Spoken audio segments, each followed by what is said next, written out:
ꯅꯣꯛꯈꯤꯕ ꯑꯗꯨꯒꯤ ꯃꯅꯥ ꯃꯊꯣꯏ ꯌꯦꯟꯊꯣꯛꯄꯒꯤ ꯊꯧꯔꯝ ꯑꯁꯤꯗ ꯁꯔꯨꯛ ꯌꯥꯅꯕ ꯂꯦꯡꯕꯤꯔꯛꯂꯤꯕ ꯈꯨꯗꯤꯡꯃꯛꯄꯨ ꯃꯤꯂꯥꯜꯒꯤ ꯃꯥꯏꯀꯩꯗꯒꯤ ꯏꯀꯣꯛ ꯅꯣꯟꯖꯅ ꯇꯔꯥꯝ ꯇꯔꯥꯝꯅ ꯑꯣꯛꯆꯔꯤ꯫ ꯉꯁꯤꯒꯤ ꯑꯁꯤꯒꯨꯝꯂꯕ ꯆꯤꯡꯂꯦꯝꯂꯕ ꯊꯧꯔꯝ ꯑꯁꯤꯗ ꯂꯝꯂꯥꯏ ꯀꯦꯟꯗ꯭ꯔꯒꯤ MLA ꯏꯀꯥꯏ ꯈꯨꯝꯅꯖꯔꯤꯕ ꯃꯤꯡ ꯑꯣꯏꯅ ꯄꯟꯖꯔꯒꯅ ꯈꯣꯡꯃꯥꯟꯇꯥꯕꯝ ꯏꯕꯣꯝꯆꯥꯅ ꯑꯊꯣꯏꯕ ꯃꯤꯊꯨꯡꯂꯦꯟ ꯑꯣꯏꯅ ꯂꯦꯡꯁꯤꯟꯕꯤꯒꯅꯤ꯫ ꯊꯧꯔꯝ ꯃꯄꯨ ꯑꯣꯏꯅ ꯃꯤꯂꯥꯜꯒꯤ ꯂꯨꯆꯤꯡ ꯄꯨꯔꯦꯜ ꯏꯀꯥꯏ ꯈꯨꯝꯅꯖꯔꯤꯕ ꯑꯣꯖꯥ ꯈꯥꯏꯗꯦꯝ ꯏꯉꯣꯆꯥꯅ ꯂꯦꯡꯁꯤꯟꯕꯤꯒꯅꯤ꯫ ꯑꯗꯨꯒ ꯏꯝꯐꯥꯜ ꯋꯦꯁ ꯖꯤꯂꯥ ꯄꯔꯤꯁꯠꯀꯤ ꯆꯤꯌꯔꯃꯦꯟ ꯏꯀꯥꯏ ꯈꯨꯝꯅꯖꯔꯤꯕꯤ ꯂꯥꯏꯁ꯭ꯔꯝ ꯕꯣꯕꯤ, इकाई खुमनजरीबा doctor Waikhom Romesh head of department Manipuri GP women's college Dhanamanjuri university Imphal अमदी इकाई खुमनजरीबा हेरिकोन की प्रेसिडेंट ओजा युंखाइबम सुरजित कुमार खुमना अखनबा लेंबिरकपसिंगी फमफम लांगदा लेंसिनबिगनी। इकाई खुमनजरीबा अथोइबा मिथुंगलेन थौरम मपु अमदी इकाई खुमनजरीबा लेंबिरकपा अखनबा लेंबिरकपसिंगना फमबाक थक्ता लेंखटपिरक्तुना फमफम लांगदा लेंसिनबिननबा छिंदलांगजरिबसिंगी माइकैदगी हांगतचरी। इकाई खुमनजरीबा ऑनरेबल MLA लमलाई AC मिंगोइना पंजरगना Khongbantabam Ibomcha, Laishram Bobi Devi chairperson Imphal West Zilla Parishad, doctor Waikhom Romesh head of department Manipuri GP women's college Dhanamanjuri university Imphal, Yumkhaibam Surjit Kumar Khuman president हेरिकोन अमदी इकाई खुमनजरीबा ओजा खाइदेम इंगोचा मिटै लुचिंग पुरेल मिलाल कंगलैपाकु फमफम लांगदा लेंसिनबिननबा हांगतचरी।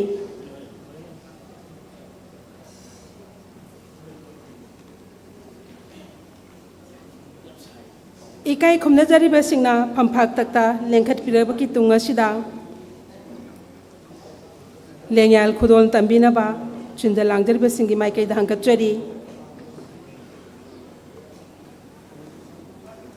थौरम असिबु सरुक याबा लाकपा लेंबिरकलिबा इकाई खुमनजरीबा खुदिंगमंगना इसा इसागी चानबा फमफम लांगदा फमजिनबिनबा छिंदलांगजरिबसिंगना इकोक नोंजना हांगतचरी।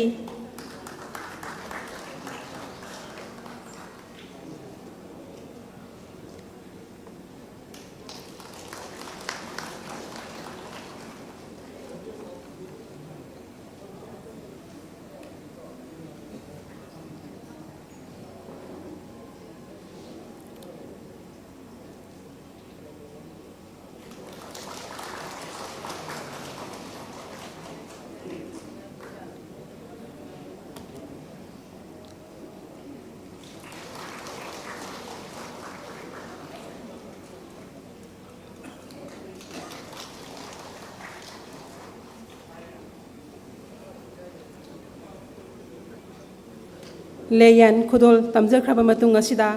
थौरंगी मखा चथजरकपा ओइना इकाई खुमनजरीबा अथोइबा मिथुंगलेना लुचिंगबिदुना मैरा सुखतपिनबा निंसिंगजरी। अखोइगी थौमिसिंगना मतेंग पांगबिनबसु हांगतचरी।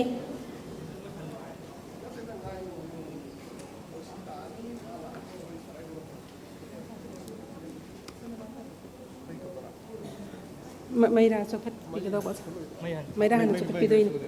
इकाई खुमनजरीबा ऑनरेबल MLA ना लुचिंगबिदुना अखोइ हजिक मैरा चौखटपगी तांजा दुमतंग लौजरी।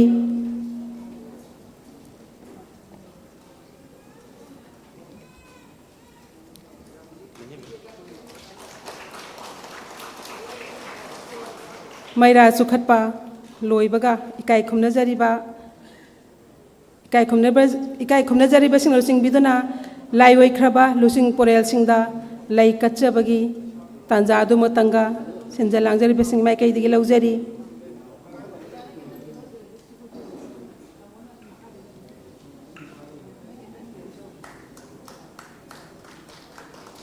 अखोइगी थौरम परेंग असि मतम लौजदना यामना थुना तौजनबा थौरांग तौजबनी। लेंबिरकलिबा खुदिंगमंगना फमफम लैति हाइबगी नुंगनांगबा तौबिदना gallery रोमदा काखटलगा फमबिनबसु छिंदलांगजरिबसिंगी माइकैदगी निंसिंगजरी।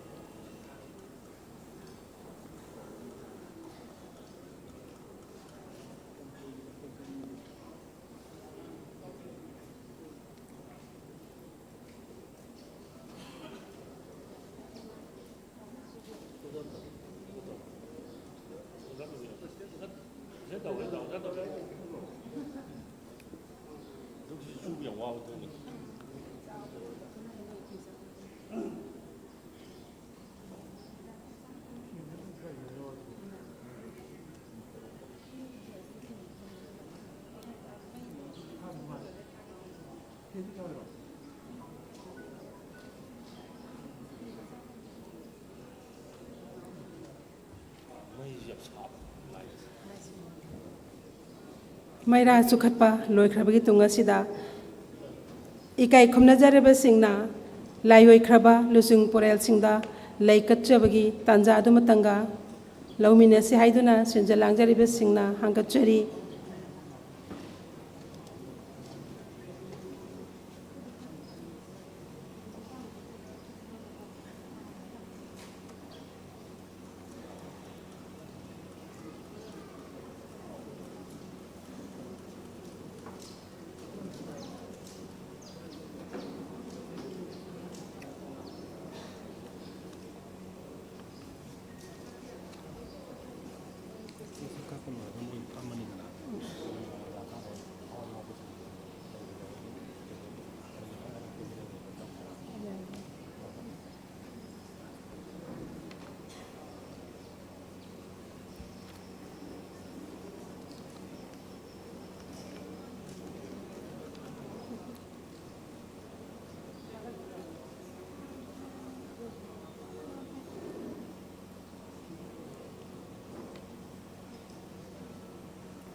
laiyoi khraba lusung porel singda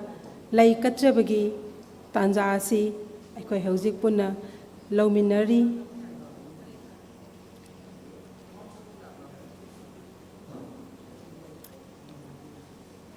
lai katchabagi thauramasi pangthok sana aikoi gi makha taba thauramsing su adumak mathang sathajana bagi thaurang taujari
Miyambu taramna oksabagi warol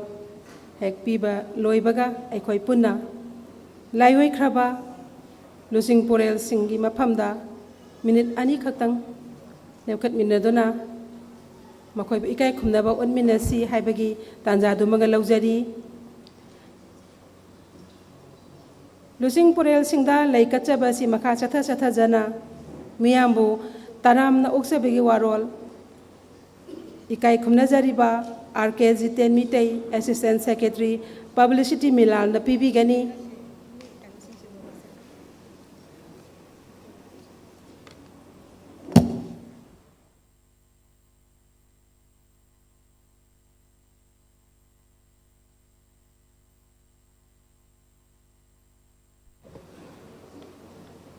Miyambu taramna oksabagi warol pibinabagi damakta ikai khumnajariba RK Jiten Mitei Assistant Secretary Publicity Milalbu kausinjari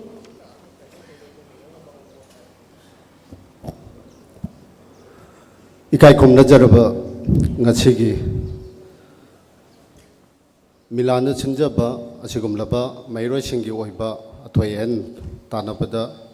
makok mathang takraba isasing aduga lembire iba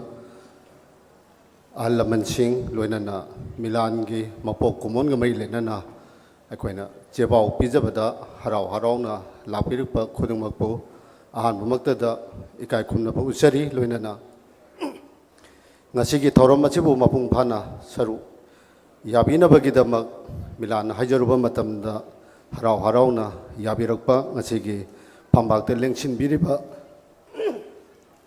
ikai khumnajaraba khumnajeribi mingoina hangatjarabada khongma dambam ibomcha MLA lamlai SC aduga ani subada lengsinbiribi laicharam Bobby Devi chairperson Imphal West Jila Parishad ahum subada ikai khumnajaraba Dr. Waikhom Ramesh, Head of Department, Manipuri, JP Women College, Dhanmanjuri University, Imphal. Mari Subada Ikai Khumna Jaraba, Yungkhaibam, Surjit Kumar Khuman, President Herikon, Luena Luenena, Ikai Khumna Jaraba Lubasigi, Mingwena Hanga Jarabada, Kaidem Ingwacha, Mitai Lusing Porel, Milan Hariba, Miyoi sing asina ngasigi pambaki leiting oibidana asigumlaba makong matang takraba maheroi mayam singamada manamatum yenthokpa mati milangi kungani thoirak surukpa mapokumon thormasigi mari lenana lengbirakliba amati pambaki leiting oibiriba khwai punamangpo ahan bagi oina thagat warol asi pijabaga loinana patang aside tension jari punama pukhurum jari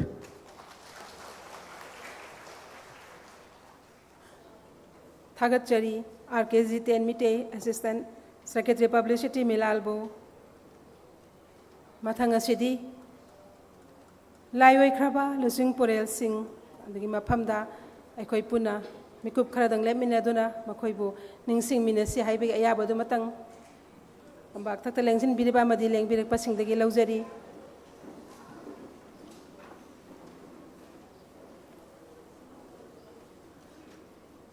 mayam pumnamak mikup kharadang tumina lepminaduna layu kharbasing adubu punna ningsing minarasi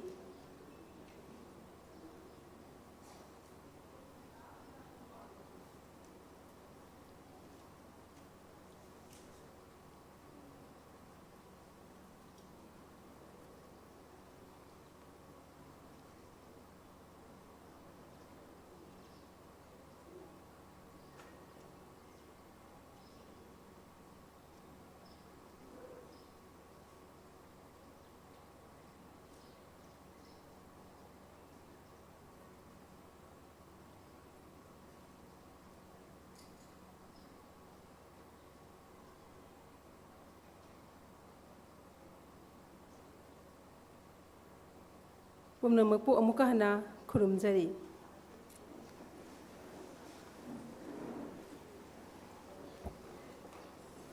thauramgi makha chathajarakpa oina nunggi warol pibinabagidamak langoljam nongmai lembi laima secretary general milalbu kausinjari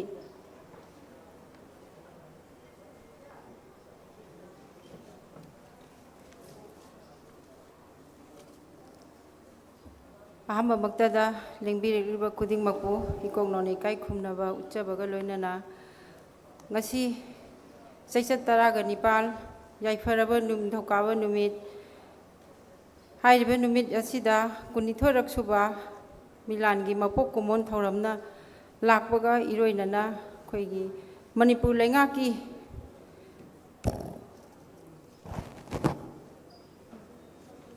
mahai tampham sangsingda akhoigi mitei mayek chanakhiba numitpu aikhoina ningsingjaba oina khoigi angangsingda mahairoi-singda athoi ehen aiba sangdamnabagi mana mathumsu ngasi milangi mapok kumona lakpaga mari leinana hariba thoram asida ngasigi phampak thak asigi leiteng oibiriba ahanba maktada ikai khumnajariba pingoina panjarabada Khongban Tabam Ibomcha Honorable MLA Lamlai Esibu ahama maktada ikong none kai khumnaba uchari mathangda mingoina panjarabada Laisram Bobby Devi Chairperson Imphal West Jila Parishad Pusu ikai khumnaba uchari mathangda ikai khumnajariba mingoina panjarabada Dr. Waikhom Ramesh Head of Department Manipuri GP Women's College, Dhanmanjuri University, Imphal Busu ikai khumnaba uchari. ꯃꯊꯪꯗ ꯏꯀꯥꯏ ꯈꯨꯝꯅꯖꯔꯤꯕ ꯃꯤꯡ ꯑꯣꯏꯅ ꯄꯟꯖꯔꯕꯗ ꯌꯨꯝꯈꯥꯏꯕꯝ ꯁꯨꯔꯖꯤꯠ ꯀꯨꯃꯥꯔ ꯈꯨꯃꯟ president ꯍꯦꯔꯤꯀꯣꯟꯕꯨꯁꯨ ꯏꯀꯥꯏ ꯈꯨꯝꯅꯕ ꯎꯠꯆꯔꯤ ꯃꯊꯪꯗ ꯏꯀꯥꯏ ꯈꯨꯝꯅꯖꯔꯤꯕ ꯃꯤꯡ ꯑꯣꯏꯅ ꯄꯟꯖꯔꯕꯗ ꯈꯥꯏꯗꯦꯝ ꯏꯉꯣꯆꯥ ꯃꯤꯇꯩ ꯂꯨꯆꯤꯡ ꯄꯨꯔꯦꯟ ꯃꯤꯂꯥꯟꯕꯨꯁꯨ ꯏꯀꯥꯏ ꯈꯨꯝꯅꯕ ꯎꯠꯆꯕꯒ ꯂꯣꯏꯅꯅ ꯑꯩꯒꯤ ꯃꯥꯡꯗ ꯂꯦꯡꯁꯤꯟꯕꯤꯔꯤꯕ ꯇꯣꯉꯥꯟ ꯇꯣꯉꯥꯟꯕ ꯁꯤꯚꯤꯜ ꯁꯣꯁꯥꯏꯇꯤ ꯑꯣꯔꯒꯅꯥꯏꯖꯦꯁꯟꯒꯤ ꯑꯗꯨꯒ ꯍꯟꯗꯛꯀꯤ ꯃꯌꯦꯛ ꯆꯥꯡꯗꯝꯅꯕ ꯑꯁꯤꯗ ꯃꯀꯣꯛ ꯃꯊꯪ ꯇꯥꯔꯕꯁꯤꯡꯒꯤ ꯒꯥꯔꯖꯤꯌꯥꯟꯁꯤꯡ ꯑꯗꯒꯤ ꯂꯦꯡꯕꯤꯔꯤꯕ ꯗꯣꯅꯔꯁꯤꯡ ꯄ꯭ꯔꯦꯁ ꯃꯦꯗꯤꯌꯥ ꯄꯨꯝꯅꯃꯛꯄꯨꯁꯨ ꯑꯩꯅ ꯏꯀꯣꯛꯅꯣꯟꯅ ꯏꯀꯥꯏ ꯈꯨꯝꯅꯕ ꯎꯠꯆꯕꯒ ꯂꯣꯏꯅꯅ ꯉꯁꯤꯒꯤ ꯊꯧꯔꯝ ꯑꯁꯤꯒꯤ ꯅꯨꯡꯒꯤ ꯋꯥꯔꯣꯜ ꯃꯤꯌꯥꯝ ꯃꯥꯡꯗ ꯊꯝꯖꯔꯤ ꯏꯔꯝꯗꯝ ꯑꯁꯤꯗ ꯄꯨꯟꯅ ꯈꯨꯟꯗꯥ ꯂꯩꯇꯥꯗꯨꯅ ꯂꯩꯃꯤꯟꯅꯔꯤꯕ ꯐꯨꯔꯨꯞ ꯈꯨꯗꯤꯡꯃꯛꯀꯤ ꯑꯃꯠꯇ ꯉꯥꯏꯔꯕ ꯐꯥꯎꯅꯂꯣꯟ ꯑꯃꯁꯨ ꯑꯣꯏꯔꯤꯕ ꯏꯃꯥꯂꯣꯟ ꯃꯤꯇꯩꯂꯣꯟ ꯑꯁꯤꯅ ꯑꯣꯏꯔꯤꯕꯅꯤ ꯍꯥꯏꯕꯁꯦ ꯂꯝꯗꯝ ꯑꯁꯤꯒꯤ ꯃꯤꯌꯥꯝꯅ ꯈꯪꯅꯔꯕ ꯋꯥꯐꯝ ꯑꯃꯗꯤ ꯏꯃꯥꯂꯣꯟ ꯃꯩꯇꯩꯂꯣꯟ ꯑꯁꯤ ꯏꯟꯗꯤꯌꯥꯒꯤ 9ꯁꯨꯕ ꯁꯦꯗꯨꯜꯗ ꯆꯜꯂꯕ ꯑꯈꯟꯅꯕ ꯂꯣꯟ 12ꯒꯤ ꯃꯅꯨꯡꯗ ꯑꯃꯅꯤ ꯂꯣꯏꯅꯅ ꯂꯣꯟ ꯑꯁꯤ ꯀ꯭ꯂꯥꯁꯤꯀꯦꯜ ꯂꯦꯡꯒ꯭ꯋꯦꯖꯀꯤ ꯊꯥꯛꯇ ꯆꯟꯕ ꯌꯥꯔꯕ ꯂꯣꯟ ꯑꯃꯁꯨꯅꯤ ꯃꯔꯝ ꯑꯁꯤꯅ ꯂꯩꯕꯥꯛ ꯃꯤꯌꯥꯝꯒꯤ ꯃꯇꯦꯡꯒ ꯂꯣꯏꯅꯅ ꯃꯤꯂꯥꯟꯒꯤ ꯊꯧꯃꯤꯁꯤꯡꯅ ꯆꯍꯤ ꯀꯌꯥ ꯍꯣꯠꯅꯖꯔꯛꯄꯗꯒꯤ ꯃꯤꯇꯩꯂꯣꯟ ꯑꯁꯤ ꯉꯁꯤꯗꯤ ꯑꯋꯥꯡꯕ ꯃꯍꯩ ꯂꯣꯏꯁꯪ ꯐꯥꯎꯕꯗ ꯃꯩꯇꯩ ꯃꯌꯦꯛꯅ ꯏꯗꯨꯅ ꯇꯝꯕ ꯉꯝꯂꯦ ꯃꯍꯩ ꯃꯁꯤꯡ ꯇꯝꯕꯒꯤ ꯂꯝ ꯈꯛꯇꯗ ꯅꯠꯇꯅ ꯏꯔꯣꯜ ꯏꯌꯦꯛ ꯑꯁꯤ ꯍꯤꯔꯝ ꯀꯌꯥꯗ ꯄꯥꯛ ꯁꯟꯅ ꯁꯤꯖꯤꯟꯅꯗꯨꯅ ꯂꯦꯞꯄ ꯂꯩꯇꯅ ꯆꯥꯎꯈꯠꯍꯟꯅꯕ ꯍꯥꯏꯕꯁꯦ ꯃꯤꯂꯥꯟꯒꯤ ꯄꯥꯟꯗꯝꯅꯤ ꯃꯁꯤꯒꯤꯗꯃꯛ ꯃꯤꯂꯥꯟꯅ ꯉꯁꯤꯁꯨ ꯂꯦꯞꯄ ꯂꯩꯇꯅ ꯍꯣꯠꯅꯖꯔꯤꯕꯅꯤ ꯃꯤꯂꯥꯟꯅ ꯏꯔꯣꯜ ꯏꯌꯦꯛꯀꯤꯗꯃꯛꯇ ꯍꯣꯠꯅꯖꯔꯤꯕ ꯊꯕꯛ ꯊꯧꯔꯝ ꯈꯔ ꯉꯁꯤꯒꯤ ꯃꯄꯣꯛ ꯀꯨꯝꯑꯣꯟꯅ ꯂꯥꯛꯄꯁꯤꯒ ꯃꯔꯤ ꯂꯩꯅꯅ ꯃꯤꯌꯥꯝꯗ ꯅꯤꯡꯁꯤꯡꯖꯔꯤ ꯏꯃꯥꯂꯣꯟꯕꯨ ꯅꯨꯡꯁꯤꯖꯔꯤꯕ ꯃꯤꯑꯣꯏꯁꯤꯡ ꯃꯩꯇꯩ ꯃꯌꯦꯛꯁꯦ ꯍꯩꯍꯧꯗ꯭ꯔꯕ ꯏꯔꯝꯗꯝ ꯑꯁꯤꯒꯤ ꯂꯣꯏꯖꯤꯟ ꯂꯣꯌꯥ ꯊꯨꯡꯅ ꯑꯃꯗꯤ ꯀꯪꯂꯩꯄꯥꯛꯀꯤ ꯏꯔꯩꯆꯥ ꯃꯅꯤꯄꯨꯔꯒꯤ ꯋꯥꯡꯃꯗ ꯆꯣꯏꯅ ꯆꯣꯏꯅ ꯇꯥꯈ꯭ꯔꯕꯁꯤꯡꯕꯨꯁꯨ ꯃꯤꯂꯥꯟꯅ ꯃꯩꯇꯩ ꯃꯌꯦꯛ ꯏꯕ ꯑꯁꯤꯁꯨ ꯍꯩꯍꯟꯅꯕ ꯄꯥꯟꯗꯝꯗ ꯂꯦꯞꯄ ꯂꯩꯇꯅ ꯉꯁꯤ ꯐꯥꯎꯕ ꯆꯠꯊꯖꯗꯨꯅ ꯂꯥꯛꯂꯤ ꯃꯇꯨꯡ ꯇꯥꯔꯛꯄꯗꯁꯨ ꯂꯦꯞꯄ ꯂꯩꯇꯅ ꯆꯠꯊꯖꯈꯤꯒꯅꯤ ꯍꯥꯏꯕꯁꯦ ꯃꯤꯌꯥꯝꯒꯤ ꯃꯐꯝꯗ ꯊꯝꯖꯔꯤ ꯃꯤꯂꯥꯟꯅ ꯆꯍꯤ ꯈꯔꯁꯤꯗ ꯑꯁꯥꯝ ꯇ꯭ꯔꯤꯄꯨꯔꯥꯅꯆꯤꯡꯕ ꯃꯐꯝꯁꯤꯡꯗ ꯂꯣꯜ ꯑꯃꯗꯤ ꯃꯌꯦꯛ ꯇꯝꯕꯤꯕꯒꯤ ꯊꯕꯛ ꯃꯈꯥ ꯇꯥꯅ ꯆꯠꯊꯗꯨꯅ ꯂꯥꯛꯂꯤ ꯂꯝꯗꯝ ꯑꯁꯤꯗ ꯐꯣꯡꯂꯤꯕ ꯄꯥꯎꯆꯦꯁꯤꯡ ꯑꯁꯤ ꯃꯤꯇꯩ ꯃꯌꯦꯛꯇ ꯐꯣꯡꯅꯕꯒꯤꯗꯃꯛ ꯊꯕꯛ ꯀꯌꯥꯁꯨ ꯄꯥꯎꯆꯦꯒꯤ ꯂꯝꯗ ꯂꯩꯔꯤꯕ ꯊꯕꯛ ꯇꯧꯕꯤꯔꯤꯕ ꯃꯤꯑꯣꯏ ꯀꯌꯥꯒ ꯈꯟꯅ ꯅꯩꯅꯃꯤꯟꯅꯗꯨꯅ ꯇꯥꯡꯀꯛ ꯅꯥꯏꯅ ꯃꯤꯇꯩ ꯃꯌꯦꯛꯇ ꯑꯣꯟꯊꯣꯛꯅꯕꯒꯤ ꯊꯕꯛ ꯃꯈꯥ ꯆꯠꯊꯖꯔꯤ ꯂꯣꯏꯅꯅ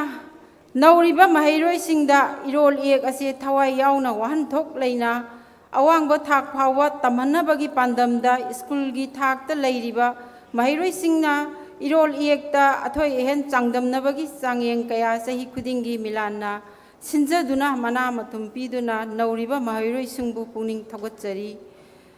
ꯑꯉꯥꯡꯁꯤꯡꯒꯤ ꯈꯨꯏ ꯂꯥꯏꯔꯤꯛ ꯂꯣꯜ ꯑꯁꯤꯒꯤ ꯑꯣꯏꯕ ꯗꯤꯛꯁꯅꯥꯔꯤꯅꯆꯤꯡꯕꯁꯨ ꯄꯨꯊꯣꯛꯅꯕ ꯀꯟꯅ ꯍꯣꯠꯅꯖꯔꯤ ꯕꯦꯡꯒꯣꯂꯤ ꯃꯌꯦꯛꯇ ꯂꯩꯔꯤꯕ ꯃꯔꯨꯑꯣꯏꯕ ꯂꯥꯏꯔꯤꯛ ꯀꯌꯥ ꯇꯨꯡꯒꯤ ꯃꯤꯔꯣꯜ ꯑꯃꯗꯤ ꯃꯍꯩꯔꯣꯏꯁꯤꯡꯒꯤ ꯌꯦꯡꯗꯨꯅ ꯃꯩꯇꯩ ꯃꯌꯦꯛꯇ ꯑꯣꯟꯊꯣꯛꯄꯒꯤ ꯊꯕꯛꯁꯨ ꯃꯈꯥ ꯆꯠꯊꯖꯔꯤ ꯃꯩꯇꯩꯂꯣꯟꯕꯨ ꯀ꯭ꯂꯥꯁꯤꯀꯦꯜ ꯂꯦꯡꯒ꯭ꯋꯦꯖ ꯑꯣꯏꯅ ꯁꯛ ꯈꯪꯍꯟꯅꯅꯕ ꯃꯔꯤ ꯂꯩꯅꯕ ꯃꯤꯑꯣꯏꯁꯤꯡꯗ ꯍꯥꯏꯖꯕꯒꯤ ꯊꯕꯛꯁꯨ ꯃꯈꯥ ꯇꯥꯅ ꯆꯠꯊꯔꯤ ꯃꯅꯤꯄꯨꯔ ꯂꯩꯉꯥꯛꯀꯤ ꯂꯣꯟ ꯃꯌꯦꯛ ꯑꯁꯤꯕꯨ ꯆꯥꯎꯈꯠꯍꯟꯅꯕ ꯂꯩꯔꯤꯕ ꯂꯣꯏꯁꯪꯁꯤꯡ ꯑꯃꯗꯤ ꯂꯩꯉꯥꯛ ꯃꯄꯨꯁꯤꯡꯅꯁꯨ ꯂꯣꯟ ꯃꯌꯦꯛ ꯑꯁꯤꯕꯨ ꯍꯦꯟꯅ ꯃꯥꯡꯂꯣꯝꯗ ꯆꯪꯁꯤꯟꯗꯨꯅ ꯆꯥꯎꯈꯠꯍꯟꯅꯕꯒꯤꯗꯃꯛ ꯃꯇꯝ ꯃꯇꯝꯒꯤ ꯑꯣꯏꯕ ꯑꯈꯪ ꯑꯍꯩꯁꯤꯡꯒꯤ ꯑꯣꯏꯕ ꯅꯩꯅ ꯃꯤꯐꯝ ꯁꯤꯟꯕꯤꯕꯁꯨ ꯃꯊꯧ ꯇꯥꯏ ꯃꯅꯤꯄꯨꯔ ꯂꯩꯉꯥꯛꯅ ꯑꯁꯥꯝ ꯇ꯭ꯔꯤꯄꯨꯔꯥ ꯑꯃꯗꯤ ꯕꯪꯒ꯭ꯂꯥꯗꯦꯁꯀꯤ ꯂꯩꯉꯥꯛꯄꯁꯤꯡꯗꯁꯨ ꯑꯣꯐꯤꯁꯤꯌꯦꯜ ꯑꯣꯏꯅ ꯆꯦ ꯊꯥꯕꯤꯗꯨꯅ ꯍꯥꯏꯔꯤꯕ ꯃꯐꯝꯁꯤꯡ ꯑꯁꯤꯗ ꯏꯃꯥꯂꯣꯟ ꯃꯩꯇꯩꯂꯣꯟ ꯆꯥꯎꯈꯠꯍꯟꯅꯕꯒꯤꯗꯃꯛꯇ ꯍꯣꯠꯅꯕꯤꯌꯨ ꯂꯣꯏꯅꯅ NEP 2020ꯅ ꯅꯧꯔꯤꯕ ꯃꯍꯩꯔꯣꯏꯁꯤꯡꯕꯨ ꯏꯃꯥꯂꯣꯟꯗ ꯂꯥꯏꯔꯤꯛ ꯇꯝꯍꯟꯒꯗꯕꯅꯤ ꯍꯥꯏꯕ ꯋꯥꯐꯝ ꯃꯌꯦꯛ ꯁꯦꯡꯅ ꯄꯜꯂꯤꯕ ꯑꯁꯤꯅ ꯃꯍꯩꯔꯣꯏꯁꯤꯡ ꯑꯃꯗꯤ ꯃꯃꯥ ꯃꯄꯥ ꯑꯣꯏꯕꯁꯤꯡꯅ ꯃꯍꯩꯔꯣꯏꯁꯤꯡꯕꯨ ꯏꯃꯥꯂꯣꯟ ꯇꯝꯕꯤꯕꯗ ꯁꯣꯏꯗꯅ ꯄꯨꯛꯅꯤꯡ ꯊꯧꯒꯠꯄꯤꯕꯒꯤ ꯋꯥꯈꯜꯂꯣꯟ ꯂꯩꯍꯟꯖꯅꯤꯡꯉꯤ ꯏꯔꯣꯜ ꯏꯌꯦꯛ ꯍꯥꯏꯕꯁꯦ ꯐꯨꯔꯨꯞ ꯑꯃꯅ ꯃꯁꯛ ꯊꯣꯛꯅ ꯃꯁꯥꯒꯤ ꯁꯛꯇꯝ ꯉꯥꯛꯄꯗ ꯇꯉꯥꯏꯃꯛ ꯐꯗꯅ ꯆꯪꯗꯕ ꯌꯥꯗ꯭ꯔꯕ ꯃꯆꯥꯛ ꯑꯃꯅꯤ ꯃꯔꯝ ꯑꯁꯤꯅ ꯏꯔꯣꯜ ꯏꯌꯦꯛ ꯆꯥꯎꯈꯠꯅꯕ ꯃꯤꯂꯥꯟꯅ ꯄꯥꯏꯈꯠꯆꯔꯤꯕ ꯊꯕꯛ ꯊꯧꯔꯝ ꯀꯌꯥꯗ ꯃꯤꯌꯥꯝꯅ ꯑꯐꯕ ꯋꯥꯈꯜꯂꯣꯟ ꯄꯤꯕꯤꯔꯝꯃꯨ ꯂꯣꯏꯅꯅ ꯄꯨꯛꯅꯤꯡ ꯊꯧꯒꯠꯄꯤꯌꯨ ꯍꯥꯏꯗꯨꯅ ꯅꯣꯡꯂꯨꯛꯆꯔꯤ ꯉꯁꯤꯒꯤ ꯑꯣꯏꯕ ꯃꯄꯣꯛ ꯀꯨꯝꯑꯣꯟ ꯃꯤꯂꯥꯟꯒꯤ ꯅꯨꯡꯒꯤ ꯑꯣꯏꯕ ꯋꯥꯔꯣꯜ ꯃꯇꯥꯡ ꯑꯁꯤꯗ ꯇꯦꯟꯁꯤꯟꯖꯔꯤ ꯄꯨꯝꯅꯃꯛꯄꯨ ꯑꯃꯨꯛꯀ ꯍꯟꯅ ꯏꯀꯣꯛꯅꯣꯟꯅ ꯈꯨꯔꯨꯝꯖꯔꯤ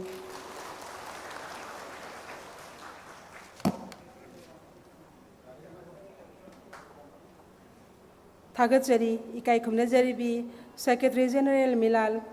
लांगोलजम नोंमाइलेमबी लेमबू मरिकचुंबा वफम क्या थंबीरमगीदमक मथंग असिदी सायो इसेगी तांजादु मतंग लौजरी अखोगी सायो इसे सकपीगदबसिंग लेंथोकपिरंगनबा हांगतजरी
hanu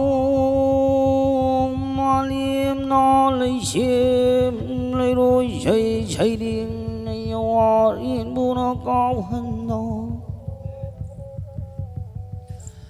cũng này hoa để cũng nó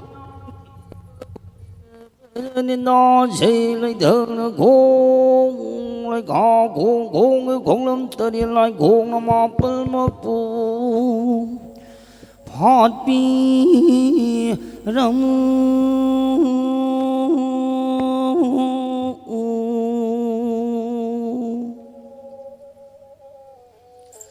singu ibungu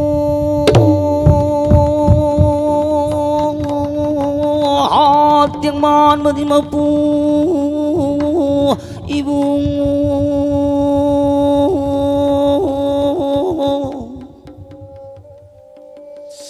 hai man lấy mril si da bi pali ma ngasi na ko di korong na ai ga ba bu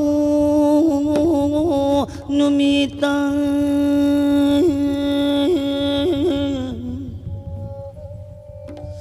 Bubiri man singu malay singu nang ginaram kay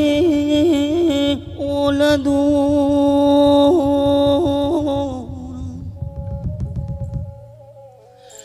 lang lagi lang jil phadab lang la na lang jil phal biramu yang do lambi phadab yang do lambi lam sing biramu hai mang iman ang ginarang kay uladu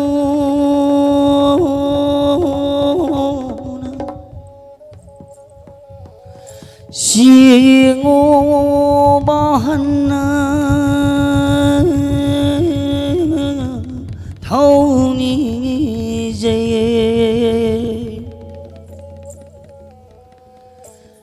tiếng bon mà đi mà bùi bùi mà lấy bên xí thì bây giờ nó palim na pan thâu bu cô đông mi đừng ở xí cô bu nông gia kinh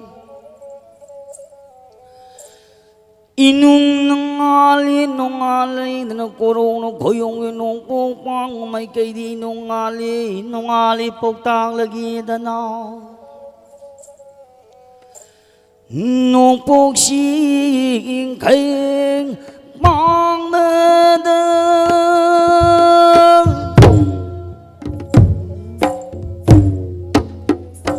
nông bốc xin khay bằng bờ đào nong bốc đơ xin khay ang an nông bốc xin khay ang bờ amu vào sơ đây mong amu bên sơ đây nong phong du ham vào sơ đây nó âu bờ sơ đây nó thôn du nó ang bờ sơ đây nó xin lơ mê hồ ngang sơ đây nó xin lưng lên ang ô bên sơ đây nó cốt thôn ôi ang ô bờ sơ đây nó cốt thu luôn tiếng mon mà mò pu i bu ngô hồ tiếng bon mơ bu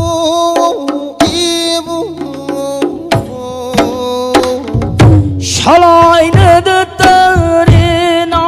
kul da be hồ salai nước tư đi nằm khun đau Voi đây nở mấy tay con lấy bò hồ bồi đây là cả mấy tay tăng lấy bóng inung na ngol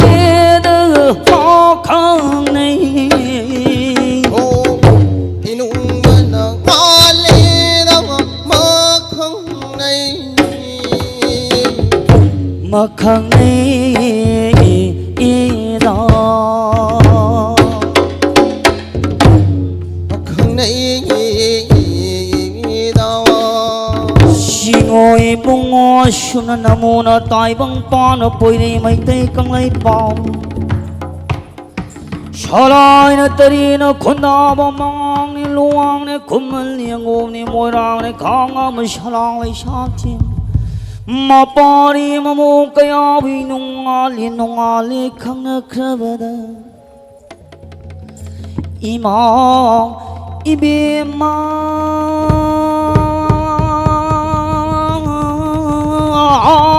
Palima Mai gai na mai nga palai singune thang jing ne mar jing ne wang ril ko bru su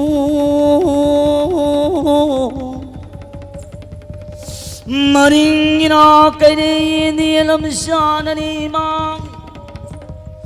ayu kian dang al mang siang na sagal ni tu bang yai na nu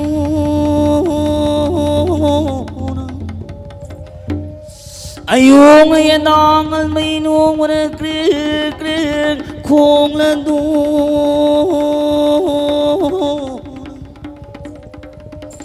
hai mang siang ang con yel tari rangang mai gai na mari ngak pala inung mangali makane singui mongon sum na mai gai mari nungali pong thakra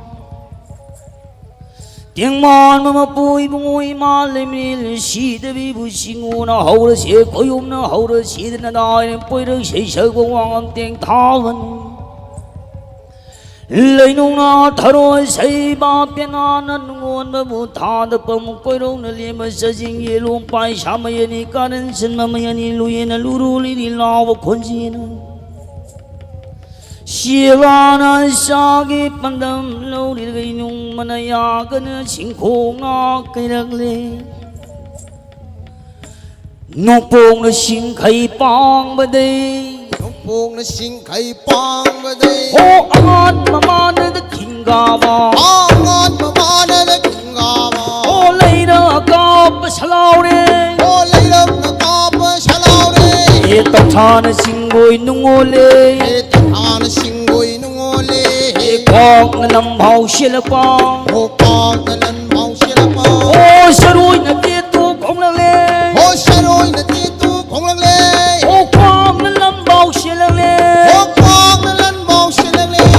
tiếng mòn vừa đi mà pusu ô tiếng mòn vừa đi mà pusu e ima lê miền si de bisu ô ima lê miền si de bisu ô singu nó hậu xe hai đợt lê ô singu nó hậu xe hai đợt ô khối ôm nó hậu xe hai đợt lê ô khối ôm nó hậu xe hai đợt lê ô palim nó bận thâu anh đi xe ô palim nó bận thâu anh đi xe ô singu mà nó hậu khê ô singu mà nó hậu khê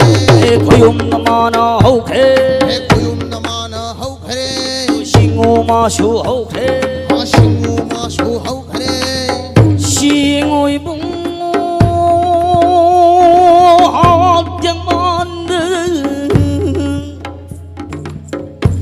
Imana lay mir shida bi ngashina purau hai ma palim na pandhau yisingu na haure koyom na haure hai raga palim na pandhau yishana bhamalang ilupana bhamalang idana ngashina purau Shalna na phaman long hari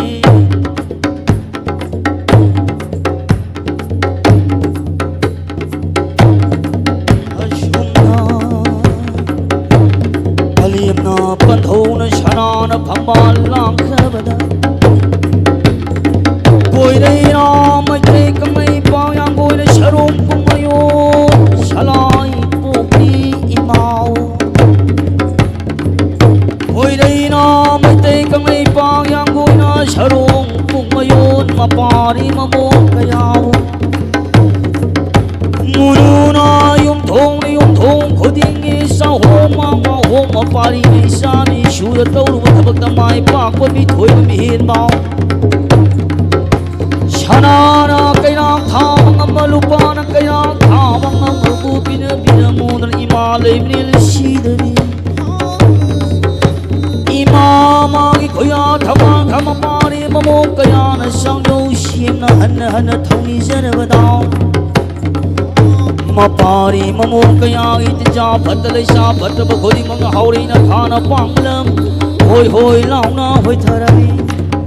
Ashina thong thingame sanga thong na hangamir nung ai bya bhavan poire mai te kamai pa chalai tari ki mun yung thong kuding na hoi hoi lao na hoi jen miram na bana Ashina koro mong ja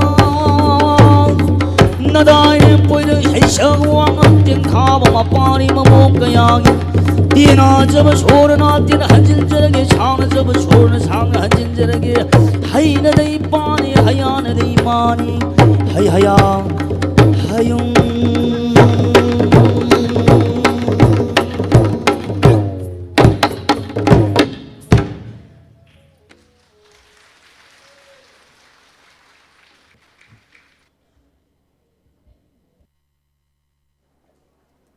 थागतचरी पेना सहेक खुदोल तंबीरंबगीदमक्ता मथंग असिदी इकाई खमनजरिबो ओजा नामुइजम तोमबना तेंतकपा वफम खरदंग थंबीरनबा सिंजलांगजरिबसिंगी माइकैदिगी हंगतचरी ओजाबु कौसिनजरी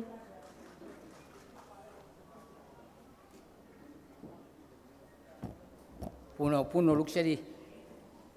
मतम यामना तेना पिबीबने खंगजै आई खर तेना दुम होनजगे ngasiगी मिलानगी कुनिथोय सुबा मपोक कुमोनगी मयाई तांग लिंगसिन बिरबा पुनमकपु कोकनोजरी मिंगोइना पंजदरगसु आइना आई फमदगी आइगी माइकेदगी नुरुकपो वाफम अदु थमजरी लोइना मांगद लिंसिंग बिरिबा नुसिजरबा छात्र छात्री सिंग ममा मपा सिंग अदुगा स्कूलगी फाउंडर अमसुंग प्रिंसिपल सिंग चेबाव फंबिदो लिंगबिरबा पुनमक आई पुन सुपसिनजरगा कोकनोजरी मिलान मणिपुर की ओइनदी इतिहास की ओइबा अचौब लमाय अमनी मसी कावब ngayammaroidaba aduna मिलान की मथौ से अखोइन लोइरबोइ निंगबा लोइदि सुम लोइदबा हौजि हेंगलइबा aduna मिलानना तौबा याबा कया अमा तौग्रे इचम चंबा बैनर दगिना लेरक ममिंग थोनबदगिना लोन्यान सेमतोकपदगिना मिलाना तौबा याबा सिंथानिंगाय ओइबा मयाम अमा तौग्रे आई हौजिकता आई वजा रोमेशका मांगदा फमिनजबदा आइना पामजबा अमतंग आइना हाइजे वजा मिलान से अखोइना अवांग थाकता पुखलमसी क्रमाइना पुखलपा याय अखोइना फंक्शन सुमाइना तौबा वा खरा ngangbasi अखोइ मयामसी लेहिद्रबा मतुंगददी कनामता वारी वखुनजे खंगरो मसी ब्लैक एंड व्हाइट एकाडेमिक ओइना मसी सिलेबस ता यावबा याबा कांगलोल अमतंग पुखलपियु हाइबदा मदुगी पोतु आई सांगतोक्सररोय सिलेबस यावबा याबगी कांगलोंदु वजागुंबा याम इंटेलेक्चुअल अमदा आइना हापसिनजगरे सोइदना मिलान अमसुंग मिलान की लोइनरिबा लुप कुंथ्रा मरी मागी दमक्ति चेंजर चोंजबा मांगदा फमीबा मिलान अहाम सेमबदगा वाइस प्रेसिडेंट का ओइबा अखोइ मांग लिंगसिली अदुगा प्रेसिडेंट ओइबा लेइरी होजि होजि ओइहिबा लेइरी पुनमकसे मिलान के समनदबा अमत यावदे अखोइ मयामसे मयाम पुनमक कंट्रीब्यूशन तौबोइरो वाखंद ओइरो मिलान हाइबदा अखोइना मखोइबु सोजोक पीसी करिगिनो अखोइ इरमदमसी डेवलपमेंट तौनबनी लोन मय खक्त नतना मिलान मिकअप थोन बतांक कया अमा लेखरे आई अहान मबुक सी थमजै अनि सुबदा आइना थांगचनिंगबसी मिलानदा वा अतोपा हाइबी मथौ तादे हौजिकती एकाडेमिक प्रोसेस मिलान चंगजिलकांदा मिलान जे ब्लैक एंड व्हाइट लेहौबसे अखोइ पुनमंगना हौजिक मिचंग संग लेरिङै अखोइ मयामजी अखोइ मानरिङै तौहौद्रगदी मसी मतम थेंगदगिनी अखोइ मतम साना अखोइ थांग तासी सिलेबस चलौबगी ngasi kanduri adu मिलान कन्न होदना अखोइ Meitei Mayek TET exam pass TET की एग्जाम लहौरिदु ngasi वजा खलकपदा मदुगी मतेंग ओइगदोइनी सिगी थोंग हांग्रबनिना अदुदि हौजिकती MA ꯊꯥꯛꯇ ꯌꯧꯔꯦ ꯔꯤꯁꯔꯁ ꯄꯥꯔꯁꯟ ꯐꯥꯎ ꯇꯧꯔꯦ ꯑꯗꯨꯗꯤ ꯁꯥꯇ꯭ꯔ ꯁꯥꯇ꯭ꯔꯤ ꯃꯌꯥꯝꯁꯦ ꯍꯧꯈꯤꯕ ꯃꯌꯥꯝꯁꯦ ꯈꯪꯅ ꯆꯠꯈ꯭ꯔꯒꯗꯤ ꯑꯩꯅ ꯇꯧꯔꯤꯕ ꯃꯌꯥꯝꯁꯦ ꯈꯪꯗꯦ ꯍꯥꯏꯕ ꯅꯠꯇꯦ ꯑꯩꯈꯣꯏ ꯈꯪꯍꯟꯅꯤꯡꯕ ꯀꯌꯥ ꯑꯃ ꯂꯩꯔꯤꯑꯕ ꯑꯗꯨꯅ ꯑꯩꯅ ꯃꯤꯂꯥꯟꯗ ꯑꯩ ꯃꯤꯂꯥꯟꯒꯤ ꯄ꯭ꯔꯁꯤꯗꯦꯟꯗ ꯑꯩ ꯉꯔꯥꯡꯃꯛ ꯇꯦꯂꯤꯐꯣꯟ ꯇꯧꯖꯔ ꯍꯥꯏꯖꯩ ꯑꯣꯖꯥ ꯌꯥꯔꯒꯗꯤ ꯑꯦꯀꯥꯗꯃꯤꯛ ꯄ꯭ꯔꯣꯁꯦꯁ ꯑꯃꯨꯛꯇ ꯈꯟꯅꯕꯤꯌꯨ ꯀꯔꯝꯍꯥꯏꯅ ꯆꯪꯕ ꯌꯥꯕꯒꯦꯗꯣ ꯑꯗꯣ ꯍꯣꯏ ꯑꯣꯖꯥ ꯈꯟꯅꯁꯤ ꯍꯥꯏ ꯑꯗꯨꯕꯨ ꯑꯩ ꯁꯝꯂꯞꯅ ꯃꯤꯅꯤꯠ ꯑꯃ ꯑꯅꯤꯗꯪ ꯑꯩ ꯃꯇꯝ ꯂꯧꯖꯔꯝꯒꯦ ꯑꯦꯀꯥꯗꯃꯤꯛ ꯄ꯭ꯔꯣꯁꯦꯁꯇ ꯆꯠꯄ ꯌꯥꯕ ꯍꯥꯏꯕꯁꯤ ꯍꯧꯖꯤꯛ ꯁꯥꯇ꯭ꯔ ꯁꯥꯇ꯭ꯔꯤ ꯃꯌꯥꯝ ꯉꯁꯤ ꯆꯥꯡꯗꯝꯅꯕ ꯄꯤꯗꯅ ꯁꯤ ꯑꯦꯀꯥꯗꯃꯤꯛ ꯄ꯭ꯔꯣꯁꯦꯁ ꯑꯃꯅꯤ ꯃꯁꯤꯒꯤ ꯑꯦꯀꯥꯗꯃꯤꯛ ꯄ꯭ꯔꯣꯁꯦꯁꯁꯦ ꯁꯤꯗꯒꯤ ꯍꯦꯟꯕ ꯃꯈꯣꯏꯕꯨ ꯇꯝꯕꯤꯔꯤꯕ ꯑꯣꯖꯥꯁꯤꯡꯗꯣ ꯑꯩꯈꯣꯏ ꯑꯦꯀꯥꯗꯃꯤꯛ ꯄ꯭ꯔꯣꯁꯦꯁ ꯑꯃ ꯄꯤꯕ ꯃꯊꯧ ꯇꯥꯏꯌꯦꯕ ꯉꯁꯤ ꯃꯅꯤꯄꯨꯔ ꯒꯣꯚꯔꯟꯃꯦꯟꯠꯅꯗꯤ ꯑꯣꯖꯥꯁꯦ ꯍꯥꯞꯄꯤꯗ꯭ꯔꯤ ꯑꯗꯨꯕꯨ ꯃꯤꯂꯥꯟꯅ ꯁꯦꯝꯖꯔꯛꯄ ꯊꯋꯥꯏ ꯌꯥꯎꯖꯔꯛꯄ ꯂꯨꯞ ꯃꯆꯥ ꯃꯌꯥꯝꯗꯒꯤ ꯁꯦꯝꯖꯔꯛꯄ ꯑꯃꯁꯨꯡ ꯇꯝꯖꯔꯛꯄ ꯃꯌꯥꯝꯗꯨꯅ ꯉꯁꯤ ꯄ꯭ꯔꯥꯏꯚꯦꯠ ꯁ꯭ꯀꯨꯜ ꯑꯃꯁꯨꯡ ꯒꯣꯚꯔꯟꯃꯦꯟꯠ ꯁ꯭ꯀꯨꯜꯗ ꯑꯣꯖꯥ ꯑꯣꯏꯗꯨꯅ ꯂꯩꯔꯤꯕ ꯑꯣꯖꯥ ꯃꯌꯥꯝꯁꯦ ꯒꯣꯚꯔꯟꯃꯦꯟꯠꯅ ꯍꯥꯞꯄꯗꯤ ꯑꯃꯨꯛ ꯅꯠꯇꯦ ꯒꯚꯔꯟꯃꯦꯟꯠꯒꯤꯅ ꯃꯈꯣꯏꯒꯤ ꯂꯩꯖꯔꯤꯕ ꯑꯣꯖꯥꯗꯣ ꯃꯩꯇꯩ ꯃꯌꯦꯛ ꯇꯝꯃꯒ ꯇꯥꯛꯄꯤꯕꯅꯤ ꯑꯗꯨꯒ ꯄ꯭ꯔꯥꯏꯚꯦꯠ ꯁ꯭ꯀꯨꯜꯒꯤ ꯑꯣꯏꯅꯗꯤ ꯃꯤꯂꯥꯟꯒꯨꯝꯕ ꯂꯨꯞ ꯀꯌꯥꯅ ꯄꯤꯔꯛꯄ ꯁꯥꯔꯇꯤꯐꯤꯀꯦꯠꯇꯨ ꯄꯥꯏꯔꯕ ꯑꯣꯖꯥꯅ ꯑꯌꯥꯝꯕꯅꯤ ꯃꯈꯣꯏꯁꯤꯡꯁꯦ ꯑꯩꯈꯣꯏꯅ ꯕꯦꯁ ꯇꯤꯆꯔ ꯑꯦꯋꯥꯔꯗ ꯏꯟ ꯃꯅꯤꯄꯨꯔꯤ ꯇꯤꯆꯤꯡ ꯑꯅ ꯑꯃꯈꯛ ꯃꯤꯂꯥꯟꯅ ꯄꯤꯕꯤꯔꯒꯗꯤ ꯑꯗꯨ ꯑꯣꯏꯔꯒꯗꯤ ꯑꯩꯈꯣꯏ ꯇꯝꯕꯤꯔꯤꯕ ꯑꯣꯖꯥꯁꯤꯡꯅ ꯊꯧꯅꯥ ꯄꯤꯕꯒ ꯂꯣꯏꯅꯅ ꯑꯩꯈꯣꯏꯁꯦ ꯕ꯭ꯂꯦꯛ ꯑꯦꯟ ꯋꯥꯏꯠꯇ ꯑꯦꯀꯥꯗꯃꯤꯛ ꯄ꯭ꯔꯣꯁꯦꯁꯇ ꯂꯩꯍꯧꯒꯅꯤ ꯑꯗꯨꯅ ꯃꯈꯣꯏꯒꯤ ꯀ꯭ꯔꯥꯏꯇꯦꯔꯤꯌꯥ ꯄꯤꯔꯒ ꯑꯗꯨꯝꯕ ꯑꯣꯖꯥꯗꯨꯕꯨ ꯁꯥꯔꯇꯤꯐꯤꯀꯦꯠ ꯄꯥꯏꯕꯗꯨꯕꯨ ꯃꯥꯅ ꯇꯝꯕꯤꯔꯤꯕ ꯁ꯭ꯀꯨꯜꯗꯨꯗ ꯑꯉꯥꯡ ꯀꯌꯥ ꯍꯩꯔꯦ ꯑꯗꯨꯒ ꯄ꯭ꯔꯥꯏꯚꯦꯠ ꯑꯩꯈꯣꯏꯒꯤ ꯄꯕ꯭ꯂꯤꯛ ꯑꯦꯛꯖꯥꯝꯗꯅ ꯑꯉꯥꯡ ꯀꯌꯥ ꯃꯀꯣꯛ ꯃꯊꯪ ꯄꯨꯊꯣꯛꯄ ꯉꯝꯃꯤ ꯀ꯭ꯔꯥꯏꯇꯦꯔꯤꯌꯥ ꯃꯌꯥꯝ ꯑꯃ ꯄꯤꯔꯒ ꯃꯥꯒꯤ ꯁꯕꯖꯦꯛꯇꯨ ꯁꯕꯖꯦꯛ ꯀꯚꯔ ꯇꯧꯕ꯭ꯔꯥ ꯑꯗꯨꯗꯤ ꯍꯞꯇꯥ ꯑꯃꯗ ꯅꯨꯃꯤꯠ 3ꯅꯤ ꯂꯥꯏꯔꯤꯛ ꯇꯝꯕꯁꯤꯗ ꯃꯤꯇꯩ ꯃꯌꯦꯛꯁꯤ ꯂꯥꯏꯊꯣꯛꯅ ꯄꯤꯕ꯭ꯔꯥ ꯀꯅꯥꯒꯨꯝꯕ ꯁ꯭ꯀꯨꯜ ꯈꯔꯗ ꯃꯤꯇꯩ ꯃꯌꯦꯛꯁꯤ ꯅꯨꯃꯤꯠ 6ꯅꯤ ꯈꯛ ꯄꯤꯕ ꯌꯥꯎꯋꯦ ꯃꯤꯇꯩ ꯃꯌꯦꯛꯀꯤ ꯁꯕꯖꯦꯛꯁꯦ ꯃꯁꯤ ꯌꯥꯗꯕ ꯃꯤꯂꯥꯟꯅ ꯃꯁꯤ ꯌꯥꯗꯦ ꯅꯨꯃꯤꯠ 3ꯅꯤꯃꯛ ꯄꯤꯒꯗꯕꯅꯤ ꯂꯦꯡꯒ꯭ꯋꯦꯖ ꯍꯥꯏꯕꯁꯦ ꯏꯪꯂꯤꯁꯅꯦ ꯃꯅꯤꯄꯨꯔꯤꯅꯦ ꯍꯤꯟꯗꯤꯅꯦ ꯀ꯭ꯂꯥꯁ 8 ꯐꯥꯎꯗ ꯂꯩꯕ ꯂꯦꯡꯒ꯭ꯋꯦꯖꯁꯦ ꯆꯞ ꯃꯥꯟꯅꯕ ꯁꯕꯖꯦꯛ ꯄꯤꯒꯗꯕꯅꯤ ꯍꯥꯏꯔꯒ ꯃꯈꯣꯏꯁꯤꯡꯗꯨ ꯃꯅꯥ ꯑꯃꯗꯪ ꯄꯤꯍꯟꯅꯤꯡꯉꯤ ꯃꯅꯥ ꯄꯤꯕꯗ ꯍꯦꯟꯅ ꯈꯨꯗꯣꯡꯆꯥꯅꯕ ꯑꯩ ꯁꯤꯃꯇꯪ ꯍꯥꯏꯖꯔꯝꯒꯦ ꯑꯩꯈꯣꯏꯅ ꯋꯥꯔꯛꯁꯣꯞ ꯑꯃ ꯇꯧꯕ ꯃꯊꯧ ꯇꯥꯏ ꯋꯥꯔꯛꯁꯣꯞꯁꯤ ꯀꯔꯝꯕ ꯋꯥꯔꯛꯁꯣꯞ ꯑꯣꯏꯕ ꯇꯥꯏ ꯃꯗꯨ ꯑꯩꯈꯣꯏꯅ ꯕꯣꯔꯗ ꯑꯣꯐ ꯁꯦꯀꯦꯟꯗꯔꯤ ꯏꯗꯨꯀꯦꯁꯟꯒ ꯏꯟ ꯀꯣꯂꯥꯕꯣꯔꯦꯁꯟ ꯑꯍꯥꯟꯕ ꯑꯣꯏꯅ ꯆꯠꯃꯤꯟꯅꯔꯀꯥꯟꯗ ꯕꯣꯔꯗꯀꯤ ꯑꯣꯖꯥꯁꯤꯡꯗ ꯕꯣꯔꯗꯅ ꯃꯗꯨ ꯋꯥꯔꯛꯁꯣꯞ ꯄꯤꯕ ꯃꯤꯂꯥꯟꯒ ꯏꯟ ꯀꯣꯂꯥꯕꯣꯔꯦꯁꯟ ꯃꯗꯨꯗ ꯄꯥꯔꯠ ꯑꯅꯤꯈꯛ ꯈꯥꯏꯗꯣꯛꯄꯤꯕ ꯃꯁꯤꯒꯤ ꯑꯦꯛꯁꯄꯥꯔꯠꯁꯤꯡꯁꯤ ꯑꯣꯖꯥ ꯔꯣꯃꯦꯁꯅꯒ ꯍꯥꯏꯕꯤꯔꯒꯗꯤ ꯌꯥꯝ ꯐꯒꯅꯤ ꯈꯜꯂꯤ ꯄꯥꯔꯠ ꯑꯅꯤꯁꯤ ꯀꯔꯤ ꯑꯣꯏꯁꯤꯒꯦꯗ ꯕꯣꯔꯗꯀꯤ ꯄꯥꯔꯠ ꯑꯃ ꯃꯤꯂꯥꯟꯒꯤ ꯄꯥꯔꯠ ꯑꯃ ꯃꯤꯂꯥꯟꯒꯤ ꯄꯥꯔꯠꯁꯤꯅ ꯀꯔꯤ ꯑꯣꯏꯕ ꯇꯥꯏ ꯕꯅꯥꯟꯒꯤ ꯀꯥꯡꯂꯣꯟꯁꯦ ꯑꯩꯈꯣꯏꯁꯤ ꯈꯕꯔꯗ ꯌꯥꯎꯕ ꯕꯅꯥꯟ ꯑꯃ ꯃꯤꯂꯥꯟꯅ ꯄꯨꯊꯣꯔꯛꯄ ꯕꯅꯥꯟ ꯑꯃ ꯄꯔꯤꯈꯥꯒꯤ ꯕꯅꯥꯟ ꯑꯃ ꯕꯣꯔꯗꯀꯤ ꯀꯣꯏꯁꯟ ꯁꯦꯝꯕꯗ ꯕꯅꯥꯟ ꯑꯃ ꯃꯔꯝꯗꯤ ꯃꯤꯒꯤ ꯂꯣꯜꯁꯤ ꯀꯦꯃꯤꯁꯇ꯭ꯔꯤ ꯏꯔꯛꯄꯗ ꯐꯤꯖꯤꯛꯁ ꯏꯔꯛꯄ ꯑꯣꯇꯣꯒ꯭ꯔꯥꯐꯤ ꯏꯔꯛꯄ ꯃꯁꯤ ꯑꯩꯈꯣꯏꯅ ꯃꯩꯇꯩ ꯃꯌꯦꯛꯇ ꯏꯊꯣꯔꯛꯄ ꯃꯇꯝꯗ ꯁꯤꯒꯤ ꯃꯥꯟꯅꯗꯕ ꯚꯦꯔꯥꯏꯟꯁ ꯃꯌꯥꯝꯁꯦ ꯍꯥꯏꯐꯦꯠꯇꯪ ꯃꯥꯟꯅꯅꯕ ꯑꯇꯣꯞꯄꯈꯩꯗꯤ ꯑꯌꯥꯝꯕꯅ ꯃꯥꯟꯅꯔꯦ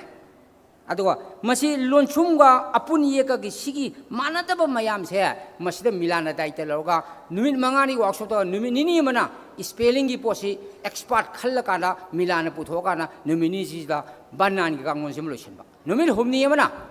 ꯑꯗꯨꯒꯨꯝꯕ ꯑꯣꯖꯥꯁꯤꯡꯗꯨ ꯑꯣꯖꯥ ꯉꯥꯛꯇ ꯑꯣꯏꯕꯅ ꯀꯔꯝꯍꯥꯏꯅ ꯀꯣꯏꯁꯟ ꯁꯦꯝꯒꯅꯤ ꯍꯥꯏꯕꯁꯤꯃꯒ ꯃꯗꯨꯗ ꯕꯣꯔꯗꯅ ꯃꯊꯧ ꯇꯧꯍꯜꯂꯕ ꯑꯗꯨꯒ ꯃꯤꯂꯥꯟꯒ ꯕꯣꯔꯗꯀ ꯏꯟ ꯀꯣꯂꯥꯕꯣꯔꯦꯁꯟ ꯇꯧꯕ ꯃꯇꯝꯗ ꯑꯌꯥꯝꯕꯅ ꯁꯦꯟ ꯊꯨꯝ ꯈꯨꯗꯤꯡꯃꯛ ꯕꯣꯔꯗꯅ ꯑꯌꯥꯝꯕꯅ ꯄꯨꯊꯣꯛꯄ ꯉꯥꯛꯇꯅꯤ ꯃꯗꯨ ꯄ꯭ꯔꯥꯏꯚꯦꯠ ꯁ꯭ꯀꯨꯜꯗ ꯑꯩꯈꯣꯏ ꯇꯧꯕ ꯊꯦꯡꯅꯖꯩ ꯃꯗꯨ ꯕꯣꯔꯗꯀ ꯄ꯭ꯔꯥꯏꯚꯦꯠ ꯁ꯭ꯀꯨꯜꯒ ꯏꯟ ꯀꯣꯂꯥꯕꯣꯔꯦꯁꯟ ꯇꯧꯕꯗꯤ ꯌꯥꯔꯒ ꯃꯤꯂꯥꯟꯒ ꯑꯃꯁꯨꯡ ꯕꯣꯔꯗꯀ ꯏꯟ ꯀꯣꯂꯥꯕꯣꯔꯦꯁꯟ ꯇꯧꯕꯗꯤ ꯀꯔꯤ ꯍꯥꯏ ꯌꯥꯔꯣꯏ ꯃꯗꯨꯒꯤ ꯃꯊꯪꯗ 12ꯀꯤ ꯃꯗꯨꯒꯤ ꯃꯊꯪꯗ ꯒ꯭ꯔꯦꯖꯨꯑꯦꯠꯀꯤ ꯑꯁꯨꯝꯅ ꯑꯦꯀꯥꯗꯃꯤꯛ ꯄ꯭ꯔꯣꯁꯦꯁꯇ ꯕ꯭ꯂꯦꯛ ꯑꯦꯟ ꯋꯥꯏꯠꯇ ꯂꯩꯍꯧꯔꯕ ꯁꯤꯂꯦꯕꯁꯇ ꯂꯩꯍꯧꯔꯕ ꯑꯗꯨ ꯑꯣꯏꯔꯒꯗꯤ ꯑꯩꯈꯣꯏ ꯉꯁꯤꯒꯤ ꯃꯤꯔꯣꯜꯁꯤꯡꯒꯤ ꯅꯣꯡꯃꯗꯤ ꯂꯥꯏꯒꯤ ꯋꯥꯌꯦꯜ ꯑꯩꯈꯣꯏ ꯊꯨꯞꯈꯤꯅꯤ ꯊꯨꯞꯈ꯭ꯔꯕ ꯃꯇꯝꯗ ꯕ꯭ꯂꯦꯛ ꯑꯦꯟ ꯋꯥꯏꯠꯇ ꯂꯩꯍꯧꯔꯒꯗꯤ ꯃꯗꯨꯒꯤ ꯑꯐꯕ ꯄꯣꯠꯇꯨ ꯑꯩꯈꯣꯏꯅ ꯇꯧꯖꯔꯝꯕ ꯊꯕꯛꯇꯣ ꯕ꯭ꯂꯦꯛ ꯑꯦꯟ ꯋꯥꯏꯠꯇ ꯂꯩꯍꯜꯂꯧꯁꯤ ꯑꯦꯀꯥꯗꯃꯤꯛ ꯄ꯭ꯔꯣꯁꯦꯁ ꯇꯧꯍꯟꯁꯤ ꯑꯇꯩ ꯑꯇꯣꯞꯄ ꯃꯌꯥꯝꯗꯨꯗꯤ ꯃꯤꯂꯥꯟꯗ ꯍꯥꯏꯅꯤꯡꯉꯥꯏ ꯂꯩꯇꯦ ꯃꯤꯂꯥꯟꯅ ꯍꯦꯟꯅ ꯄꯥꯛ ꯆꯥꯎꯅ ꯇꯧꯈ꯭ꯔꯦ ꯑꯗꯨ ꯃꯤꯂꯥꯟꯒꯤ ꯃꯊꯧ ꯂꯩꯕ ꯅꯠꯇꯦ ꯄꯟꯕꯤꯔꯝꯕꯗ ꯅꯣꯡꯉꯥꯏꯂꯦꯝꯕꯅ ꯄꯟꯕꯤꯔꯝꯕꯗ ꯃꯅꯤꯄꯨꯔ ꯈꯛꯇ ꯅꯠꯇꯅ ꯃꯅꯤꯄꯨꯔꯒꯤ ꯃꯊꯧ ꯂꯣꯏꯁꯤꯜꯂꯕꯅꯤ ꯃꯅꯤꯄꯨꯔ ꯈꯛꯇ ꯅꯠꯇꯅ ꯃꯄꯥꯟꯗ ꯆꯠꯂꯒ ꯑꯩꯈꯣꯏꯒꯤ ꯃꯌꯦꯛ ꯁꯟꯗꯣꯛꯄꯒꯤ ꯊꯕꯛ ꯇꯧꯔꯤꯁꯦ ꯃꯁꯤ ꯈ꯭ꯋꯥꯏꯗꯒꯤ ꯑꯐꯕ ꯈꯣꯡꯊꯥꯡ ꯑꯃꯅꯦꯕ ꯑꯃꯇꯪ ꯄꯟꯖꯔꯝꯒꯦ ꯂꯣꯏꯁꯤꯜꯂꯛꯄꯗ ꯕꯣꯔꯗ ꯑꯣꯐ ꯁꯦꯀꯦꯟꯗꯔꯤꯗ ꯕꯦꯡꯒꯣꯂꯤꯒꯤ ꯁꯕꯖꯦꯛ ꯑꯃꯁꯨꯡ ꯍꯧꯖꯤꯛ ꯍꯤꯟꯗꯤ ꯈꯔ ꯌꯥꯎꯔꯤ ꯕꯦꯡꯒꯣꯂꯤꯒꯤ ꯁꯕꯖꯦꯛ ꯑꯁꯥꯃꯤꯒꯤ ꯁꯕꯖꯦꯛꯀꯤ ꯕꯣꯔꯗ ꯑꯣꯐ ꯁꯦꯀꯦꯟꯗꯔꯤꯗ ꯂꯩꯔꯝꯃꯦ ꯍꯧꯖꯤꯛꯇꯤ ꯕꯦꯡꯒꯣꯂꯤ ꯂꯧꯕꯤꯕ ꯑꯁꯥꯃꯤ ꯂꯧꯕꯤꯕ ꯂꯩꯇ꯭ꯔꯦ ꯃꯇꯝꯗꯨꯗ ꯀꯣꯏꯁꯟ ꯁꯦꯝꯕꯁꯦ ꯑꯩꯈꯣꯏ ꯃꯄꯥꯟꯗ ꯊꯥꯏꯌꯦꯕ ꯑꯩ ꯏꯁꯥꯃꯛ 1975 ꯑꯗꯨꯋꯥꯏꯗ ꯑꯩ ꯕꯣꯔꯗꯀꯤ ꯃꯦꯝꯕꯔ ꯑꯣꯏꯕ ꯌꯥꯎꯖꯔꯝꯃꯤ ꯑꯗꯨꯗꯩꯗ ꯑꯩꯈꯣꯏ ꯃꯄꯥꯟꯗ ꯊꯥꯏꯌꯦꯕ ꯀꯣꯏꯁꯟ ꯁꯦꯠꯇꯔꯁꯦ ꯑꯗꯨꯅ हौजिक्ति आसामदा थंगनब अतोपा स्टेटसिंगदा इंडिया की मफम कयादा यूनिवर्सिटी कयादा लोइनमक मिटे मेक हापाबना मदुगी क्वेश्चन सेटर मदुगी सी खोटपसे कनादा लाकनी अखोई से लाकने Kannada लाकनी board अमसुंग council university लाकनी मदुगी expert Kannada लेबम थोई मिलान लेबम थोपने हौजिक अफोंग बारोन बा हाइतारे मिलान अमसुंग काउंसिल न तौरिबा क्वेश्चन से मसीदा बनान के कांगलोन से मिलान की सरू याउदी खनबीगनो मरम चुमनब मतंगा मयेकि यावम थोक्तबनी अदुरसु याउदी खनबीगनो असुमना मसी इचन नोमायना पनबीरमबदु आइदी मदु अहानब खोंथांग नेना लौजदे हानदि चथरदा लाकबदु हंतकमक ताजै खोई प्रेसिडेंट लुसिंगा कांदा अदुमायना मयाम सिदा अतोप लमदा चतना मदुदे मोइनगा अदुदी सी इंटरेक्ट तौबियु सुम नोई मैती लोना दा ngangbiganu हिंदी नत्र इंग्लिश नगा हायो हाबेदा अखोजु क्वालिफाई मयाम अमा यावबनिना अखोई प्रेसिडेंट मसामक्सिजु इंग्लिश स्कूल लो वजा वेरकबनिना यामना लाइन मदु इंटरेक्ट तौबा कोई सेक्रेटरी अदगी अखोई वर्किंग प्रेसिडेंट अदगी वाइस प्रेसिडेंट मयाम दुसु मदु लोई ngamba ngakte मोइ लो यावर चलिने अतोप इंटरेक्ट तौनदा खोदा अखोई सुगुम्बा पोलमा अदुना हंतकी मतंगसिदा अखोई प्रेसिडेंट लो लेबिरिङैदा जायंगो चावैजी लेबिरिङैदा सुम्बा एकाडेमिक पोट अमा हौदोकपिरमो मथंग मथंग चथरकपदा मदु मतम थेंदगिनी हाइजबनिको सुगुम्बा एकाडेमिक ओबा प्रोसेस मयामजी हौदोगदी मिलानजी सनागी मथक तंफा थिनबा हाइबदु ओइगनी मिलानगी मथौबु अइना ताक्सेबसु नचदे अइ इतिक नचदे अदुबु हेना फबा सुम्बा एप्रोच अमा चमिनरगदी हेना भगनी ngasi फमी मयामजी इंटेलेक्चुअल ngakतनी ममा मपा ngakतनी अदुगो लाई लाई सोइरबा मसा मयाम अमनी नोमंतन नोमा मिलानगी फिदाजे मखोइना लाकदोइनी लैदिबा मयामजे लोइना चटखिनी मतंगी मतुंगिना ngасꯤꯅ ꯂꯣꯏꯕ ꯅꯠꯇꯦ ꯆꯍꯤ 22 ꯁꯨꯔꯦ ꯑꯅꯗꯔ ꯆꯍꯤ 22 ꯑꯃꯗ ꯑꯩꯈꯣꯏ ꯂꯩꯒꯗ꯭ꯔꯥ ꯂꯩꯔꯣꯏꯗ꯭ꯔꯥ ꯈꯪꯗꯦ ꯂꯩꯐꯝꯗꯤ ꯊꯣꯛꯇ꯭ꯔꯦ ꯑꯗꯨꯅ ꯁꯤ ꯄꯨꯝꯅꯃꯛꯁꯦ ꯑꯦꯀꯥꯗꯦꯃꯤꯛ ꯄ꯭ꯔꯣꯁꯦꯁꯇ ꯆꯠꯄ ꯑꯣꯏꯍꯟꯕꯤꯌꯨ ꯍꯥꯏꯕ ꯋꯥꯐꯝ ꯈꯔꯁꯤ ꯊꯝꯖꯔꯒ ꯄꯨꯝꯅꯃꯛꯇꯒꯤ ꯇꯦꯟꯖꯔꯤ ꯊꯦꯡꯛ ꯌꯨ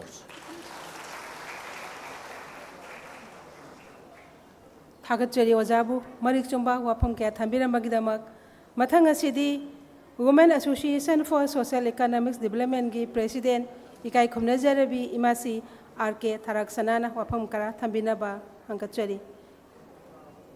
इकाई खुमनजरबी इमासी आरके थारक सनाबू कौसिनजरी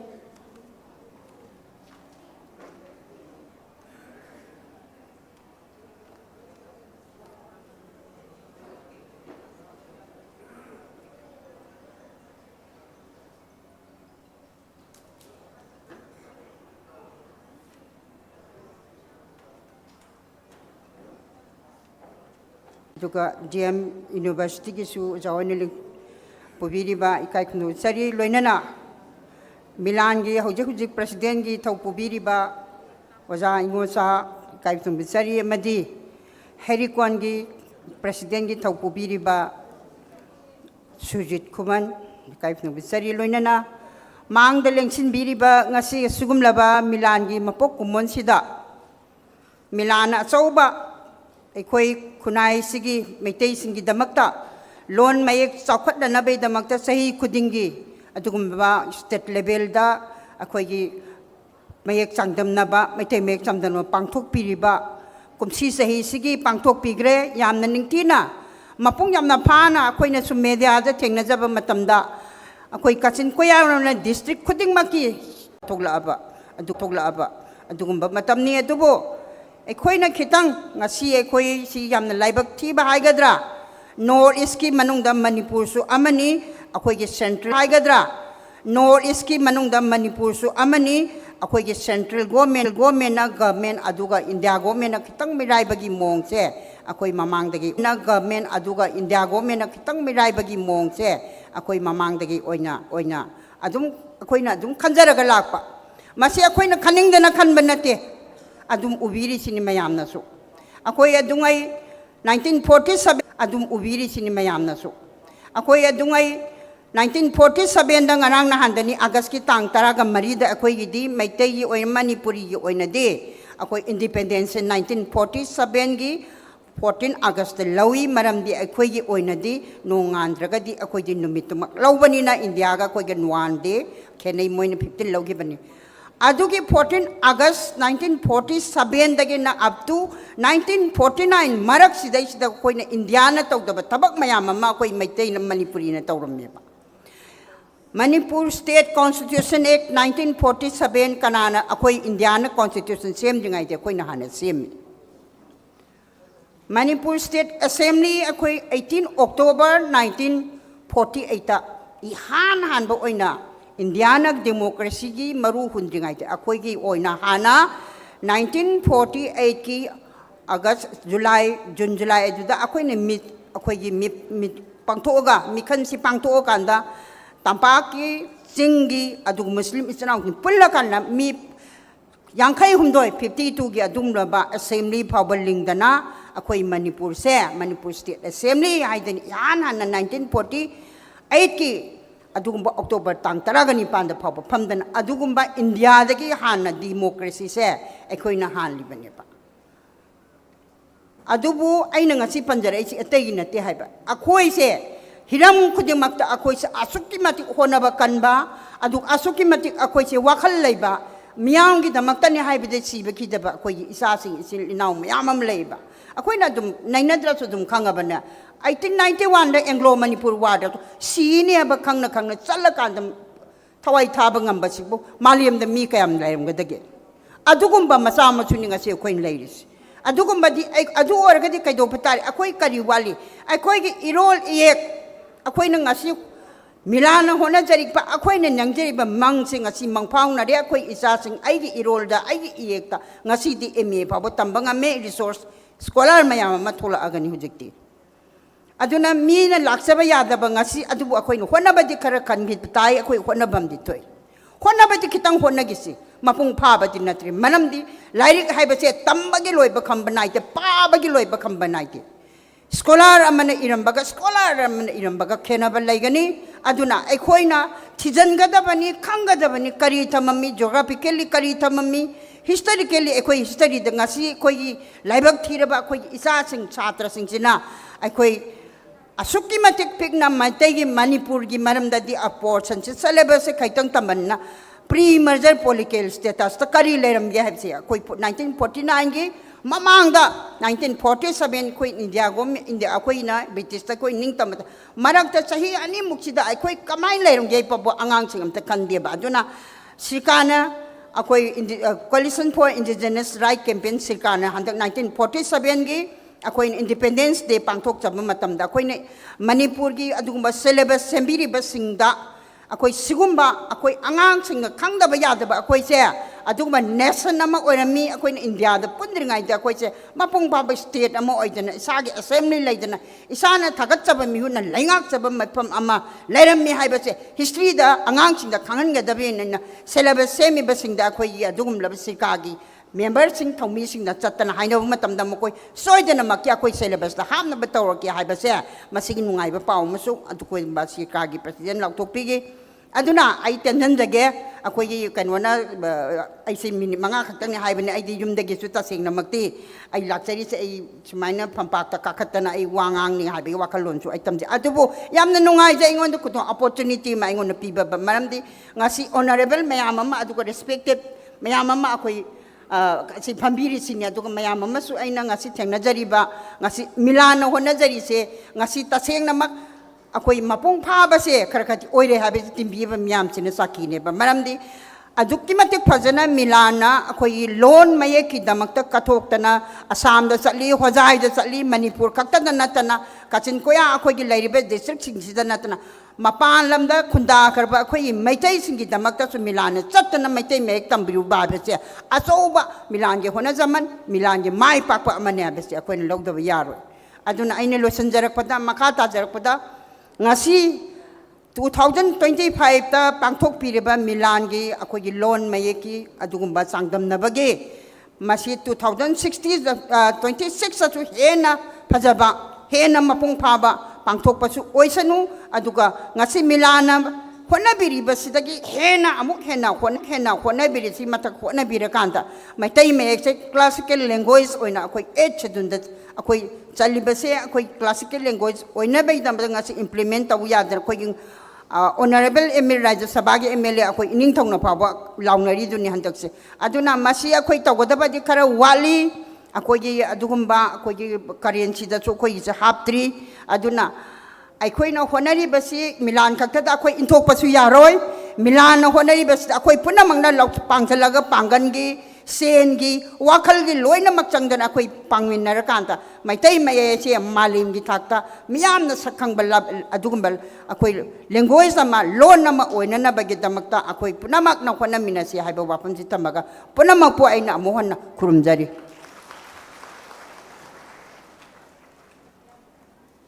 ꯊꯥꯒꯠꯆꯔꯤ ꯏꯃꯥꯁꯤ ꯑꯥꯔ.ꯀꯦ ꯊꯥꯔꯛꯁꯅꯥꯕꯨ ꯃꯃꯜ ꯌꯥꯝꯂꯕ ꯋꯥꯐꯝ ꯀꯌꯥ ꯊꯝꯕꯤꯔꯝꯕꯒꯤꯗꯃꯛ ꯊꯧꯔꯝꯒꯤ ꯃꯈꯥ ꯆꯠꯊꯖꯔꯛꯄ ꯑꯣꯏꯅ ꯑꯩꯈꯣꯏꯒꯤ ꯑꯈꯟꯅꯕ ꯂꯦꯡꯕꯤꯔꯛꯄꯁꯤꯡ ꯋꯥꯔꯣꯜ ꯊꯝꯕꯤꯒꯅꯤ ꯃꯔꯛ ꯊꯠꯆꯔꯒ ꯉꯁꯤꯒꯤ ꯐꯝꯕꯥꯛ ꯊꯛꯇ ꯂꯦꯡꯁꯤꯟꯕꯤꯔꯤꯕ ꯏꯀꯥꯏ ꯈꯨꯝꯅꯖꯔꯤꯕꯁꯤꯡꯒꯤ ꯇꯥꯡꯂꯕ ꯃꯇꯝꯗꯨ ꯈꯖꯤꯛꯇꯪ ꯂꯧꯖꯔꯒ ꯂꯦꯡꯕꯤꯔꯛꯂꯤꯕ ꯑꯩꯈꯣꯏꯒꯤ ꯉꯁꯤꯒꯤ ꯃꯅꯥ ꯐꯪꯕꯤꯒꯗꯧꯔꯤꯕ ꯏꯆꯥꯁꯤꯡꯒꯤ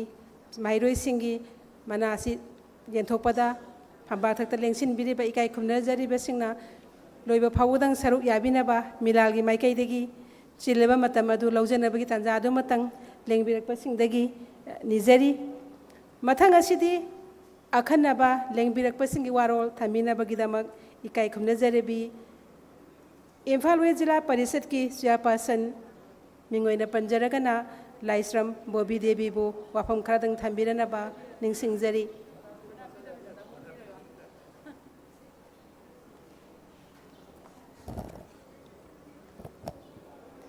ꯉꯁꯤꯒꯤ ꯊꯧꯔꯝ ꯑꯁꯤꯒꯤ ꯗꯥꯏꯁꯇ ꯂꯦꯡꯁꯤꯟꯕꯤꯔꯤꯕ ꯃꯤꯡ ꯑꯣꯏꯅ ꯄꯟꯖꯔꯕꯗ ꯏꯀꯥꯏ ꯈꯨꯝꯅꯕꯗ ꯃꯇꯤꯛ ꯆꯥꯔꯕ ꯑꯩꯈꯣꯏꯕꯨ ꯀꯌꯥꯔ ꯍꯟꯅ ꯇꯥꯛꯄꯤ ꯇꯝꯕꯤꯕ ꯉꯝꯂꯕ ꯃꯔꯨꯑꯣꯏꯅ ꯑꯣꯅꯔꯦꯕꯜ MLA ꯑꯩꯈꯣꯏꯒꯤ ꯈꯣꯡꯕꯥꯟ ꯇꯥꯕꯝ ꯇꯥꯃꯣ ꯏꯕꯣꯝꯆꯥ ꯏꯀꯥꯏ ꯈꯨꯝꯅꯖꯔꯤ ꯂꯝꯂꯥꯏ AC ꯂꯣꯏꯅꯅ ꯃꯔꯨꯑꯣꯏꯅ ꯗꯥꯛꯇꯔ ꯋꯥꯏꯈꯣꯝ ꯔꯣꯃꯦꯁ ꯑꯗꯨꯒ ISOD Manipur GP women college ꯂꯣꯏꯅꯅ ꯙꯅꯃꯟꯖꯨꯔꯤ ꯌꯨꯅꯤꯚꯔꯁꯤꯇꯤ ꯑꯗꯨꯒ ꯑꯩꯈꯣꯏꯒꯤ ꯑꯣꯖꯥ ꯌꯨꯝꯈꯥꯏꯕꯝ ꯁꯨꯖꯤꯠ ꯀꯨꯃꯥꯔ ꯈꯨꯃꯟ ꯃꯔꯨꯑꯣꯏꯅ ꯄ꯭ꯔꯁꯤꯗꯦꯟ ꯍꯦꯔꯤ ꯀꯣꯟꯕꯨꯁꯨ ꯏꯀꯥꯏ ꯈꯨꯝꯅꯖꯔꯤ ꯈꯥꯏꯗꯦꯝ ꯏꯉꯣꯆꯥ ꯃꯩꯇꯩ ꯂꯣꯏꯅꯅ ꯑꯩꯈꯣꯏꯒꯤ ꯂꯨꯆꯤꯡ ꯄꯨꯔꯦꯟ ꯑꯩꯈꯣꯏꯒꯤ ꯃꯤꯂꯥꯟꯒꯤ ꯀꯪꯂꯩꯄꯥꯛ ꯑꯁꯤꯒꯤ ꯃꯤꯂꯥꯟꯒꯤ ꯄ꯭ꯔꯁꯤꯗꯦꯟ ꯑꯣꯏꯅ ꯄꯨꯕꯤꯔꯤꯕ ꯑꯩꯈꯣꯏꯒꯤ ꯑꯣꯖꯥꯕꯨꯁꯨ ꯏꯀꯥꯏ ꯈꯨꯝꯅꯖꯔꯤ ꯂꯣꯏꯅꯅ ꯇꯤꯟꯕꯤꯔꯤꯕ ꯉꯁꯤꯒꯤ ꯊꯧꯔꯝ ꯑꯁꯤꯒꯤ ꯃꯄꯨꯡ ꯐꯥꯍꯟꯕꯤꯔꯤꯕ ꯂꯥꯛꯄꯤꯔꯤꯕ ꯈꯨꯗꯤꯡꯃꯛꯄꯨꯁꯨ ꯑꯩꯅ ꯏꯀꯥꯏ ꯈꯨꯝꯅꯖꯔꯤ ꯂꯣꯏꯅꯅ ꯏꯂꯦꯛꯇ꯭ꯔꯣꯅꯤꯛ ꯑꯃꯁꯨꯡ ꯄ꯭ꯔꯤꯟ ꯃꯦꯗꯤꯌꯥꯒꯤ ꯏꯆꯤꯟ ꯏꯅꯥꯎꯁꯤꯡꯕꯨꯁꯨ ꯏꯀꯥꯏ ꯈꯨꯝꯅꯖꯔꯤ ꯉꯁꯤꯁꯤ ꯑꯩꯈꯣꯏ ꯌꯥꯝ ꯅꯨꯡꯉꯥꯏ ꯃꯔꯝꯗꯤ ꯁ꯭ꯇꯦꯠ ꯂꯦꯚꯦꯜꯒꯤ ꯑꯣꯏꯕ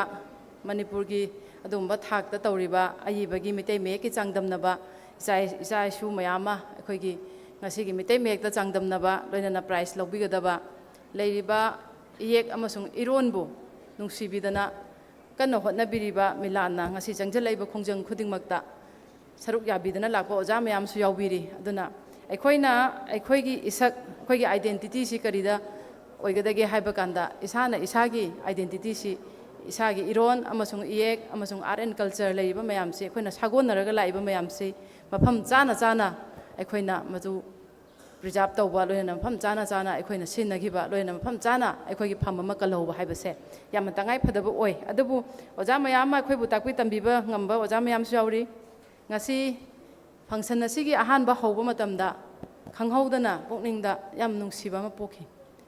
ꯃꯔꯝꯗꯤ ꯑꯩꯈꯣꯏꯕꯨ ꯀꯌꯥꯔ ꯍꯥꯟꯅ ꯇꯥꯛꯄꯤꯔꯝꯕ ꯑꯩꯈꯣꯏꯒꯤ ꯏꯄꯥ ꯑꯩꯈꯣꯏꯅ ꯑꯣꯖꯥ ꯀꯥꯕꯁꯤ ꯏꯄꯥꯅ ꯀꯧꯏ ꯃꯔꯝꯗꯤ ꯃꯥꯒꯤ ꯃꯆꯥꯅꯨꯄꯤ ꯈꯨꯃꯟ ꯂꯩꯃꯁꯤ ꯏꯕꯣꯇꯣꯟ ꯁꯅꯥ ꯒꯔꯜꯁ ꯍꯥꯌꯔ ꯁꯦꯀꯦꯟꯗꯔꯤ ꯁ꯭ꯀꯨꯜꯗ ꯑꯩꯒꯤ ꯍꯦꯛ ꯃꯈꯥꯗ ꯖꯦꯅꯔꯦꯜ ꯁꯦꯀ꯭ꯔꯦꯇꯔꯤ ꯑꯣꯏꯅ ꯑꯩꯅ ꯑꯟꯀꯟꯇꯦꯁꯇ ꯍꯥꯞꯄꯝꯃꯤ ꯑꯩ ꯃꯇꯝꯗꯨꯗ ꯖꯦꯅꯔꯦꯜ ꯁꯦꯀ꯭ꯔꯦꯇꯔꯤ ꯑꯣꯏꯔꯤꯉꯩ ꯃꯇꯝꯗ ꯃꯩꯇꯩ ꯃꯌꯦꯛꯀꯤ ꯑꯣꯏꯕ ꯀꯟꯅ ꯈꯣꯡꯖꯪ ꯆꯪꯁꯤꯜꯂꯛꯄꯁꯤ ꯍꯧꯔꯛꯈꯤ 1992ꯗꯅ ꯑꯩꯈꯣꯏꯒꯤ 8 ꯁꯨꯕ ꯁꯦꯗꯨꯜꯗ ꯃꯩꯇꯩ ꯑꯩꯈꯣꯏ ꯃꯅꯤꯄꯨꯔꯤ ꯂꯣꯟꯁꯦ ꯁꯦꯗꯨꯜꯗ ꯆꯜꯂꯤ ꯂꯣꯏꯅꯅ ꯍꯥꯏꯔꯤꯕ ꯈꯣꯡꯖꯪꯁꯤ ꯆꯪꯁꯤꯜꯂꯛꯄ ꯃꯌꯥꯝꯗ ꯏꯁꯨꯡ ꯏꯃꯥꯟꯅꯕꯤ ꯃꯌꯥꯝ ꯑꯃ ꯐꯥꯔ ꯖꯦꯟꯗ ꯂꯩꯈꯤ ꯏꯕꯨꯡ ꯏꯄ꯭ꯋꯥ ꯃꯌꯥꯝ ꯑꯃ ꯐꯥꯔ ꯖꯦꯟꯗ ꯊꯝꯃꯤ ꯁꯨꯝꯕ ꯃꯌꯥꯝꯁꯦ ꯑꯩꯈꯣꯏꯅꯒ ꯆꯠꯇꯅ ꯑꯗꯒꯤ ꯃꯔꯨꯑꯣꯏꯅ ꯑꯣꯖꯥ ꯑꯀꯥꯕꯅ ꯇꯧꯕꯗꯨ ꯑꯩꯈꯣꯏꯅ ꯌꯥꯎꯖꯕ ꯉꯝꯃꯨꯗ꯭ꯔꯒꯁꯨ ꯑꯩꯈꯣꯏꯒꯤ ꯏꯃꯥꯟꯅꯕꯤꯁꯤ ꯑꯩꯒꯤ ꯈꯨꯃꯟ ꯂꯩꯃꯁꯦ ꯑꯩꯒꯤ ꯏꯈꯥ ꯑꯣꯏꯖꯔꯒꯁꯨ ꯏꯃꯥꯟꯅꯕꯤꯗꯧꯅ ꯇꯤꯟꯅꯩ ꯃꯔꯝ ꯑꯗꯨꯅ ꯏꯄꯥꯁꯤ ꯇꯧꯕ ꯈꯨꯗꯤꯡꯃꯛꯇ ꯑꯩꯈꯣꯏꯁꯤ ꯌꯥꯎꯔꯛꯈꯤ ꯑꯗꯨꯒ ꯃꯔꯨꯑꯣꯏꯅ ꯑꯩꯈꯣꯏꯅ ꯄꯤꯛꯂꯤꯉꯩ ꯃꯇꯝꯗꯒꯤ ꯍꯧꯅ ꯃꯩꯇꯩ ꯃꯌꯦꯛꯁꯦ ꯑꯩꯈꯣꯏꯅ ꯇꯝꯃꯛꯇꯕꯅꯤꯅ ꯀꯌꯥ ꯈꯪꯗꯦ ꯑꯩꯈꯣꯏꯁꯤ ꯕꯦꯡꯒꯣꯂꯤ ꯃꯌꯦꯛꯇ ꯇꯝꯃꯛꯏ ꯁꯣꯔꯣ ꯁꯔꯥ ꯇꯝꯃꯛꯏ ꯑꯗꯨꯅ ꯕꯦꯡꯒꯣꯂꯤ ꯃꯌꯦꯛꯇ ꯑꯣꯏꯅ ꯑꯩꯈꯣꯏꯅ ꯍꯦꯟꯅ ꯈꯨꯂꯣꯏ ꯑꯗꯨꯒ ꯃꯩꯇꯩ ꯃꯌꯦꯛꯁꯤ ꯂꯥꯛꯄ ꯃꯇꯝꯗ ꯃꯩꯇꯩ ꯃꯌꯦꯛꯁꯤ ꯌꯨꯝꯊꯣꯡ ꯈꯨꯗꯤꯡꯒꯤ ꯃꯩꯇꯩ ꯃꯌꯦꯛ ꯇꯝꯕ ꯑꯩꯈꯣꯏꯒꯤ ꯑꯣꯔꯒꯅꯥꯏꯖꯦꯁꯟ ꯂꯩꯔꯤꯕ ꯃꯌꯥꯝꯁꯤꯅ ꯌꯨꯝꯊꯣꯡ ꯈꯨꯗꯤꯡꯒꯤ ꯈꯨꯟ ꯈꯨꯗꯤꯡꯒꯤ ꯌꯨꯝ ꯈꯨꯗꯤꯡꯒꯤ ꯆꯪꯗꯅ ꯃꯩꯇꯩ ꯃꯌꯦꯛ ꯇꯝꯕꯤꯕ ꯑꯃ ꯂꯥꯛꯈꯤ ꯑꯩꯈꯣꯏꯅ ꯄꯤꯛꯏꯉꯩ ꯃꯇꯝꯗ ꯃꯩꯇꯩ ꯃꯌꯦꯛꯁꯤ ꯇꯝꯅꯕ ꯍꯣꯠꯅꯕ ꯀꯥꯟꯗ ꯑꯩꯈꯣꯏꯒꯤ ꯁ꯭ꯀꯨꯜꯗ ꯑꯦꯛꯁꯇ꯭ꯔꯥ ꯀ꯭ꯂꯥꯁ ꯑꯃ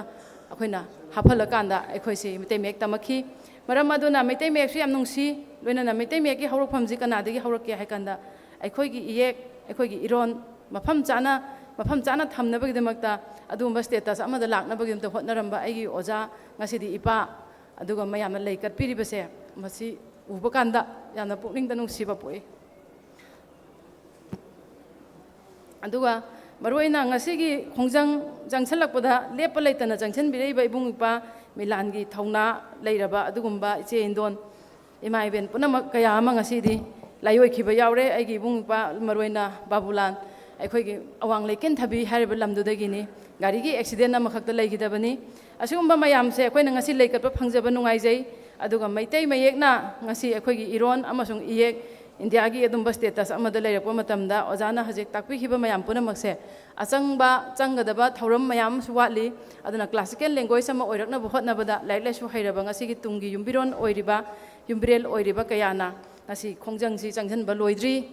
akhoi lepa leitri changhangigadabani haiba wakhalonje thamjarakanda akhoi isamaksu yaujage kayumba mayamgi kenom harpa matamda akhoi adum isana ready da leje haiba wafam thamjaraga ngasi gi prize logbigadaba icha sing laibok phaba maroina matungda hena yai phaba hena haithoi singdoiba oibiu haiba wafam thamjaraga mayamda amukanda ina ikoknona khurumjari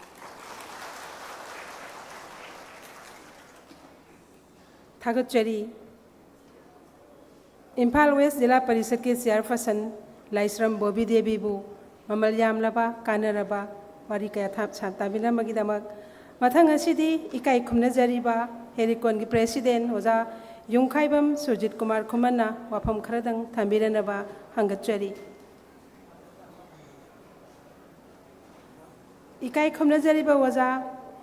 युंखाइबम सुजित Kumar Khuman president हेरिकॉन बो वाफम खर थंबिनबा निंसिंगजरी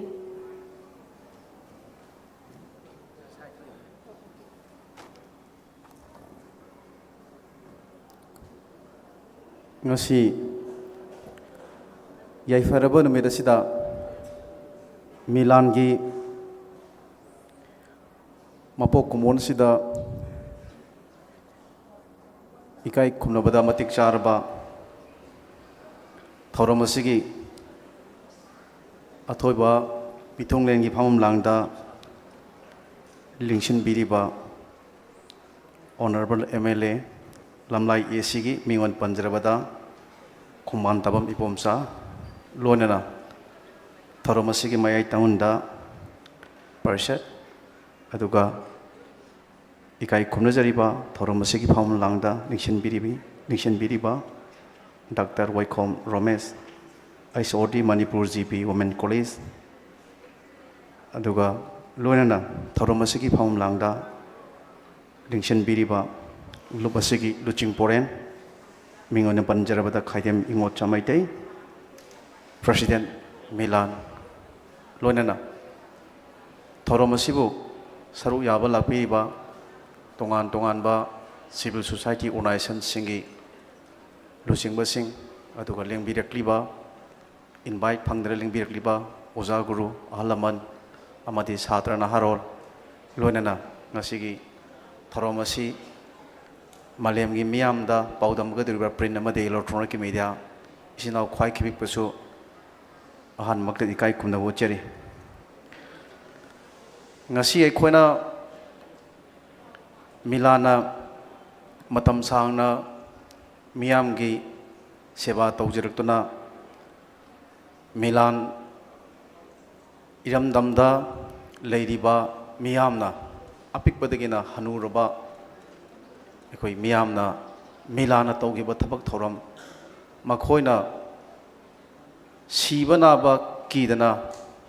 ꯏꯔꯝꯗꯝꯁꯤꯒꯤ ꯏꯔꯣꯜ ꯏꯌꯦꯛ ꯆꯥꯎꯈꯠꯅꯅꯕ ꯍꯣꯠꯅꯕꯗ ꯂꯧꯈ꯭ꯔꯤꯕ ꯊꯧꯗꯥꯡ ꯍꯪꯀꯠꯅ ꯌꯦꯡꯉꯨꯕꯗ ꯑꯗꯨꯛꯀꯤ ꯃꯇꯤꯛ ꯄꯨꯛꯅꯤꯡ ꯅꯨꯡꯁꯤꯉꯥꯏꯅꯤ ꯑꯗꯨꯉꯩ ꯃꯇꯝ ꯑꯃꯗ ꯄꯨꯕꯤꯔꯝꯕ ꯄ꯭ꯔꯁꯤꯗꯦꯟꯠ ꯖꯦꯅꯔꯦꯜ ꯁꯦꯀ꯭ꯔꯦꯇꯔꯤ ꯑꯃꯗꯤ ꯑꯦꯛꯖꯤꯀ꯭ꯌꯨꯇꯤꯕ ꯃꯦꯝꯕꯔꯁꯤꯡꯗꯨꯅ ꯃꯅꯤꯄꯨꯔꯒꯤ ꯃꯐꯝ ꯈꯨꯗꯤꯡꯃꯛꯇ ꯆꯠꯂꯒ ꯑꯩꯈꯣꯏꯒꯤ 이름담시다 민원대기 아와이바 벵갈리 마역나 그 이름담시기 이론이 마후칠라가 레름바 포트 미암다 나홍나 아생바 이샤기 이익 샷나나바 호나바 마tamda 아둥아이 마tam다 에코기 이샤기 이레이박 이름담은 농시바 1월 2일부 사건하나 호나바 아두마 통미싱도나 government school private school मसागी अरब पांगल थौना पुथोक्तुना लोल से वॉलंटरी चननब होनखिबदु मतमदा पुबिरंबा थौपुबसिंग अमदी वॉलंटरी अवेयरनेस चोंथोखिबा ओजासिंगबु इकाई खुमनजबा उच्चरी अदुग लोयना हौजिक मेलान की थौपुबिरिबा प्रेसिडेंट सेक्रेटरी अमदी एग्जीक्यूटिव मेंबर सिंह अमदी लेबिरिबा तोंगान तोंगान मेंबर कयानासु अखोगी इरोल EXC मणिपुर की तोंगान तोंगान मफमदा चोयना तारिबा मैतै लेबा खुदम ओइना आसाम चलगा मेलान की थौमिसिना लौबिखिबा थौदांग इरोल EXC चननबा होनबदा मखोइना लौखिबा मखोइना तौखिबा थबक थौरम कया त्रिपुरा चलगा अदुत नतना तोंगान तोंगान स्टेट सिंदा खुंदारेबा सिंदा इरोल EXC मपुंग फाना चननबा होनरिबा अमदी हुजुजिक तौरिबा असिबसु अखोई यामना अखोई थगतनिंगाइनी आसाम लेंगाकनसु अखोईगी लैरिबा लोल असिबु मसक खंगिबा असिगुम कया सिंग असि अखोई हेना ममुताना मखाताना थबक तौरकनी हाइबगी थाजबा लैजै अदुगा लोनना अखोईदा इरोल EXC पु नुंसिजबा अदुगा मसाना इरोल EXC बु तुंगी मिरोल उगदरिबा माहिसोई सिंगदा अंगम थौना लिंजेन पुथोकांदा तुम्बा मचेत चाव मचेत होनजरिबा अदुगुंबा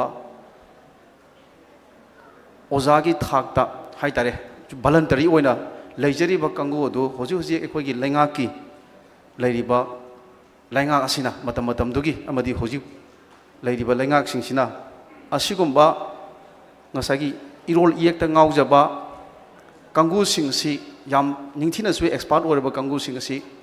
oza oina makoi si masak khangbiraga lausin bituna honaragadi hena phagadabadi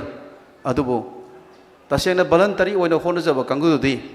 simit londa yamna niamba kangu su yam yawbanina adu government post di mayamna khangbi dungaire aikoi paisana post si leidragadi phangdabanina asengba अखोगी लेरिबा ओजा सिंगदुदी अदुगुंबा post लेबा गंबगी amount दो पुथोनिंगाई लेतबा अदुना मरम ओरगा होती होननिंग कौबनिना private की school दा मखाताना कथोपा ngamba कंगुना ngamaure ngamauदबा कंगुना अतोपा सिंफम अमा पायरगंदा लेखिबसु याउदबा नते मसी लैंगाकी ओइबा अचौबा ngसागी मसी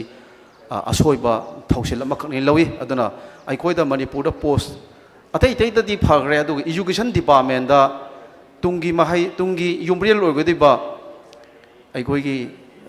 महिरोई सिंग सिबु ताकपी तंबिगदु ओजा सिंग सिदा अखोइना मखोगी पोस्ट सिंग सि लेबगी ओइबा पोट मखक लेबसे मसिना अखोगी खुनाई सिदा अखोगी स्कूल कॉलेज सिंग सि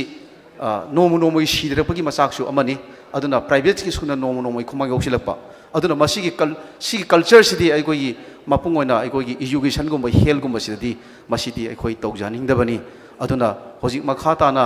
तुंगदा लाकदबा अखोगी मियांगी पॉपुलर लैंगांगनासु अखोई वखल ताबिगदबदी अखोइना एजुकेशन हाइबसदी टीचिंग प्रोफेशन दा ngaujaba मदुदा मनात ओइजबा कंगुदो अखोइना मदुबु इकाई खुमनरगा मदु विदाउट एनी कॉस्ट मेरिट येंगागा कथोपा ngamgadabda lobi taragadi awonba खुनाई मा पुरकपदा अखोई साउना अखोई मतेंग पांगने लवे ngasi अखोइना अखोई खुनाई सिदा थेंगनरिबा क्राइसिस मयामा मे थारगी होजिक चिनकुकी नार्को टेररिस्ट ना पिरकपा साइथेंग अदगी ngasi अखोई इरमदम सिगी मियामना रिफ्यूजी ओबेगी खुदिवक मयाम सिंगसे अखोई मुन अखोई खंजिलरगदी अखोइना अखोई असेंगबा इरमदम सिबु नुंसिजबा मरैबाक निंगबा मजाकिदिबा कथोपा ngambado अखोई मसिंग वांगा लेरगदी हिरम खुदिमकता मपालमदगी लापा साइफू साइथेंग खुदिमकसे अखोई थेनबा ngangani adu खुदि थेनबा से काजे लाकदेगिदु अखोई एजुकेशन दगी स्कूल कॉलेज दगी हरगनिबा यूथ सिंग मखोना Tungi यूमब्रेल ओरबा मतमदा ngangdabani aduna asugumba school college सिदा अखोई मरैबाक मजाति नुंसिबगी अदुगा इरमदम सिगी सिंग पार्ट टोरेन अदुगा इरमदम सिगी इपाने पुना थमंबा इपाना इपुनाची ओबा हेरिटेज साइसिंग मसक यामना खंगबा अमदी इरमदम सिगी लैबाखी nation सिगी कथोक ngamba mayam amaka tholakaduse education department ꯑꯩꯈꯣꯏꯒꯤ education ꯍꯥꯏꯕ ꯑꯩꯈꯣꯏꯒꯤ ꯃꯍꯩꯂꯣꯏꯁꯪꯁꯤꯡ ꯁ꯭ꯀꯨꯜ ꯀꯣꯂꯦꯖꯗꯒꯤ ꯊꯣꯛꯂꯛꯀꯗꯕꯅꯤ ꯑꯗꯨꯅ ꯁꯤꯒꯨꯝꯕ ꯃꯌꯥꯝꯁꯤ ꯑꯩꯈꯣꯏꯅ ꯃꯁꯤ ꯌꯥꯝꯅ ꯁꯦꯡꯅ ꯊꯝꯕ ꯑꯃꯈꯛ ꯃꯊꯧ ꯇꯥꯏ ꯑꯗꯨꯒ ꯑꯩꯈꯣꯏꯒꯤ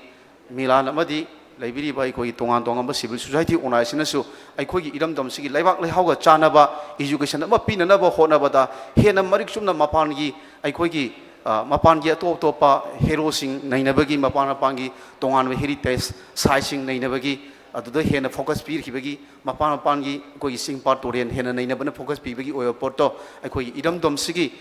ꯂꯩꯕꯥꯛ ꯂꯩꯍꯥꯎꯁꯤꯒ ꯆꯥꯟꯅꯕ ꯏꯔꯝꯗꯝꯁꯤꯒꯤ ꯑꯣꯏꯕ ꯄꯣꯠꯁꯤꯡꯗ ꯍꯦꯟꯅ ꯃꯃꯨꯠ ꯇꯥꯅꯅꯕ ꯈꯪꯅꯅꯕ ꯍꯣꯠꯅꯕꯗ ꯑꯩꯈꯣꯏ ꯈꯨꯗꯤꯡꯃꯛꯀꯤ ꯊꯧꯗꯥꯡ ꯂꯧꯃꯤꯟꯅꯅꯕ ꯍꯣꯠꯅꯁꯤ ꯑꯗꯨꯒ ꯃꯦꯂꯥꯟꯅ ꯇꯧꯔꯤꯕ ꯊꯕꯛ ꯊꯧꯔꯝ ꯃꯌꯥꯝꯁꯦ ꯑꯩꯈꯣꯏꯅ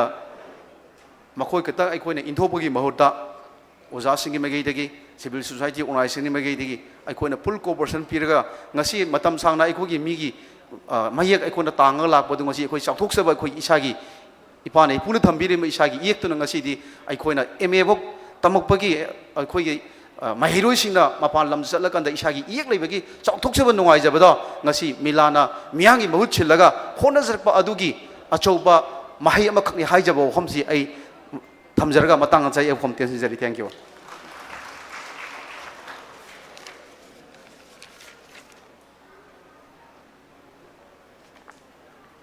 थागतचरी प्रेसिडेंट हरिकोनबू ममल यामलबा वफम क्या थंबिरमबगीदमक मथंग असिदी थौरम परेंग असिदगी खजितंग मथंग मखा ओंथोकचरगा CSO donors amadi paumi-singda lengan khudol tamjabagi tanjadu matang milalgi maikaidagi laujage pumnabingna waro biroi masigi damak aikhoigi milalgi Assistant Secretary Publicity RK Jitenda microphone asi ngatang sinajari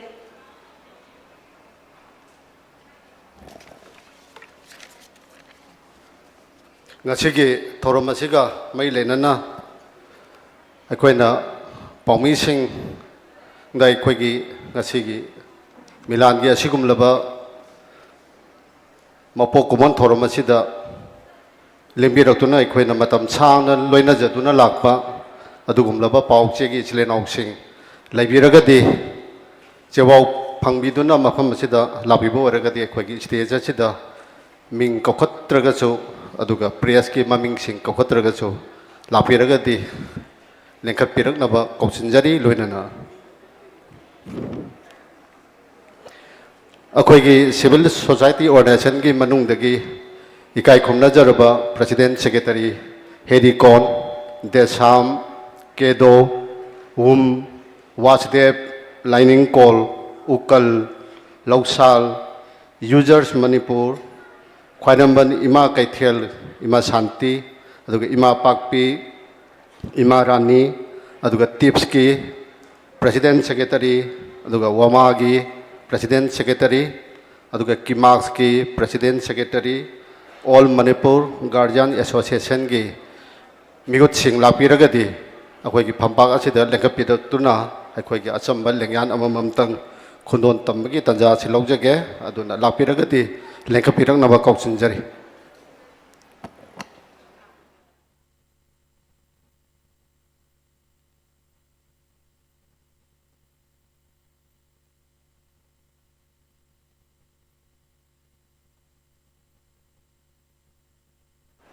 ikai khomna jaraba ISTV gi lapiragadi lengkapiraknaba dingjari Impact TV gi aduga Tom TV gi hoyelampau gi aduga Poknafam Imphal Free Press Yakai Roll Pandam lapiragadi lengkapiraknaba kausinjari Poknafam Sangai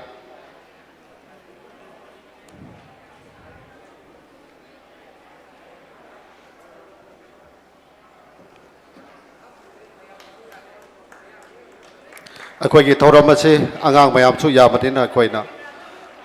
ngallingaida khara thujanaba honabada akoina yamna sengna amamam toina kaugadabagi timing do akoida lejadaba angang mayam sing ja api api chu yawbnina wagadaba mayam am leibatu khanjaraga khitang samjanaba honajabani khudimuna waro bidanaba su niksing jari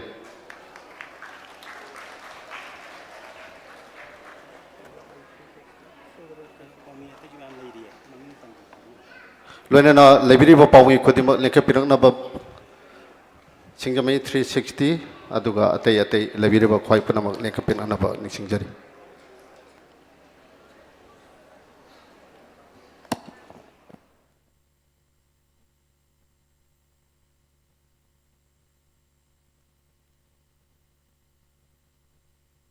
इकाई खुमनजरबा कोई हेरिकोन की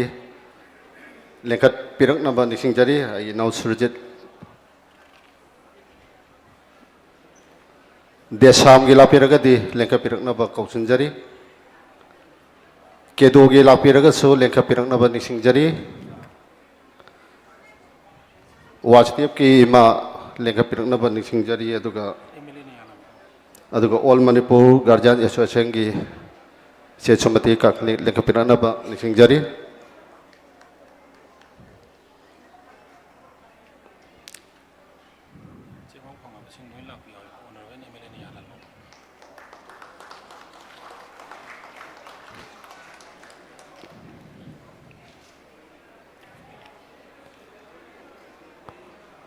मतकता हजग्रिबसिंग लापिरगदी लेखपिननब निसिंजरी उकल लौसाल users Manipur ख्वाइनमन इमा कैथेलगी इमा अहोम शांति पाकपिरानी अदुगा tips की वामागी की marks की लेखपिरनब निसिंजरी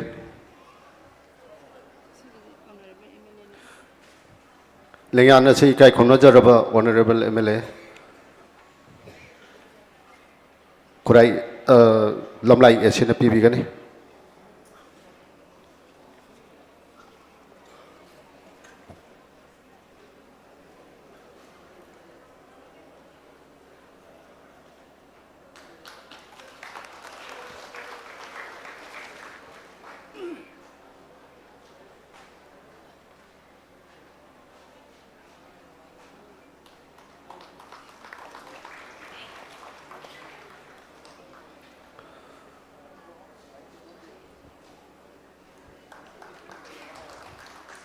मतंगदा इकाई खुमनजरब ngasiगी थौरम असिबु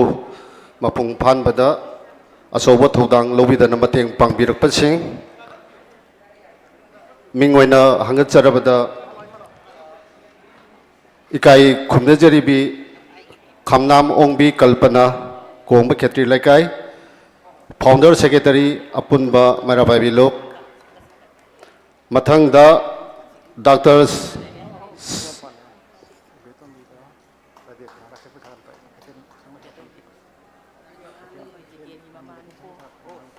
अदुगा ख्वाइरमन कैथेंगी सेंगो सांगप लुपकी इमा लापिरगदी लेखपिरकनब निसिंजरी इमा इबेतो मी लापिरगदी लेखपिरकनब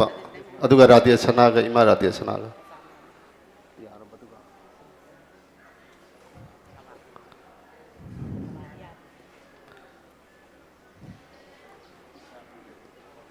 अदुगा मथंगदा मसिगी थौरम असी लोरबा मतुंगदा ngasiगी pangtok jariba angang singi prize mayam ama mateng pangbirukpa singi list amtanga lauthok sage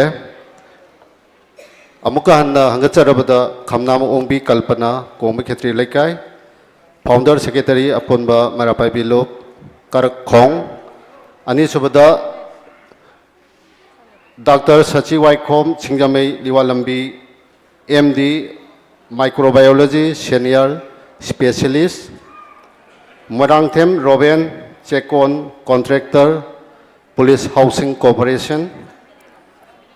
Mathangda Soibam Joteswar Singh Kwakaithel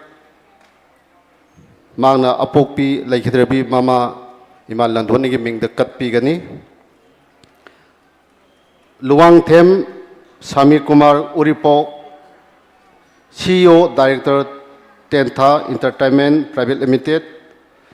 Dr. Mangsata Bam Bimala Devi Sekta Makha Lekai Head of Department English Birmangun College Sombong Hairiba Singh asi lapiragadi Pambak te lekha pirakna basu Sinja langja riba singi makai degi nolokna hangatsari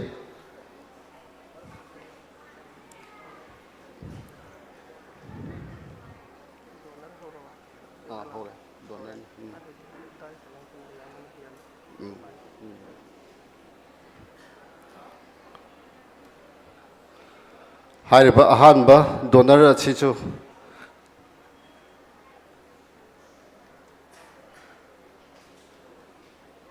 ꯈꯝꯅꯥꯝ ꯀꯜꯄꯅꯥ ꯃꯤꯡ ꯑꯣꯏꯅ ꯍꯪꯒꯠꯆꯔꯕꯗ doctor Shashi ꯋꯥꯏꯈꯣꯝ, Moirangthem ꯔꯣꯕꯦꯟ, Soibam ꯖꯤꯇꯦꯁꯣꯔ, ꯂꯨꯋꯥꯡꯁꯪꯕꯝ ꯁꯃꯤꯀꯨꯃꯥꯔ, doctor ꯃꯪꯁꯥꯇꯥꯕꯝ ꯕꯤꯃꯣꯂꯥ ꯍꯥꯏꯔꯤꯕꯁꯤꯡꯒꯤ ꯂꯥꯛꯄꯤꯔꯒꯗꯤ ꯁ꯭ꯇꯦꯖꯗ ꯀꯥꯈꯠꯄꯤꯔꯛꯅꯕ ꯅꯤꯡꯁꯤꯡꯖꯔꯤ꯫ ꯑꯗꯨꯒ ꯑꯩꯈꯣꯏꯒꯤ ꯂꯦꯡꯌꯥꯟ ꯑꯁꯤ ꯏꯀꯥꯏ ꯈꯨꯝꯅꯖꯔꯕ honourable MLAꯅ ꯄꯤꯕꯤꯒꯅꯤ꯫ ꯑꯩꯈꯣꯏꯒꯤ ꯂꯦꯡꯌꯥꯟ ꯁꯦꯝ ꯁꯥꯕꯤꯅꯕ ꯀꯧꯈꯠꯆꯔꯤ꯫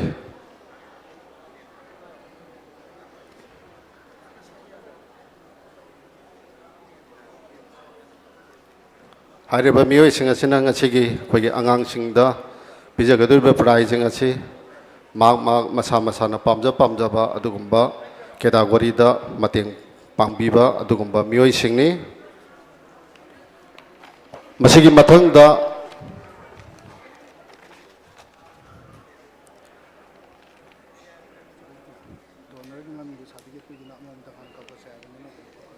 ꯌꯥꯔꯦ ꯁꯤ ꯑꯣꯏ ꯇꯧꯔꯁꯤ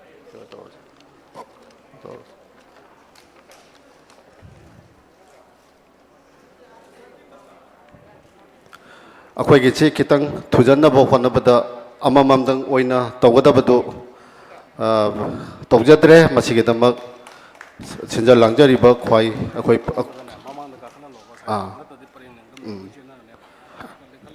ꯑꯍꯥꯟꯕꯒꯤ ꯄꯤꯕꯤꯔꯤꯕ ꯑꯁꯤ ꯈꯝꯅꯥꯡꯋꯥꯡꯕꯤ ꯀꯜꯄꯅꯥ, ꯑꯅꯤꯁꯨꯕꯗ ꯗꯥꯛꯇꯔ ꯁꯆꯤ खितंग मथक्ता काखपिनबा याउबिरगदि निंसिंगजरी अनिसुबदा डॉक्टर सची वाइखोम सिंगजमिलिवा लंबी MD माइक्रोबायोलॉजी सीनियर स्पेशलिस्ट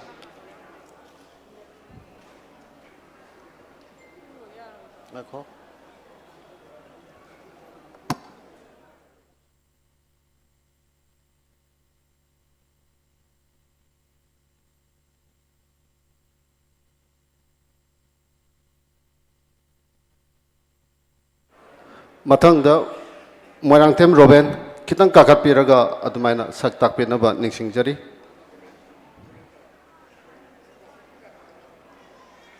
अखोजे पुन्ना तौबदुदा खितंग चेनबा मा लेरे आंगांग म्यामजी खंजरगा अखोइना अदुक मतिक थुनबा होनाजबनी वारौबिरोय मथंगदा डॉक्टर सची लाकपिब्रा सची वाइखोम मथंगदा सोइबम जितेश्वर सिंह क्वाकैथेल कत होरेन महांगना आंगांगसिंदा कपिबसे लेखिदरबा इमागी ममिंगदा कपिगदबनी मथंगदा Luwang Sangbam Luwangthem Sami Kumar Uripok CEO director Tentha entertainment private limited ओजा सिना अखोइगी सही खुदिंगी महेरोई खुदिमक्ता चाही मंगा सुमना अदुम लिसिंग मंगा कटपिगनी हाइदना अदुमाइना थंबिरक्पा अदुगुम्बा मियोइनी मथंगदा doctor मंगसाताबम Bimla Devi Sekta Makha Leikai head of department English department Biramangol college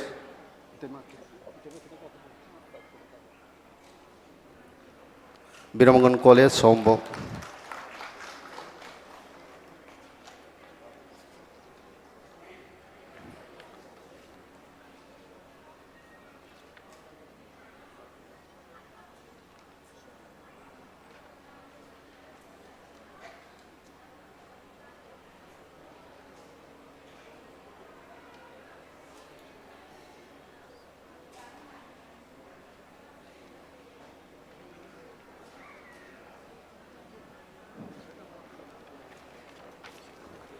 मथंगदा Laimayum Pratap Tera Bazar secretary smart security service SSS के अदुगुम्बा ओजाने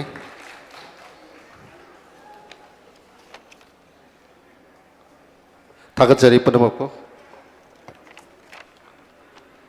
मथंगदा नाउरेबम रतन मितै सगोलबन थिंगोम लेकाई लेबिरगदी लेखत पिननब कौसुंजरी थियाम मास्टर सिंह चारांगपात मनिंग लेकाई लेबिरगदी स्टेज लेंखपिनब कौशनजरी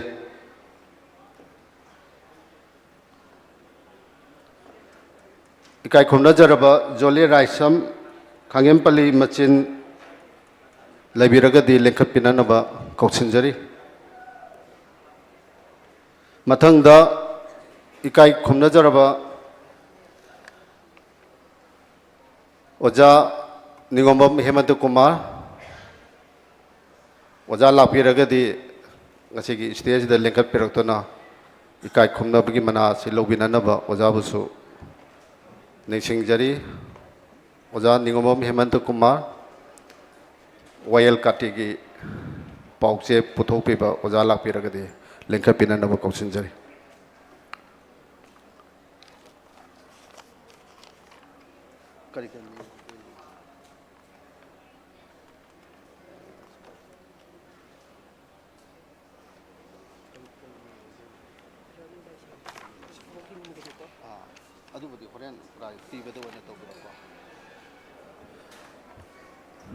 हरिबा छे अखोइगे हिकाई खुमनजरबा हेरिकॉन की प्रेसिडेंट पीबीगनी जोली राइसरम अदुगा थिया मास्टर ओजा अनी से हेरिकॉन की प्रेसिडेंट पीबीगनी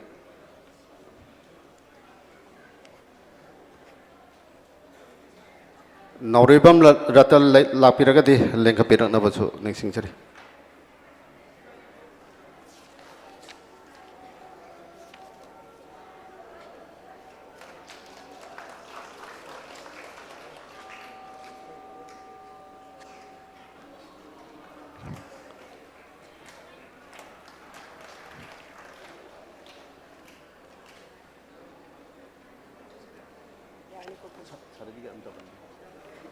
यारगदी सर्टिफिकेट तो हमता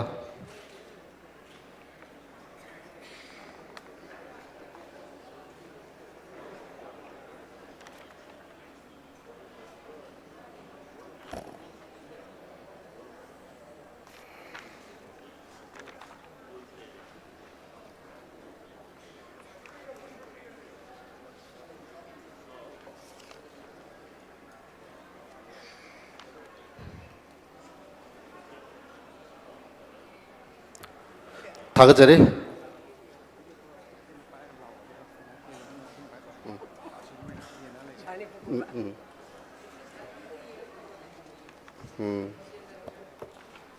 नोगे कनो द सर्टिफिकेट तो सिदा परवाने आई पार पार कोरगे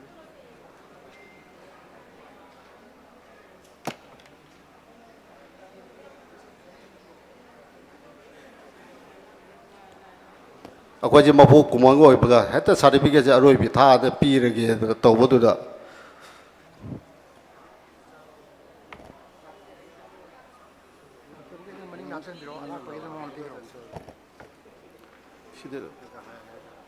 इकाई खुमनजरबा Laimayum Pratap secretary smart security ngасai पीगरदाइने से सर्टिफिकेट पीहौद्रबराबा से पायो दे नौरेम रतन कौद्री से लात्रिया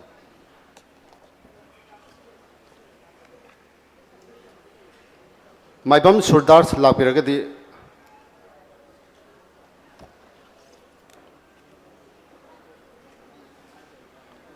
मथंग युमनाम भोचाव Singh Yumnam Leikai chief engineer education engineering cell लापिरगदी लेंखपिरनब कौसिनजरी चक्रेबा मथंग वांगखेम रविचंद्र सिंह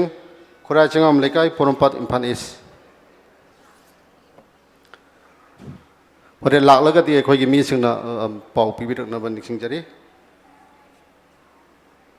इकाई खुमनजरबी वांगजम प्रेमापति लैमा मयांग इम्फाल प्रधान माइबम उचिवा ग्राम पंचायत लापिरगदी स्टेज लेंखपिरनब कौसिनजरी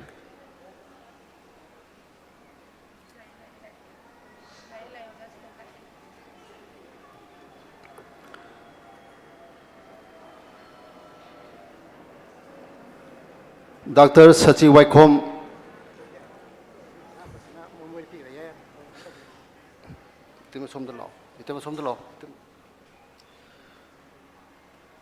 डॉक्टर सची वाइखोम सिंजमई दिवा लंबी इम्फाल ईस्ट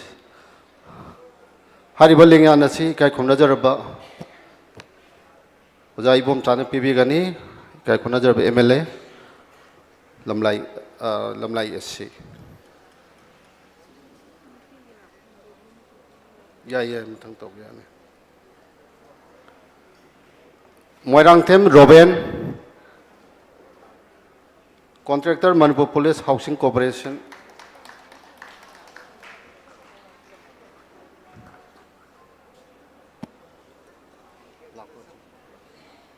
Thakachari Kainano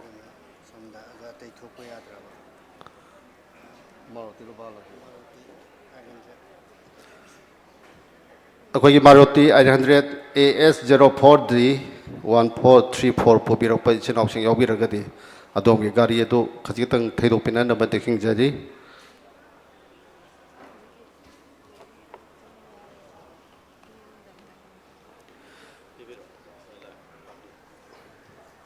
हजिकिदो सची ओ लाइसम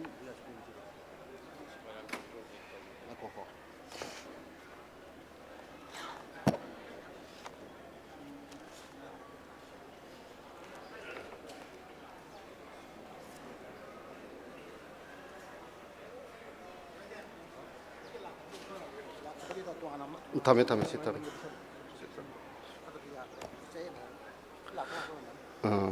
मना सी काय खुनजरबी मैदाम न पीपीगनी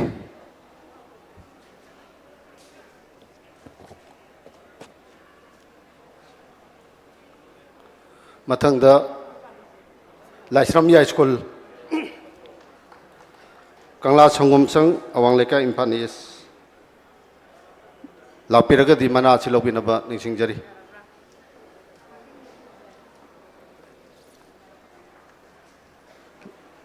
और लागलगदि पाव अदुम पीबिनबा निसिंगजरी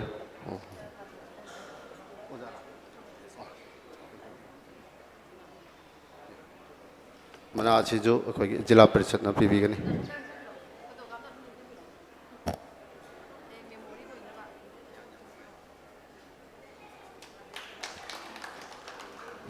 मतंगदा कांगजम रोनेल चंद्र मैतै हंगांग मखालिका Imphal east general secretary film forum Manipur अमतंग बीबीगो मेदा सिमतंग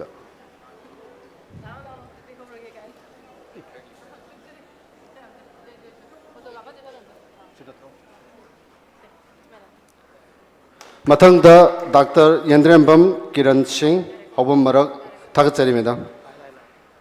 किरण सिंह हबम मरक चिंताम लेकाय सोशल एक्टिविस्ट पु असम मना से लोबिनबा कौशनजरी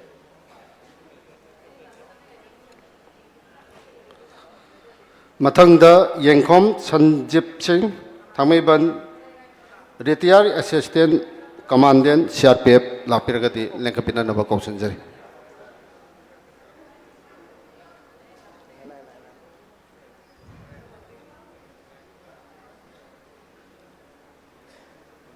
हाइरिबा मना से इकाय खुमनजरेबी इचे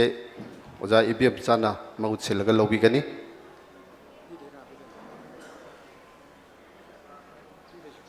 इकाय खुमनजरबा मना से मिलान की प्रेसिडेंट बीबीगनी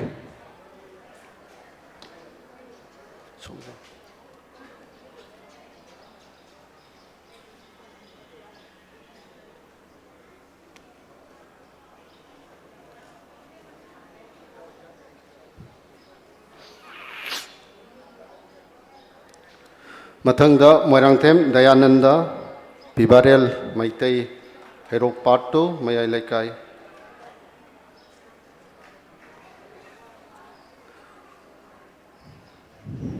लापिरगदि लेंकपिरकनबा निसिंगजरी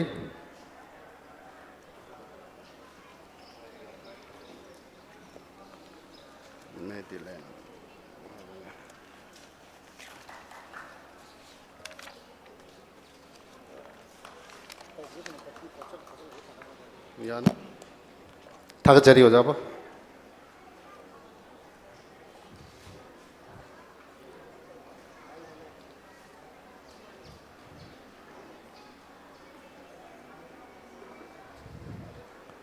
ꯂꯦꯡꯈꯠꯄꯤꯔꯛꯁꯤ ꯂꯦꯡꯈꯠꯄꯤꯔꯛꯁꯤ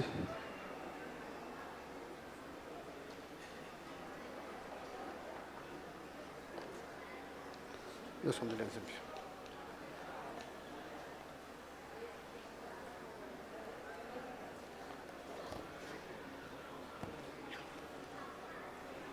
ꯗꯥꯛꯇꯔ ꯈꯦꯇ꯭ꯔꯤꯃꯌꯨꯝ ꯑꯔꯨꯟ ꯂꯥꯛꯄꯤꯔꯒꯗꯤ ꯂꯦꯡꯈꯠꯄꯤꯅꯅꯕ ꯀꯧꯁꯤꯟꯖꯔꯤ ꯍꯥꯏꯔꯤꯕ ꯃꯅꯥ ꯑꯁꯤ ꯏꯀꯥꯏ ꯈꯨꯝꯅꯖꯔꯕ ꯗꯣꯛꯇꯔ ꯋꯥꯏꯈꯣꯝ ꯔꯣꯃꯦꯁꯅ ꯄꯤꯕꯤꯒꯅꯤ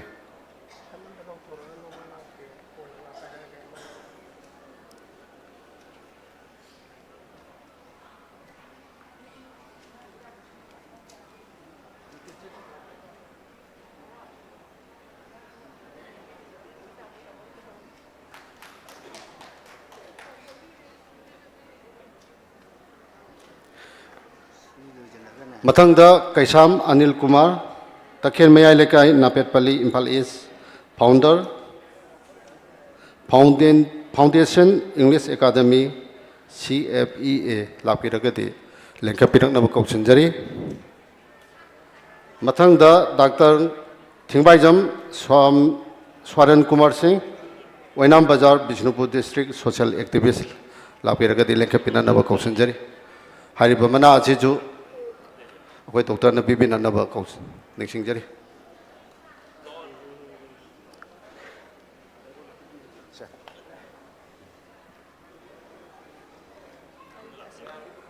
ꯀꯩꯁꯥꯝ ꯑꯅꯤꯜ ꯀꯨꯃꯥꯔ ꯂꯥꯛꯄꯤꯔꯒꯗꯤ ꯍꯣꯏ ꯍꯣꯏ ꯍꯣꯏ ꯍꯣꯏ ꯑꯩ ꯌꯥꯏ ꯀꯧꯔꯛꯀꯦ ꯉꯁꯤꯒꯤ ꯑꯁꯤꯒꯨꯝꯂꯕ ꯊꯧꯔꯝ ꯑꯁꯤꯒ ꯃꯔꯤ ꯂꯩꯅꯅ ꯃꯦꯗꯥꯝ ꯑꯝꯇ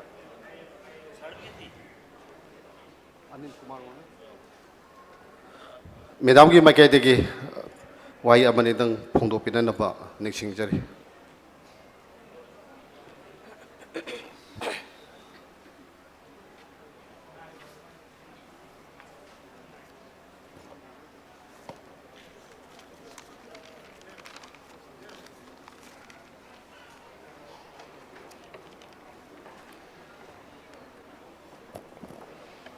ꯑꯍꯥꯟꯕꯃꯛꯇꯗ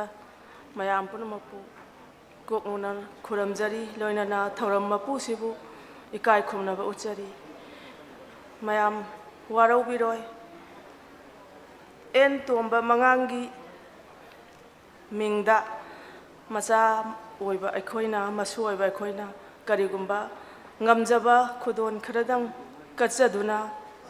ꯇꯨꯡꯒꯤ ꯃꯍꯩꯔꯣꯏꯁꯤꯡꯒꯤꯗꯃꯛꯇ ꯄꯨꯛꯅꯤꯡ ꯊꯧꯒꯠꯆꯕ ꯇꯥꯟꯖꯥ ꯑꯁꯤꯕꯨ ꯂꯧꯖꯔꯒ ꯉꯁꯤꯒꯤ ꯊꯧꯔꯝ ꯃꯄꯨꯁꯤꯡꯕꯨ ꯊꯥꯒꯠꯆꯔꯤ ꯇꯥꯟꯖꯥ ꯑꯁꯤ ꯄꯤꯅꯕꯤꯕꯒꯤꯗꯃꯛ ꯑꯦꯟ ꯇꯣꯝꯕ ꯃꯉꯥꯡꯒꯤ ꯃꯔꯝꯗ ꯋꯥꯍꯩ ꯈꯖꯤꯛꯇꯪ ꯃꯤꯅꯠ 5 ꯈꯛꯇꯪ ꯊꯝꯖꯒꯦ ꯃꯌꯥꯝꯅ ꯑꯌꯥꯕ ꯄꯤꯅꯕꯤꯒꯅꯤ ꯅꯤꯡꯊꯧꯖꯝ ꯇꯣꯝꯕ ꯃꯉꯥꯡ ꯁꯣꯛ 1994 ꯂꯥꯡꯕꯟꯒꯤ ꯅꯤꯅꯤ ꯄꯥꯟꯕ ꯅꯣꯡꯃꯥꯏꯖꯤꯡ ꯅꯨꯃꯤꯠꯇ ꯍꯩꯔꯣꯛ ꯄꯥꯠ 2 ꯊꯣꯛꯆꯣꯝ ꯂꯩꯀꯥꯏꯒꯤ ꯂꯥꯏꯔꯕ ꯏꯃꯨꯡ ꯑꯃꯗ ꯅꯤꯡꯊꯧꯖꯝ ꯃꯅꯤ ꯑꯃꯗꯤ ꯊꯣꯛꯆꯣꯝ ꯅꯤꯉꯣꯜ ꯅꯤꯡꯊꯧꯖꯝ ꯑꯣꯡꯕꯤ ꯆꯝꯄꯥ ꯑꯅꯤꯒꯤ ꯑꯃꯈꯛꯇ ꯑꯣꯏꯅ ꯐꯪꯖꯈꯤ ꯇꯣꯝꯕ ꯃꯉꯥꯡ ꯂꯥꯏꯔꯕ ꯏꯃꯨꯡꯗ ꯄꯣꯛꯆꯕ ꯑꯃꯗꯤ ꯃꯗꯣꯝ ꯑꯃꯈꯛꯇꯪ ꯑꯣꯏꯖꯔꯕꯁꯨ ꯋꯥꯈꯜ ꯑꯃꯁꯨꯡ ꯄꯨꯛꯆꯦꯜ ꯊꯧꯅꯥ ꯊꯧꯖꯥꯜ ꯃꯤꯅꯨꯡꯁꯤ ꯑꯃꯗꯤ ꯀꯠꯊꯣꯛꯄ ꯁꯥꯎꯒꯟꯗꯕ ꯃꯤꯁꯛ ꯑꯃ ꯑꯣꯏꯅ ꯑꯉꯥꯡ ꯑꯣꯏꯔꯤꯉꯩꯗꯒꯤ ꯍꯧꯅ ꯍꯣꯠꯅꯕ ꯀꯟꯖꯕ ꯃꯇꯧꯅ ꯂꯥꯏꯔꯕ ꯑꯣꯏꯗꯨꯅ ꯃꯍꯩ ꯃꯁꯤꯡ ꯇꯝꯕꯗ ꯈꯨꯗꯣꯡ ꯆꯥꯗꯕ ꯀꯌꯥꯗꯒꯤ ꯃꯥꯒꯤ ꯃꯥꯃ ꯊꯣꯛꯆꯣꯝ ꯁꯨꯔꯨꯞꯀꯤ ꯃꯤꯠꯌꯦꯡꯈꯥꯗ ꯀ꯭ꯂꯥꯁ 10 ꯈꯛꯇꯪ ꯇꯝꯕ ꯐꯪꯖꯈꯤ ꯑꯩꯈꯣꯏꯒꯤ ꯃꯔꯛꯇꯁꯨ ꯃꯤ ꯃꯈꯜ ꯃꯥꯟꯅꯗꯦ ꯈꯔꯅ ꯐꯠꯇꯕ ꯊꯧꯔꯥꯡꯗ ꯍꯩꯅꯕꯤ ꯑꯣꯏ ꯈꯔꯅ ꯃꯤꯌꯥꯝꯒꯤ ꯌꯥꯏꯐꯅꯕ ꯊꯧꯔꯥꯡꯗ ꯌꯥꯎꯖꯕ ꯑꯣꯏ ꯐꯠꯇꯕ ꯃꯤꯒꯤ ꯃꯅꯝ ꯅꯝꯊꯤ ꯑꯗꯨꯕꯨ ꯑꯐꯕ ꯊꯕꯛ ꯇꯧꯖꯕ ꯃꯤꯑꯣꯏꯁꯤꯡꯕꯨꯁꯨ ꯈꯨꯟꯅꯥꯏ ꯑꯁꯤꯅ ꯁꯤꯡꯊꯥꯅꯕꯤꯗꯕꯒꯨꯝ ꯎꯔꯤ ꯁꯤꯡꯊꯥꯅꯕꯤꯗ꯭ꯔꯕꯁꯤꯡꯗꯨꯒꯤ ꯃꯔꯛꯇ ꯇꯣꯝꯕ ꯃꯉꯥꯡꯁꯨ ꯑꯃꯅꯤ ꯇꯥꯏꯕꯪ ꯃꯤꯑꯣꯏꯕ ꯍꯥꯏꯕꯁꯦ ꯃꯤꯑꯣꯏꯕꯅ ꯉꯔꯥꯡ ꯇꯧꯖꯈꯤꯕ ꯑꯐꯕ ꯑꯃꯁꯨꯡ ꯐꯠꯇꯕꯒꯤ ꯃꯍꯩꯗꯤ ꯉꯁꯤ ꯐꯪꯖꯩ ꯉꯁꯤ ꯇꯧꯖꯕ ꯊꯕꯛꯀꯤ ꯃꯍꯩꯅ ꯍꯌꯦꯡ ꯐꯪꯒꯅꯤ ꯍꯥꯏꯕꯁꯤ ꯇꯣꯝꯕ ꯃꯉꯥꯡꯅ ꯉꯁꯤꯒꯤ ꯈꯨꯟꯅꯥꯏꯗ ꯃꯌꯦꯛ ꯁꯦꯡꯅ ꯇꯝꯕꯤꯔꯝꯃꯤ ꯇꯣꯝꯕ ꯃꯉꯥꯡ ꯂꯥꯏꯔꯖꯔꯕꯁꯨ ꯊꯧꯗꯥꯡ ꯀꯌꯥ ꯑꯃꯒ ꯂꯣꯏꯅꯅ angang oidingaidagi hauna miyamgi seba tawjarakhiba misak amani mahak iraibak asida khundaminariba singmi tami khudingmak amatta oina nungsi janana apunbagi pangalna ingna sikna yaifaba khunai ama punna hingminnaba pamjabana maram oiraga chaukhatpa khunai ama oiraknabagi damakta mahakna tawramba semjaramba lingkhatlamba lambi lamdang thauram thauda kayabu hangatna yenglubada tomba mangangi punsina hinglingaida mapung phabadi ngamhaudraba tauhanningba kayagi polumna pungamdana thamlamlaba kayabu tawjakhiba thabakna aphabana masing hena tawrakpana mapu mana sanbiduna tomba mangang ngatam changna punchidaba yaramdre khangbiduna mapuna pibiba machanupi ahal moirangthem ongbi mala leimagi machanupa doctor pibarelna mapum tomba mangangi tawjarakpa mahi adugi damakta kanagumbana singthana bidrabasu ipu matam chupada singthana jage haiduna angamba tengbang piduna ngasi phauba leptana lakli tomba mangangna hogdok lamba lingkhat lamba association kaya takpi tambiduna mit mai singan biram laba kaya chaukhat thaurang kaya gi thau pujaram laba kaya gi maraktagi mapuna pamjaramba saruk amadang khangat charaga mitai mayek changdamnabada mak wangna phanglaba khangat laba mioi mahairoi singda mana mathum piduna tungi yumbirel kayabu pungning thogat chaba oina tomba mangangna taibang punsi choklising ani 12 December ki tang ahumda punsi tension duna mapugi nakta yaukhrabasu tomba mangangna tawjaramba mahigi aphaba mahina 2025 August Traimpan numit asi phawadi masunupa Dr. Pibarena ngamjaba mana mathum piduna mahiroi singi tomba mangangi athoiba minglen tabu singtha jaduna miyamgi mamangda kachari lepa leitana ngasi phawadi tombagi minglen athoibana tawramba thabak kayabu hangatna yengjari matung tabada su ngamjaba oijage haiduna mitai irol yek loina silon apun baluk Milan kanglai paki active member ama oina soklising ani marida mirai mayaki tamakta khongjang kayada saruk yabi rakraba tomba mangangi loinabi ningthaujam ongbi vidyadhani machanupi ahal moirangthem ongbi malalaima machanupa ahal en bojen machanupa atomba en bijen amadi masunupa Dr. Pibarena ngasigi thauram mapu oiriba singi mafamda tawiman utchabaga loinana tomba mangangi sinpham tabu SSB gi sinphamda leijarakpa amadi service na tauna arang phangi sinphamda tawjaduna aroiba punsi mikup phawbada arang pham sinphamda miyamgi sebada punsi kathokiba punamak asibu mikup amadang miyamda khangan jaba phanghan bibagi damak ngasigi sinbiriba Milangi kanglai paki mafamda hanna ikai khumna buchari loinana khuramjari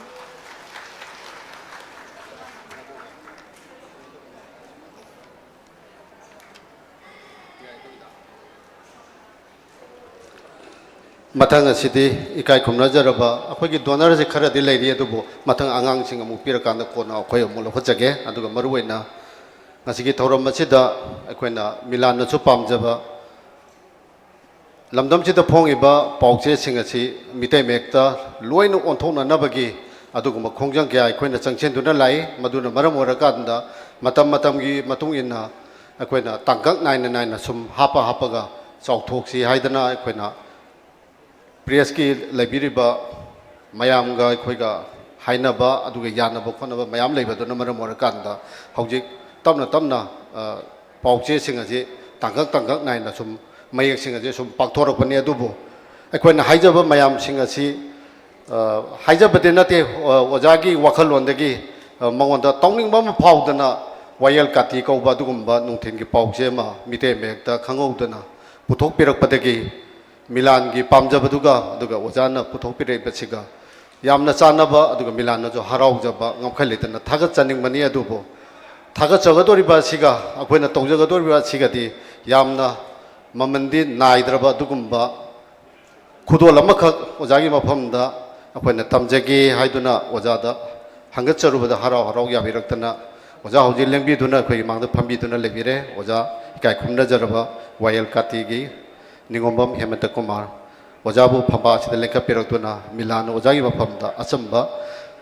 ꯈꯖꯤꯛꯇꯪ ꯀꯠꯆꯕꯁꯤꯗ ꯑꯣꯖꯥꯅ ꯍꯔꯥꯎ ꯍꯔꯥꯎꯅ ꯂꯧꯕꯤꯒꯅꯤ ꯑꯗꯨꯒ ꯍꯥꯏꯔꯤꯕ ꯃꯅꯥ ꯑꯁꯤ ꯏꯀꯥꯏ ꯈꯨꯝꯅꯖꯔꯕ ꯈꯣꯡꯃꯥꯟꯇꯥꯕꯝ ꯏꯕꯣꯝꯆꯥ ꯃꯤꯉꯣꯟꯗ ꯍꯦꯟꯒꯠꯆꯔꯕꯗ ꯂꯝꯂꯥꯏ ꯑꯦꯁꯤꯒꯤ MLAꯅ ꯄꯤꯕꯤꯒꯅꯤ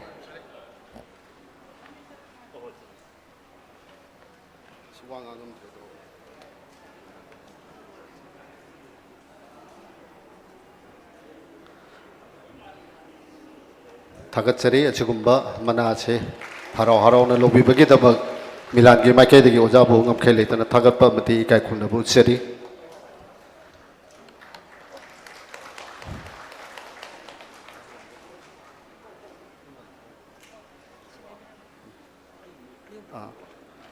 ꯑꯣꯖꯥꯅ ꯋꯥꯍꯩ ꯑꯃꯅꯤꯇꯪ ꯐꯣꯡꯗꯣꯛꯄꯤꯔꯝꯅꯕꯁꯨ ꯑꯩꯈꯣꯏꯅ ꯍꯥꯏꯖꯒꯦ ꯇꯧꯕꯅꯤ ꯑꯗꯣ ꯑꯣꯖꯥꯅꯁꯨ ꯇꯥꯛꯄꯤꯔꯦ ꯋꯥꯍꯩ ꯑꯃꯅꯤꯇꯪ ꯐꯣꯡꯗꯣꯛꯄꯤꯅꯕ ꯅꯤꯡꯁꯤꯡꯖꯔꯤ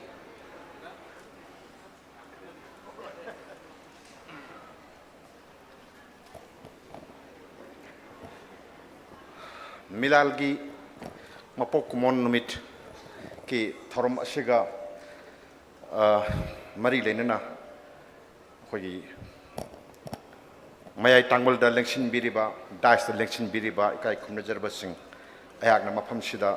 लेपसरगा थौगरम उच्चरी आइगी मांगदा लेंसिन बिरिबा मरुप मपांग ओजा गुरु हाइतारे लाई गुरु सिंह माइरुई सिंह ख्वाई तराबु आइना मफम सिदा लेपसरगा खुबांग चांगजौ तरा लोना जुदुना आई काई खुमनबा उच्चरी वारिसी यामदी सांगना हाइनिंगबनी अदो ngasi wasi ngang bayaro dori maram di aingonda ikai khumnaba macha ama utlaga aigi adugi thorom oina tawbani na ado aina haijening si only minute ani ohumda ai loina phone jage matam amada di pausi singse kanuki akogi maitai me phong haibsi chai tharaga phong da ba yada ba dom na toram meba ko sima khoi punnam tan ningsing minaba phai aduga hojik si kamai to ki bengali mayaki newspaper singsi tapna sum sidare sum lupthare masigi maru oiba maramdi khuise hojik si transaction period amani maitai mayek paba haibasi mirol si tangkhai ma phajala abani haibi yaiko aduna bengali mayek si paba thoktaba mayam ama le ado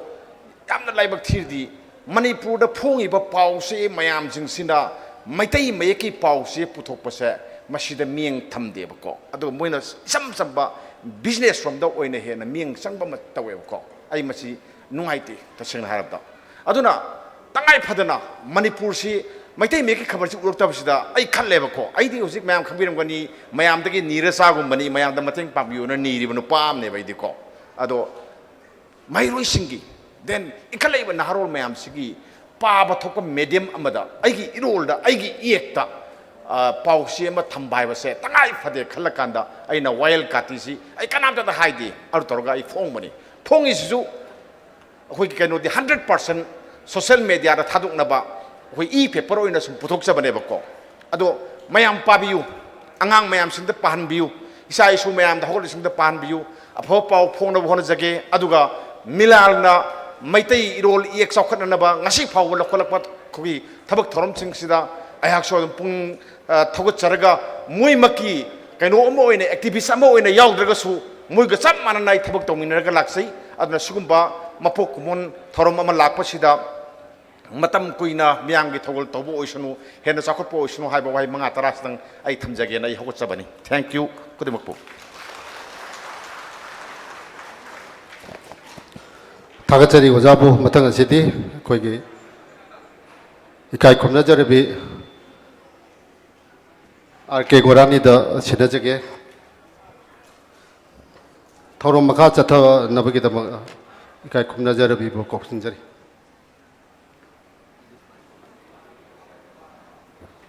थागतरी ओजा जितेनबु मथंग असिदि अखोइगी माइरोइसिंग चांगदमनबगी मना येनथोकपगी तांजा अदुनी Marak Thacharaga, Nasigi, Pambak Takta, Lengsin Biriba, Ikai Kumnazariba, Honorable MLA, Lamlai AC, Amadi, Ikai Kumnazariba Singi, Tang Laba, Mamaladu, Milana, Kajiktanga, Lauzagi Haibagi, Ayabadu Maganizari, Bibirakani Haibig, Asadumasu, Milana Sauna Tamzari, Ngakbigani, Matam Hanjana Sang Lobagi,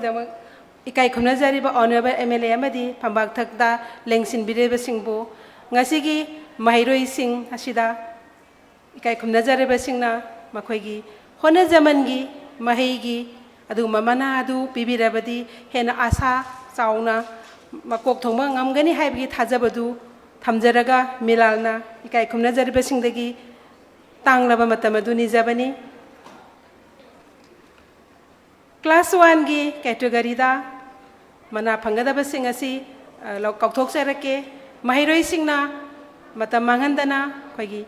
tungi yumbirel oigedor be isai su singna matam mangandana phambak thakta khonglei thuna thuna kakhat pirektuna asigumna ba mana asi lobagi nungai raba tanja du lobiyo haiduna milana ning singjari class 1 gi category da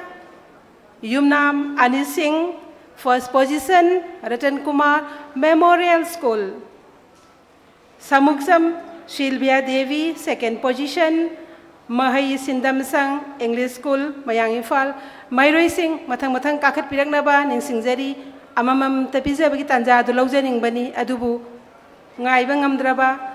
Pabangamdraba Matamasina Satkibana, Ekoi, Nanghoroi Haibagi, Awabadulai Zabadegi.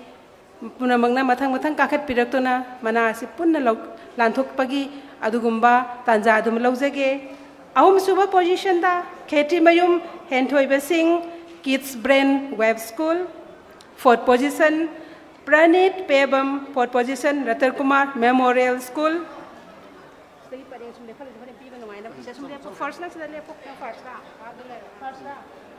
first second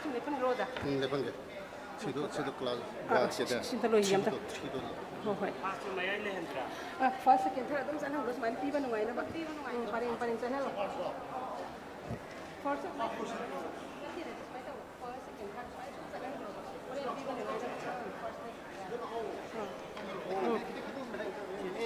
Mari Shubha position da Prajit Pebam Ratan Kumar Memorial School 5 position Mutum Elizabeth Devi, Ratan Kumar Memorial School.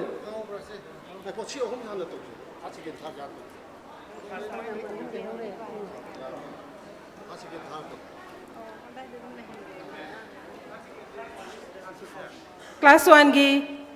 Hanbani Shubha Masung Ahum Shubha Mana Pangnaba Sing asi Ikai Kumnazariba Ngasigi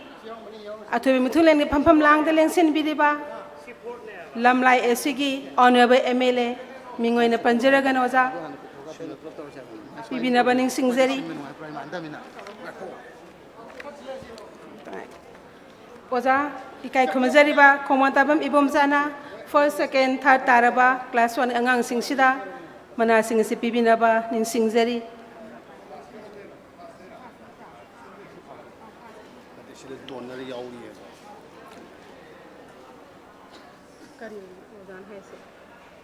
Second, third. Atu donor tu korila, so mana pehla se hai ba. Donor tu nama ni na.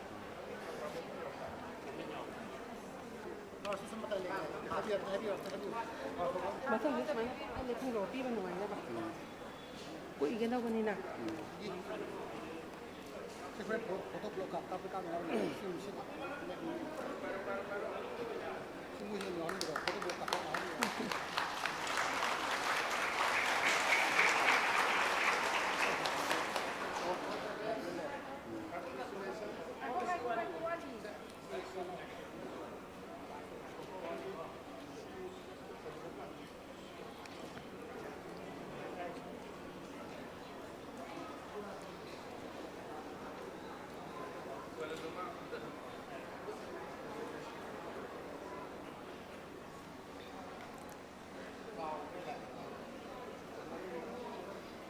Ngasigi pigliba ngang sing asina aikoigi tunggi yumbi oigidorobani haibagi wakhalondani pangthok sariba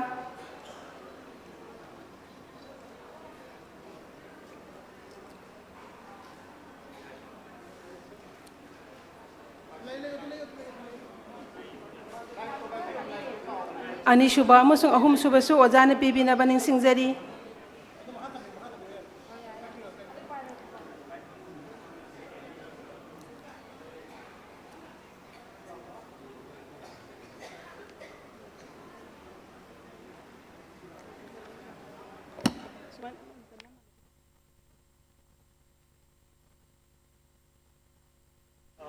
Second order.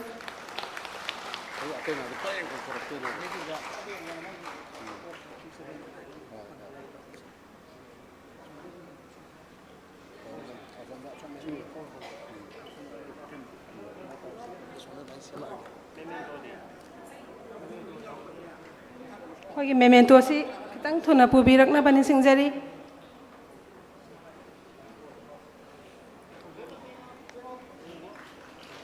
Samuksam Sylvia Devini hꯧꯖꯤꯛ ꯃꯅꯥ ꯂꯧꯕꯤꯔꯤꯕꯁꯤ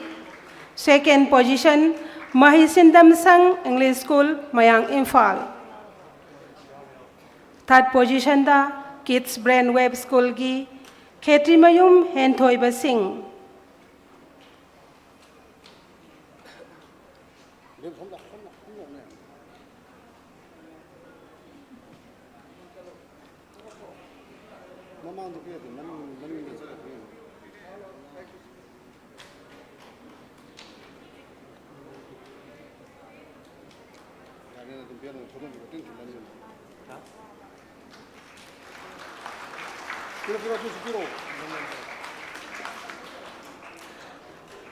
Honorable MLA bu matam khajik tangka laujakige. Fourth position da Prajit Pevam Ratan Kumar Memorial School. Ratan Kumar Memorial School ki Prajit Pevam fourth position.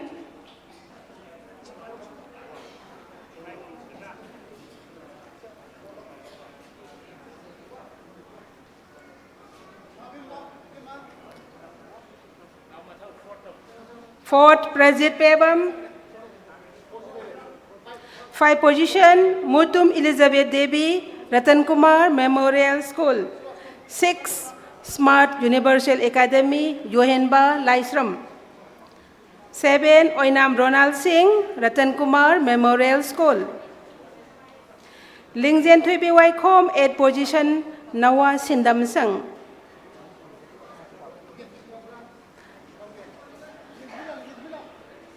Lingzen Thombi Waikom, Nawa Sindam Sang, 8th position. 9th position, Laisram Stella Devi, Janus Kids Foundation. 10, Telaiba Kundrakpam, Best Academy, Kangabok. 11th position, Brainy Singh Namairakpam, Bethel English School. 12th position, Uttarani Maibam, Janus Gate Foundation. Tarahumdeshuba position da Little Master Kids School Samurogi Yungkhaibam Alviana. Best handwriting da Nongthongbam Longan Bamitei Little Master Kids School Samuro. Ikai Khumnajariba Honorable MLA na Angang Singasida Mana CPB gani.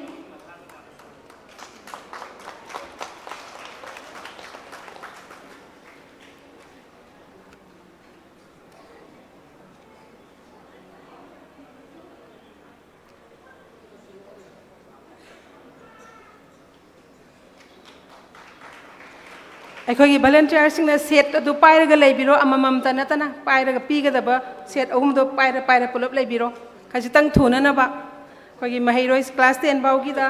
ꯑꯁꯤꯒꯨꯝꯕ ꯃꯅꯥ ꯑꯁꯤ ꯄꯤꯒꯗꯧꯕꯅꯤꯅ ꯐꯝꯕꯥꯛ ꯊꯛꯇ ꯂꯦꯡꯁꯤꯟꯕꯤꯔꯤꯕꯁꯤꯡꯒꯤꯁꯨ ꯌꯥꯝꯅ ꯑꯆꯤꯟꯕ ꯃꯇꯝ ꯂꯩꯕꯅꯤꯅ ꯑꯩꯈꯣꯏꯅ ꯈꯖꯤꯛꯇꯪ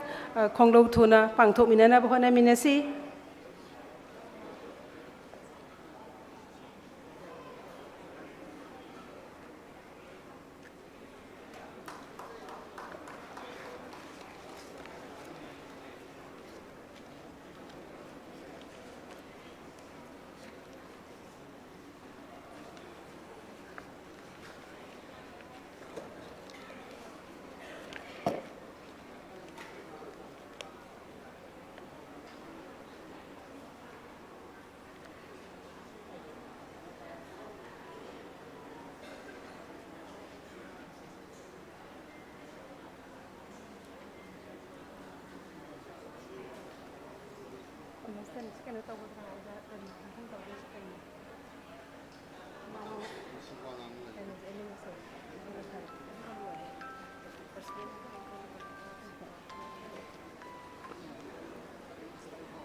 ꯑꯩꯈꯣꯏꯒꯤ ꯄꯤꯛꯂꯤꯕ ꯍꯥꯏꯗꯤ ꯀ꯭ꯂꯥꯁ 1ꯗꯒꯤ ꯍꯧꯖꯕꯅꯤꯅ ꯈ꯭ꯋꯥꯏꯗꯒꯤ ꯄꯤꯛꯄ ꯑꯉꯥꯡꯁꯤꯡꯒꯤ ꯀꯣꯝꯄꯤꯇꯤꯁꯟꯒꯤ ꯃꯅꯥ ꯑꯁꯤ ꯍꯥꯟꯅ ꯌꯦꯟꯊꯣꯛꯆꯅꯕ ꯑꯩꯈꯣꯏꯅ ꯊꯧꯔꯥꯡ ꯇꯧꯖꯕꯅꯤ ꯃꯈꯣꯏꯗ ꯑꯩꯈꯣꯏꯅ ꯀꯨꯏꯅ ꯉꯥꯏꯕꯒꯤ ꯑꯋꯥꯕꯗꯨ ꯈꯖꯤꯛꯇꯪ ꯀꯣꯛꯆꯅꯕ ꯍꯥꯏꯗꯨꯅ ꯃꯊꯪ ꯃꯌꯥꯝꯅꯁꯨ ꯑꯇꯣꯞꯄ ꯀ꯭ꯂꯥꯁꯀꯤꯁꯨ ꯋꯥꯔꯧꯕꯤꯗꯅꯕ ꯍꯪꯒꯠꯆꯔꯤ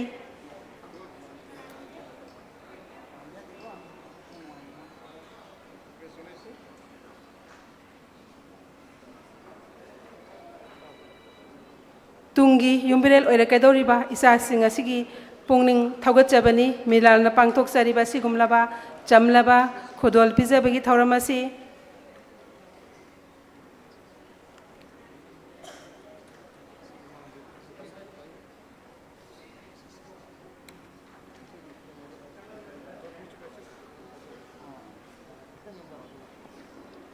Honorable MLA bu thagatsari isa sing tamna kumuko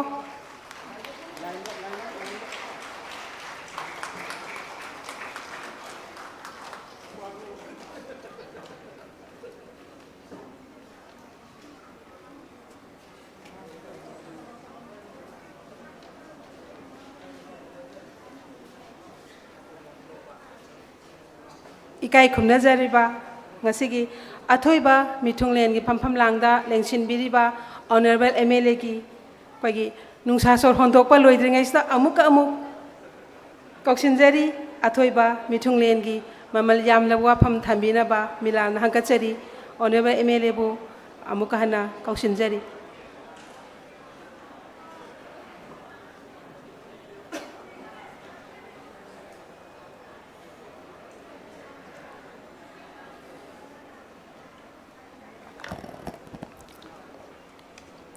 ꯃꯐꯝꯁꯤꯕꯨ ꯀꯣꯟꯕꯤꯔꯤꯕ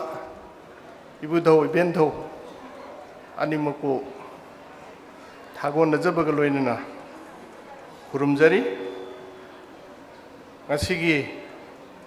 ꯃꯤꯂꯥꯟꯒꯤ 22 ꯁꯨꯕ ꯃꯄꯣꯛ ꯀꯨꯝꯑꯣꯟ ꯅꯨꯃꯤꯠ ꯁꯨꯝꯕ ꯌꯥꯝꯅ ꯃꯔꯨꯑꯣꯏꯕ ꯊꯧꯔꯝ ꯑꯁꯤꯗ ꯑꯩꯈꯣꯏꯒꯤ ꯂꯥꯏꯁ꯭ꯔꯝ ꯕꯣꯕꯤ ꯗꯦꯕꯤ ꯆꯤꯌꯔꯄꯔꯁꯟ ꯏꯝꯐꯥꯜ ꯋꯦꯁ ꯖꯤꯂꯥ ꯄꯔꯤꯁꯠ ꯑꯩꯈꯣꯏ ꯒꯦꯁ ꯑꯣꯐ ꯑꯣꯅꯔ ꯑꯣꯏꯅ ꯂꯦꯡꯁꯤꯟꯕꯤꯔꯝꯕ ꯏꯀꯥꯏꯈꯨꯝꯅꯖꯔꯤ doctor Waikhom Romesh head of department Manipur GP women's college Dhanamanjuri university ꯏꯝꯐꯥꯜꯕꯨꯁꯨ ꯊꯣꯏꯗꯣꯛ ꯍꯦꯟꯗꯣꯛꯅ ꯏꯀꯥꯏꯈꯨꯝꯅꯖꯔꯤ ꯌꯨꯝꯈꯥꯏꯕꯝ Surjit Kumar Khuman, President Harry Kon, Busu Kongno Naikai Khunu Buchari, Wakhaidem Ingosa Mitei, Lusing Puren, Milan Kangnai Pak Busu Kai Khunu Buchari, Aduga Mangda Lingsin Biriba Yamna Maru Oikraba Koigi Aibusu ताकपीब तंबीब ngamba ओजा गुरु सिंह अदुगा तोंगान-तोंगानबा मणिपुरगी ओइना कथोकपदगा लोइनना मियामगी थबक तौबा तौबिरकपा organisation सिंगी लुचिंगबा Singh अदुगा मांगदा लिंगजिनबिरिबा guardian Singh अदु छात्र Singh पुनमक पुसुकोक no नैकाई खुनु उचरी अदुगा media की मरों पांगसिंगबुसु इकाई खुमनबा उचरी तसेंगना ngasiसी कोई मिलान गुम्बा यामना मरुओइबा हाइदी मरिबाकु नुंसीबा मागी मजातिबु नुंसीबा अखोइगी जातिसिगी लोन मयेक साउखनबा मतम सांगना ꯑꯩꯈꯣꯏ ꯍꯣꯠꯅꯗꯅ ꯂꯥꯛꯄꯤꯕ ꯑꯗꯨꯒ ꯁꯤꯒꯨꯝꯕ ꯑꯣꯔꯒꯅꯥꯏꯖꯦꯁꯟꯁꯤꯕꯨ ꯅꯨꯡꯁꯤꯕꯤꯕ ꯃꯌꯥꯝ ꯑꯩ ꯄꯨꯟꯅ ꯎꯅꯕ ꯐꯪꯖꯕ ꯃꯌꯥꯝꯒꯤ ꯃꯥꯡꯗ ꯂꯦꯞꯄ ꯐꯪꯖꯕꯁꯦ ꯑꯩꯒꯤꯗꯃꯛꯇꯗꯤ ꯌꯥꯝꯅ ꯂꯥꯏꯕꯛ ꯐꯕ ꯅꯨꯃꯤꯠꯁꯤꯡꯒꯤ ꯃꯅꯨꯡꯗ ꯑꯃꯅꯤ ꯍꯥꯏꯅ ꯑꯩ ꯊꯃꯣꯏ ꯁꯦꯡꯅ ꯊꯝꯖꯒꯦ ꯑꯩ ꯑꯣꯖꯥ ꯑꯀꯥꯕ ꯑꯩꯈꯣꯏ ꯂꯥꯏ ꯑꯣꯏꯈ꯭ꯔꯕ ꯑꯣꯖꯥ ꯃꯤꯂꯥꯟꯒꯤ ꯐꯥꯎꯟꯗꯔ ꯄ꯭ꯔꯁꯤꯗꯦꯟ ꯑꯩ ꯑꯗꯨꯝ ꯌꯥꯝ ꯁꯥꯡꯅ ꯈꯪꯅꯖꯔꯛꯏ ꯃꯥꯅꯁꯨ ꯑꯗꯨꯝ ꯌꯥꯝꯅ ꯍꯔꯥꯎ ꯍꯔꯥꯎ ꯑꯗꯨꯝ ꯂꯨꯅ ꯑꯗꯨꯝ ꯇꯧꯕꯤꯔꯛꯏ ꯑꯗꯨꯕꯨ ꯇꯣꯉꯥꯟ ꯇꯣꯉꯥꯟꯕ ꯑꯩꯈꯣꯏꯒꯤ ꯁꯤꯟꯐꯝꯗ ꯍꯥꯏꯒꯗ꯭ꯔꯥ ꯆꯠꯅꯈꯤꯕꯅꯤꯅ ꯑꯣꯔꯒꯅꯥꯏꯖꯦꯁꯟꯁꯤꯃꯛꯀꯤ ꯍꯛꯊꯦꯡꯅꯅ ꯃꯦꯝꯕꯔ ꯑꯣꯏꯕ ꯅꯠꯇ꯭ꯔꯒ ꯊꯕꯛ ꯇꯧꯕꯗꯤ ꯌꯥꯎꯕ ꯐꯪꯖꯔꯛꯈꯤꯗꯕ ꯑꯗꯨꯅ ꯑꯩꯈꯣꯏ ꯖꯥꯇꯤ ꯑꯃ ꯑꯣꯏꯕ ꯇꯥꯔꯒꯗꯤ ꯃꯗꯨꯒꯤ ꯖꯥꯇꯤꯗꯣ ꯀꯔꯝꯕ ꯖꯥꯇꯤꯅꯣ ꯍꯥꯏꯕ ꯁꯛ ꯇꯥꯛꯀꯗꯧꯔꯤꯁꯦ ꯑꯩꯈꯣꯏꯒꯤ ꯂꯣꯟ ꯑꯩꯈꯣꯏꯒꯤ ꯃꯌꯦꯛ ꯑꯩꯈꯣꯏꯒꯤ ꯙꯔꯃ ꯑꯩꯈꯣꯏꯒꯤ ꯋꯦ ꯑꯣꯐ ꯂꯥꯏꯐ ꯑꯩꯈꯣꯏꯒꯤ ꯍꯤꯡꯕꯒꯤ ꯄꯨꯟꯁꯤ ꯃꯍꯤꯡ ꯑꯗꯨꯒ ꯑꯩꯈꯣꯏꯅ ꯂꯩꯔꯤꯕ ꯇꯦꯔꯤꯇꯔꯤ ꯑꯩꯈꯣꯏꯒꯤ ꯂꯩꯐꯝ ꯖꯒꯥ ꯃꯗꯨ ꯂꯩꯗꯕ ꯌꯥꯗꯦ ꯑꯗꯨꯅ ꯑꯩꯈꯣꯏꯒꯤ ꯏꯔꯣꯟ ꯑꯩꯈꯣꯏꯒꯤ ꯙꯔꯃ ꯑꯩꯈꯣꯏꯒꯤ ꯃꯌꯦꯛ ꯑꯩꯈꯣꯏꯒꯤ ꯅꯥꯠ ꯀꯜꯆꯔ ꯃꯌꯥꯝ ꯐꯅꯕ ꯇꯧꯕ ꯍꯥꯏꯕꯁꯦ ꯑꯩꯈꯣꯏꯅ ꯇꯧꯕ ꯇꯥꯕꯅꯤ ꯑꯩꯈꯣꯏꯅ ꯇꯧꯗꯅ ꯀꯅꯥꯒꯨꯝꯕ ꯑꯇꯣꯞꯄ ꯖꯥꯇꯤ ꯑꯃꯅ ꯀꯩꯁꯨ ꯇꯧꯕꯤꯔꯣꯏ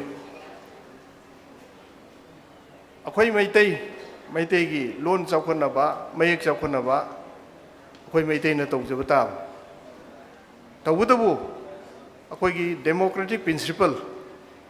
ꯑꯩꯈꯣꯏꯒꯤ ꯏꯔꯣꯟ ꯐꯒꯠꯅꯕ ꯍꯣꯠꯅꯕꯗ ꯑꯗꯒꯤ ꯑꯩꯈꯣꯏꯒꯤ ꯙꯔꯃ ꯐꯒꯠꯅꯕ ꯍꯣꯠꯅꯕꯗ ꯑꯇꯣꯞꯄꯁꯤꯡꯒꯤ ꯙꯔꯃꯕꯨ ꯑꯇꯣꯞꯄꯒꯤ ꯂꯣꯟꯕꯨ ꯑꯩꯈꯣꯏꯅ ꯇꯨꯀꯠꯆꯅ ꯌꯦꯡꯉꯣꯏꯗꯕꯅꯤ ꯍꯥꯏꯕ ꯄ꯭ꯔꯤꯟꯁꯤꯄꯥꯜꯗꯨꯕꯨꯗꯤ ꯑꯩꯈꯣꯏ ꯉꯥꯛꯄ ꯆꯪꯉꯦꯅ ꯈꯟꯖꯩ ꯑꯩ ꯐꯨꯠꯕꯣꯜ ꯄ꯭ꯂꯦꯌꯥꯔ ꯑꯣꯏꯔꯛꯏ ꯑꯉꯥꯡ ꯄꯤꯁꯛ ꯑꯣꯏꯔꯤꯉꯩꯗꯒꯤ ꯃꯅꯤꯄꯨꯔꯒꯤ ꯃꯍꯨꯠ ꯁꯤꯜꯂꯒ ꯏꯟꯗꯤꯌꯥꯒꯤ ꯇꯣꯉꯥꯟ ꯇꯣꯉꯥꯟꯕ ꯃꯐꯝꯗ ꯁꯥꯟꯅꯕ ꯆꯠꯂꯦ ꯏꯟꯗꯤꯌꯥꯒꯤ ꯇꯣꯉꯥꯟ ꯇꯣꯉꯥꯟꯕ ꯁ꯭ꯇꯦꯠꯀꯤ ꯇꯣꯉꯥꯟ ꯇꯣꯉꯥꯟꯕ ꯖꯥꯇꯤꯁꯤꯡꯒꯤ ꯃꯔꯨꯞ ꯃꯄꯥꯡ ꯃꯌꯥꯝ ꯑꯃ ꯊꯦꯡꯅꯔꯛꯏ ꯑꯗꯒꯤ ꯑꯃꯨꯛ ꯏꯟꯗꯤꯌꯥꯒꯤ ꯃꯍꯨꯠ ꯁꯤꯜꯂꯒ ꯑꯩ इंटरनेशनल होगा एशियन चैंपियनशिप फुटबॉल की इंडिया रिप्रेजेंट तौर सानरूरे मदुसु तोान तोान कोई एशिया की लेपाक सिंगी नहारोन मैम अमा थेंगनरूरे मतमदुदा अखोइना नुंगाइतब थेंगनरपसि कइनो हैबो अखोइ हंगनबसे नोइदि करी लो लोली हाइनिको अखोइना अखोइ मैतेरोन अदगी नोइगी मये करिनो हंगनरे अदे इनरेएब नोइ मयेक्तो उंते इयोन अखोइगी मयेक्तो इरु कांदा मयामसि वा लाउ नोक्सले सिदी नोइ मयेक सुनतना सिदी बेंगोली मयेकनी हाइना अखोइ सोमददी मैतै मेदु तमहौद्रमिना खंगद्रेब हैत्रेब अदोने यामने इकाइब हाइदा नोइ रिलीजन कइनो हाय अरे हिंदुइज्म ने हायरो हिंदुइज्म मेदुदी नोइगी नतेना अखोइना हाइबदी नोइगी जातिदुगी धर्म दो हायो हाइबनेबा नोइना करी रिलीजन करी लाइनिंग चकेदो अदो हायो हाइबे वाने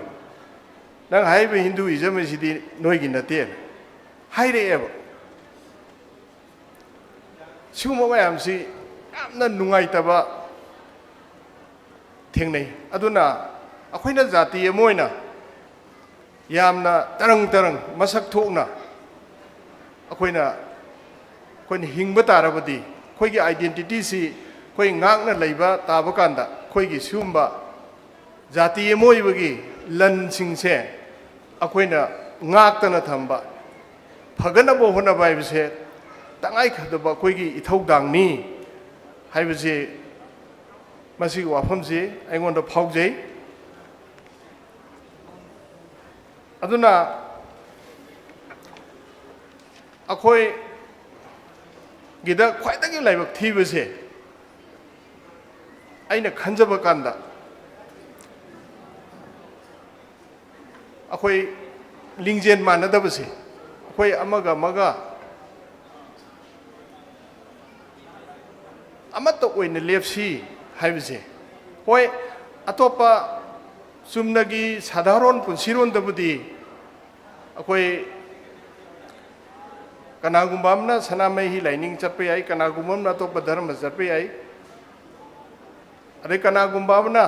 राजनीति गोइना हाइरोगना कनागुम्बा अमना माइ पामजबो पॉलिटिकल पार्टी अम यावबे आई कनागुम्बा अमना अतोपा म यावबे आई तोंगान तोंगान पार्टी दे यावबे याय अखोई लेबाक्सी डेमोक्रेसी चटपा अदे सेकुलरिज्म चटपा धर्म द मिचांग खाई लेदब गाइदो अदुगुम्बा लेबांगने कैसु कायदे तबुतबु अखोई जाति सिगी अखोई मैतै जाति की अखोई मणिपुर स्टेट की हाइना मयाम की ओइबो वाफम अम लाकपा कांददी अखोई की धर्म की खेनबा राजनीति की खेनबा लनाई की मोट खेनबा पुनमक थादो कांदा अखोई की इजाति सिगी इरेबाक सिगी अमतो ओइना लेपकदबनी हाइबसे मसिमदी अखोई की मरकता यामना साथीना वाटली है इदे दुमाय लौजे अदुना अखोइना इशू अदुगा अखोई की प्लेटफॉर्म मसी खंगना हाइतारे खेनब कयाम लेरगसु अखोई जाति की अखोई लेबा की हाइबसी लाकांददी अखोई अमतो ओइना लेपाइबसे सिमतंग तौरगदी अखोई से हानसु दुम लांगना फानबा यादबा पृथ्वी की लेबा पुनमंगना कोई व्यवहार तौनबा दुमबा लेबा अमने बिसक पिपो लेबा ओरगसु अखोई की मथौना मरिंग जेन मरैबांग निंगबा कथोको ngamba पुनमक सिगी सिदैदा अदो हुजिकसु अखोई सिगुम्बा अखोई इरेबाकी अखोई की इजाति हाइबगी सिददी अखोई अमतो ओइने लेपकदमनी को हाइबसे सिमतंग खंगमिनबा अदुगा थबो ओइने तौमिनबा तारगदी अखोइना ओहनिंगिबा मणिपुरदुसु ओहनबा ngamgani adagi अखोइना चाखल हनिंगबा इरोनसुसु सबसाना तुम चाखल हनबा ngamgani अदा अखोइना पामिबा मणिपुरदो अखोइ अदुम ओहनबा ngamgani अदु नतदना ऑर्गेनाइजेशन अमना यादबा अखोइ मसे मक्तदा अदगी अमना हाइबा तादबा अमना हाइसु तादबा अखोइदा थक्सी खासी लेतबा अखोइदा लीडर मसक खंगदबा लीडर बु रेस्पेक्ट तौदबा ओजा गुरु बु रेस्पेक्ट तौदबा सिगुम्बगी मोंग अमा अखोइगी लैरिबसे मसी कोकननबा अखोइ पुनमंगना होनबिनबा चंगी हाइबसे आई हाइजनिंगी अदुना मदुगुम्बा अखोइ यूनिटी मदु पोरंगनबो होनबदा अदगी अखोइना पामिबा मणिपुरसी ओहनबो होनबदा अखोइगी अवांगबा थाकता लैरिबा मीसिंग अवांगबा थाकता लैरिबा मीसिंग राजनीति तौरीबा मंत्री ओरिबा एमएलए ओरिबा सिंह ऑफिस ता अवांगबा थाकी अचौबा थबक तौरीबा सिंह लाइरिक लाइसु यामना हैरिबा सिंह मोहगी दायित्वने हेन चावे अदुना अखोई पुनमक्सिना पुनः होनमिनरो कांदुननेबा अखोइना ताहनिंगिबा पोदु ता यादोइसि अदुना हुजिक्ति अखोइ अदुगुम्बा वाखल अमा पुन्ना खंधबा मथौ ताय अदुना लैबाक निंगबा हाइबसे लान थोला अकांदा अखोइना लानफमदुदा थवाई थादो उबा लानदु सोंनबा ngamba सिदोकपा ngamba दु खक्तना लैबाक निंगबा नते अखोइना इरेबाक पु नुंसीबा इजातिबु नुंसीबा हाइबा असेंबसे अइना खंजबदा कराइबु ओइगदगेबु अखोइगी डे टू डे गी ngasi अखोइना तौरिबा थबकसिदा अखोइगी इमा लेबा नुंसीबगी ममीसे ताहनबम चंगे मदुगी वाखंदो अखोइगी डेली लाइफ सिदुसु कोइ खनबम चंगे अदुगुम्बा वाखल दु खनमिनसी अखोइगी मिलान ngasi होनरैबा अखोइना ताजबदा मिलान सी 2003 दा मिरान पोलक्ट्रिंगी ममांगदा अखोइगी इरोन इयेक पु नुंसीबा तोंगान तोंगान बा ऑर्गेनाइजेशन 19 गुम्बा लैरंबदु पुला पुंझलकांदा मिलान हाइबजे 2003 दा पोले अदुगी ममांगदसु तोंगान तोंगान बा ऑर्गेनाइजेशन जुनो सही 10 कुन होनदना लाखरबा मयामदो पुंझलकांदा मिलान पोलकदगी ngasi manipur gi iron yekna yauraiba thak se adogi matik awang ba thak yaure maton longwa da ba khaitama ngaire aduna koigi milan gi member sing da leiriba sidaida phan leiba nate masida raba sahi sa si iron sigi damakta ek sigi damakta ina aidi kathokpa maga loine na honna biribase masine ba koida koi khuding mangna simu gunji chen bagi darka leiribase aduna milan na honna bireiba adunga si akoi gi maitai mayengna ngasi makta yaureiba thak ma ba hok tamdana kotana taureiba sigi thak si भावदा मिलान होनरपसे आईगी माइगैदगी अकोइगी मैतै मयेक हाइबसिका मिलान हाइबा कोइगी लुपसिगा अनीसिगी मरिगिसि अकोइगी सेनघाय अमगी मयेक अनि थानबा सुया यादबदो अदुगुम्बा अमा ओइहौरनी हाइना आईगी वाखंदगी दि सिंथाजगे अदुना आयाम सांग हाइजररोय आइना खिदंग लोइसिनजरपर हाइजनिंगबसे अखोइ ma'am पुन्नबा होनबदा अखोइ ख्वाइदगी अवांगबा थाक्ते लेरिबा मीदुदगिना ख्वाइदगी तोनबा मीदु भावदो अदुगी मनुंगदा तोंगान तोंगान बा सिनफमदा लेरिबा मीसिंगसे अखोइना मतिक चाना respect तौनबा अमबुना अमबु चप चाना इकाइबा खुमनबा उन्नबा अदुगा चाइनबा ngangnaba तारबसु यामना नुंसीना यामना फजबा लोनदा अमना अमबु व्यवहार तौरगा ngangnaba सुमाइना तौरगदी अखोइ म्याम पुनबा अखोइ म्याम नुंसीनबा हाइबसि पुरकपदा यामना अचौबा मतेंग अम ओइगद्रा हाइबसिमा आई थमजगे अदु नतदना कनागुम्बा ऑर्गेनाइजेशन अमना अदे कनागुम्बा सिनफमदा लैबा ग्रुप अमना अतोप लैबा सिनफमदा लैबा अदो अखोइ मैतै ngata di ओइबा अदु होरेन ngang चैथोरकवा मतमदा यामना अथीबा यामना फजदबा वांगांगा चाइनबो खोनबसे मसी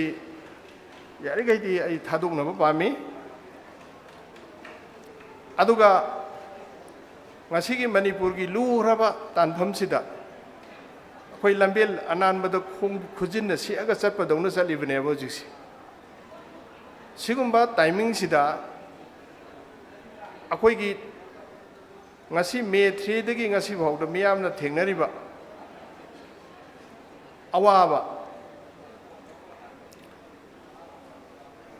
सिगुम्बा फिवमसे सी करमाइ तौना इंधन गेदगे करमाइ तौना खोइना पामिबा शांतिदु पुरकदगे हाइबसे खोइ म्याम खनमिनबा अदुगा अखोइना करिगुम्बा पाव मा ताबा हारिबा पाउसे आई इसामंगनसु Munna चुम्ब्रा चुम्दब्रा करिनो हाइबसु खंगदब अदुबु हारिबा पाउदो मदुना संतोखिबा कांददी ngasiगी leiriba kanghong saibase hena kanghong sainanaba oiba adugumba wafamsing lakpa kanda akoina wakhal khandaba tawdana hairiba wafamsi chumbra lanbra haibase akoina thidoktana hekta haibase social media da kaida hekta haiba pedobase मसी ID आम चुमदेन खाली अदुना अखोइगी गाड़ी न थेंबदगी सोहौरे हाइना दमक तमेब मा गाड़ी न थेंगा सिहौरे दी direct हेता तमदेब कैदोनबा मदु हेक तंबा कांदा तारिबो मीदुदा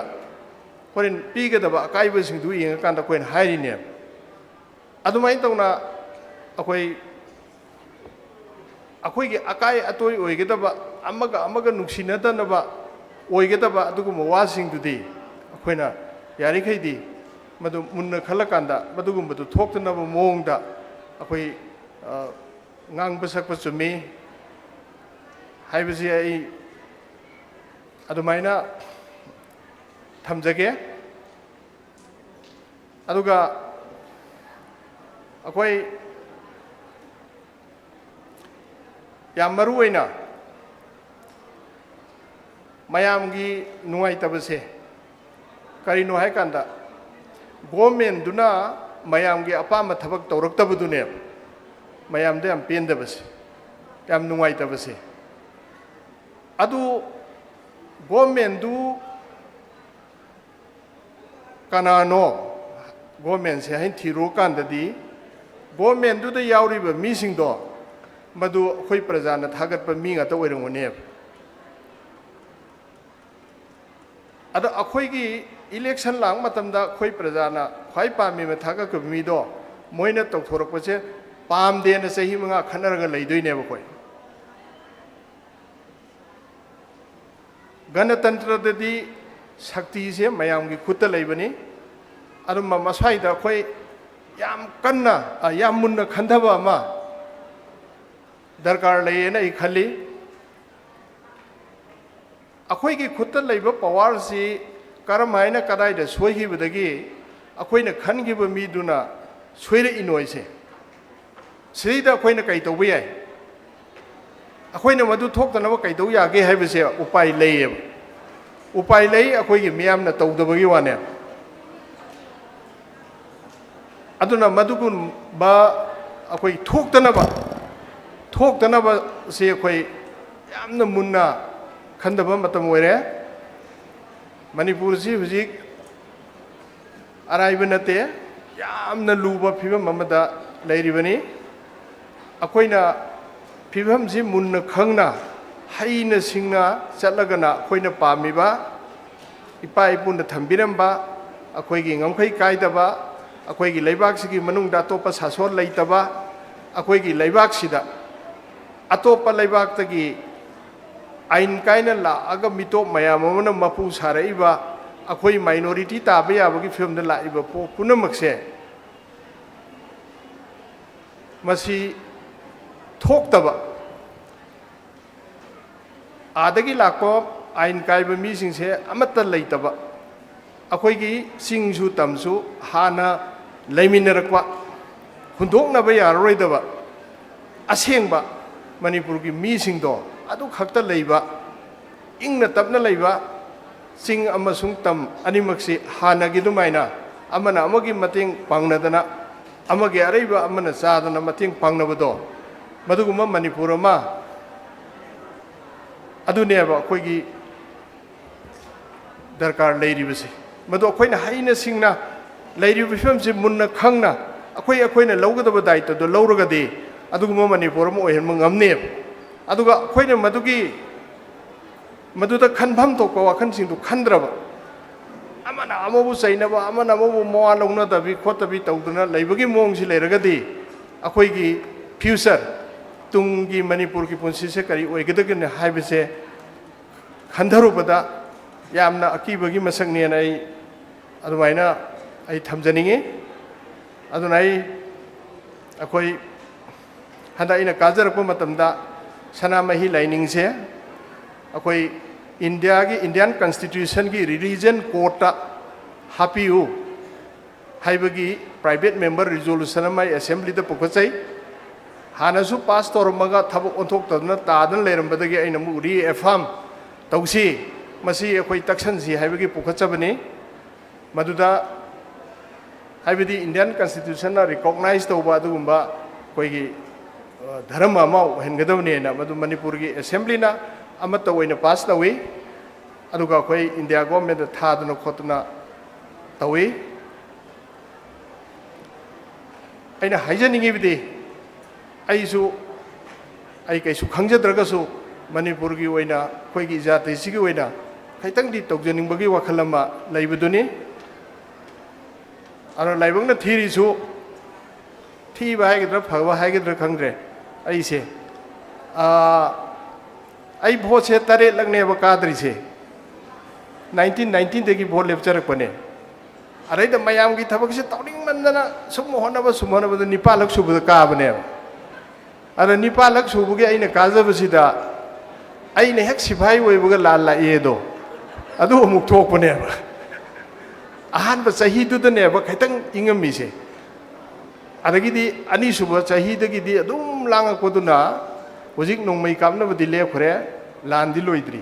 highway ताए हुजिक लै फेमसे मसिदा अमुक पीआर आइदो मुक लाइबनेब अखोइ हुजिक सस्पेंदनि लेरिसे सासोन तौबसिदा अखोइ अमता याउद्रेब हुजिक सिगुम्बा फेबम मा थेंगनबा अदु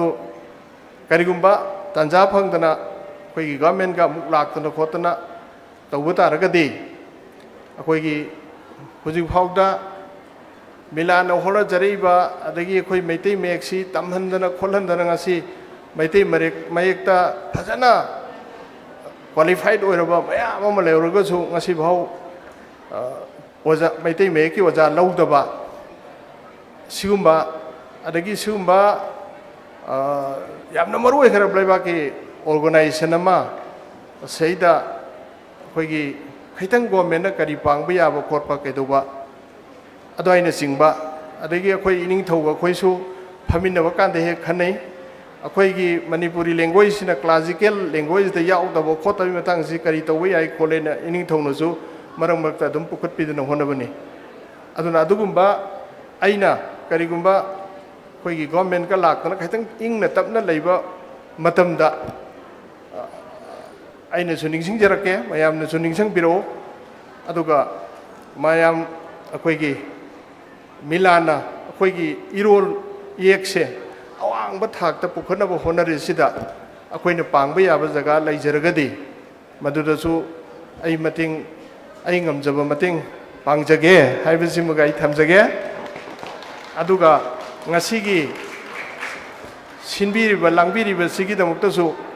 अखोई से सस्पेंड लेबनीना खरसु वारी अदो वारसु वाना लुपा लिसिंग कुंदंगा मतेंग पांगजरमगे मणिपुर इमाना याइफरे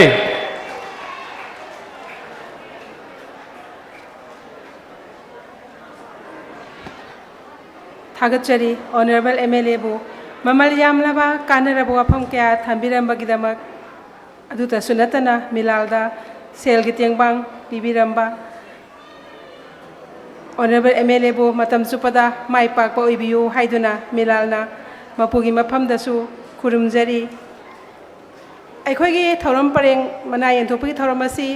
मथंग मथंग क्लास 1 यंथोप लोइजगरे 2 3 4 5 6 हैना लाक्सगदबनी अदुबु मरक थचरगा अखोइगी क्लास 6 की महिरोय अखोइगी 5th पोजीशन ताबिखिबा अगिसा फाइरेंबम पारी Singh the little world school असि मसागी अनाबा मा यावरपदगी खितंग खजिक्तंग हाना मंगोंदा असिगुमलबा मना असि पिजखरगे हाइबगी अयाबदु अखोइगी ngasiगी महिरोयसिंगदगी लौजरी पुमनमुनसु याबिगनी हाइना खंजै माक तसेंगना मसा ngamlaktabadagi मंगोंदा खिजितंग हाना अखोइगी मना असि पिथोंनबा थौरांग तौजबनी हौजिक काखत्पिरक्लिबा इचासे क्लास 6 की महिरोय फाइरेंबम पारी Singh the little bird school नि महाको ngasi ikai khumnajariba thoruma poine lengsin biriba milalgi president fifth amana cpb na baning singjari ikai khumnajariba milalgi president oja ingosa bu kausinjari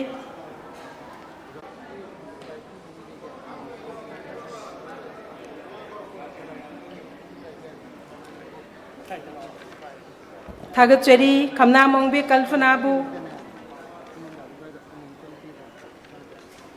class 2 की 4th पोजीशन देगिना 14 फाउबगी माइरोई सिंह आई मथंग मथंग काखचरके 4th पोजीशन वाइपिनो सेंगलै वाइरोपम 4th position Triveni public school खोगी माइरोई सिंहना मथंग मथंग काखतपिरंगना बनिंग सिंगजरी 5th position Paikhomba Nongthombam Global School of Human Resources. 7th position, Maibam Yaifabichano. 6th position, the Excellent Model Academy Ukongsang. Maisnam Ritika Devi. 7th position, St. John's English School. Nongmaithem Lizzie Devi. 8th position, Padmaratna English School. Yendrambam Adising, 9th position, MMS Genius Academy Kaksing. Ay khajitang thuna kauthok sarake waro biroy. Nahakpam Tomthinganbi Devi 10th position, Kangleipak Modern School. Salam Pradeep Kumar 11th position, The Paradise Gardening School. 12th position, Senjam George Singh, Kaisamthong High School. Kangembam Lingzen Devi, 13th position, The Excellent Model Academy Ukongsang. Best Handwriting, Singakam Belorishanu, Global School of Human Resources. Masigi, asigumlaba class 2 gi angang sing asida ikai khumnajariba ngasigi phampham langda lengsin biriba herikon gi president na pibina baning singjari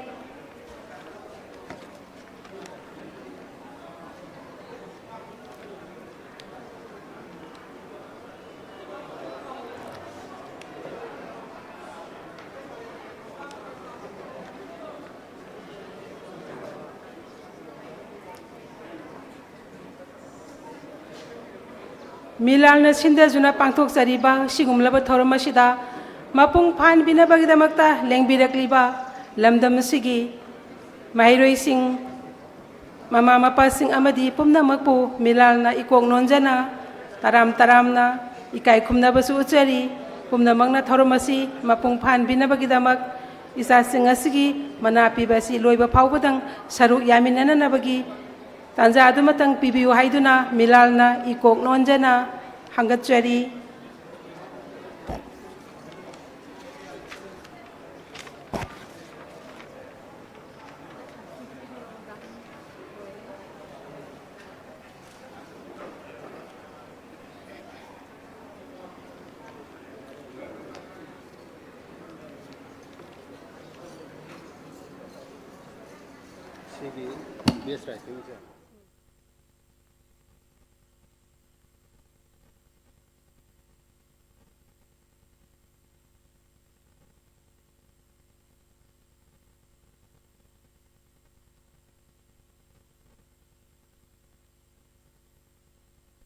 class 2 की चांगदमनबदा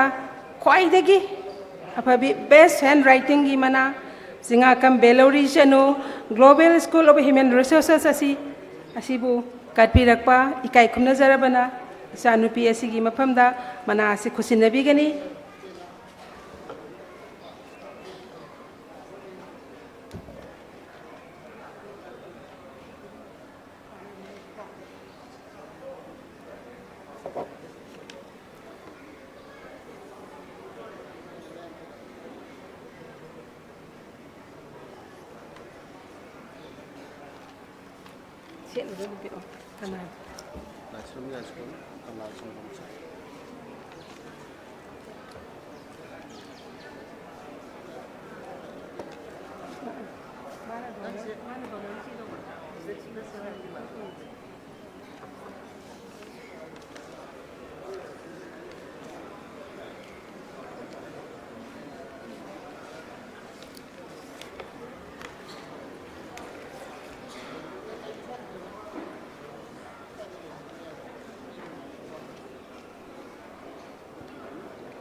थागतचरी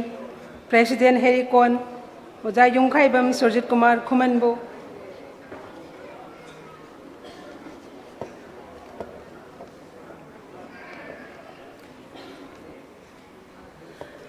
best hand writing की मना असिना सिंगा खम बेलोरी चनुन फंगबिगनी मना असि लाइस्रम या school कंगला संगम संगना काटपिरपनी मना असिबु पिबिनाबा काय खुमनजरिबा लाइस्रम या स्कूल कंगला संगम संगबो कखतचरी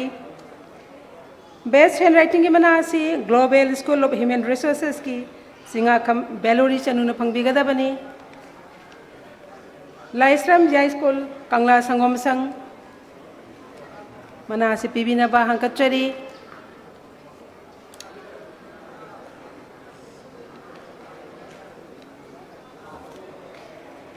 हन्ना हन्ना कौजै हैदना वारोबिगनु अखोगी मतम असे खजिक्तंग खुयौनखिबननी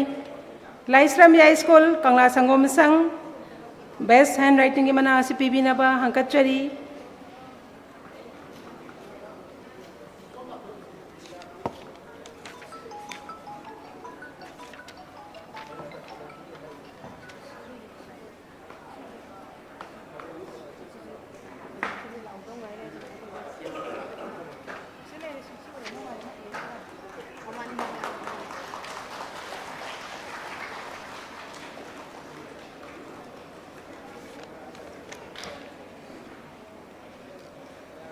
काय खमनजरिबा ओजा या स्कूल थागतचरी मथंग असिदी क्लास 3 कैटेगरी की मना मथुंग मधु यंथोंगनबगी तंजा अदु यौरकले फर्स्ट पोजीशन अल्बास लोइतोंगबम द ग्रेट एकेडमी संथेल सेकंड पोजीशन हाइक्रुजम लाइसेम बिचनु कुमन महिकोल third position Konkham Princy Devi smart universal academy आन बमना असि टिया मास्टर सिंह सरंगपाट मनिंग लेकाय न कटपिरकपनी ओजाबु कौशिनजरी टिया मास्टर सिंह सरंगपाट मनिंग लेकाय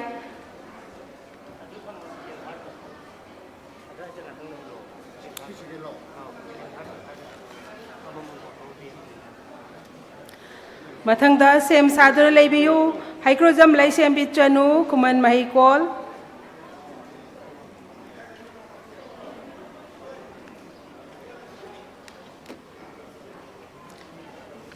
अहानबा मना असि टिया मास्टर सिंह सरंगपाट मनिंग लेकाय न कटपिरकपनी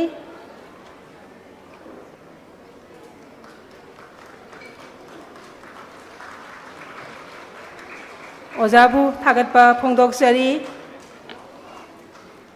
सेकंड पोजीशन हाइक्रुजम लाइसेम बिचनु कुमन महिकोल मनासबु कटपिरकपा वांगजम प्रेमावती लेमा मयांग इम्फाल प्रधान माइबम उशिवा ग्राम पंचायत काय खमनजरिबु कौशिनजरी वांगजम प्रेमावती लेमा मथंग द सेम सादुना लेबियु Konkham Princy Devi smart universal academy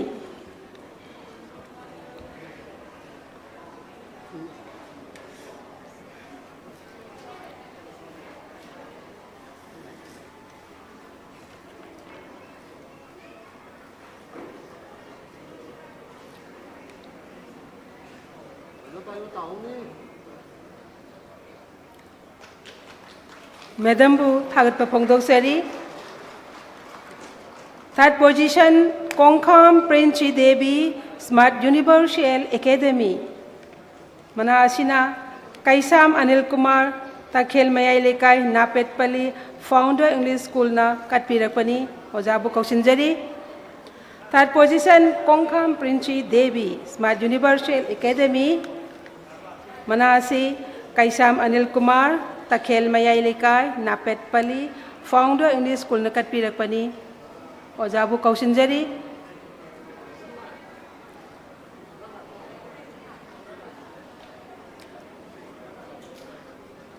Oja mafam asida leibiragadi, Pambak Thakta Kakat Piraktuna, Mana asi Pibina Bahangkatchari.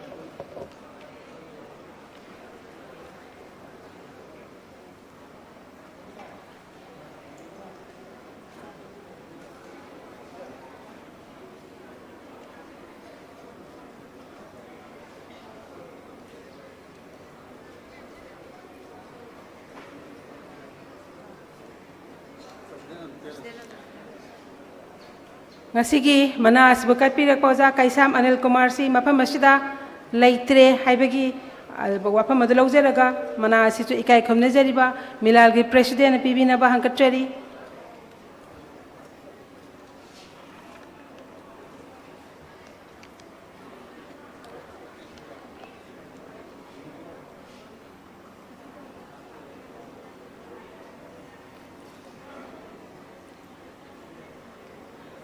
Class 3 gi mana phangadaba mahiroi sing sem saduna leibiu mathang mathang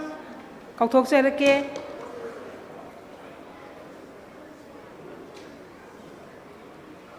President pu thagat pa phongdok seri. 4th position Shapam Ngan Basing Sile Foundation Kekman. Mathang mathang amam to ina kaujedra kasu mari mari kaurak pasda mahiroi sing na phambak thakta kakat pirang na bahangkatchari. 5th position Kaisa Nomirika Devi Anandapurna School Thoubal. Sangkhon B Huirem 6th position Brilliant Public School. Sungkham Lanchen Bichanu 7th position Khuman Mahikol. Mayengbam Sana Thoisanu 8th position Janus Kids Foundation. Langpok Lakpam Shilpa Devi 9th position Khomjom Standard English School. Mahen Chana Ras Kumar 10th position Ratan Kumar Memorial School. Wairokpam Thoisendra 11th position Sanatombi Oriental English School. Kaitelakpam Graza Chanu 12th position JNS Kid Foundation. Khomdram Thoibamitai 13th position the Rabina English School. Best handwriting the KM Blooming Higher Secondary School gi Mairo Singakham Lakshmi Devi.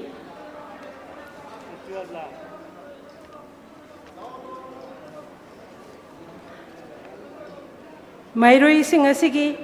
Mari Shubadigna Tara Mari Shubapagi Manasi Kai Kumna Jariba. Honorable MLA ki Shillaba Matam Amakasuhana Milana Lojari, Honorable MLA Bu, Mairo Singashida, Mana Singasi Pibinaba, Hankachari. Ngasidi, Honorable MLA si Milana, Potaba Haiba the Pida Makai, Hanna Kaushin Jabagidamata, Waru Biro Hanan in Singzari.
चेनबिरिबा पुमनमंगना इचासिंगबु पुनिंग थौगटपिबा ओइना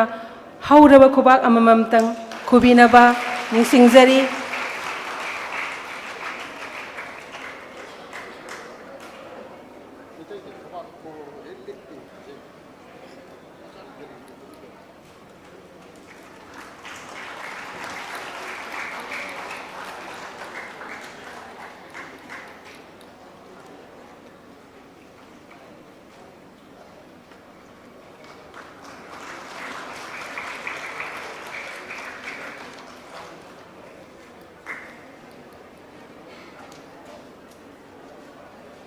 Masuk.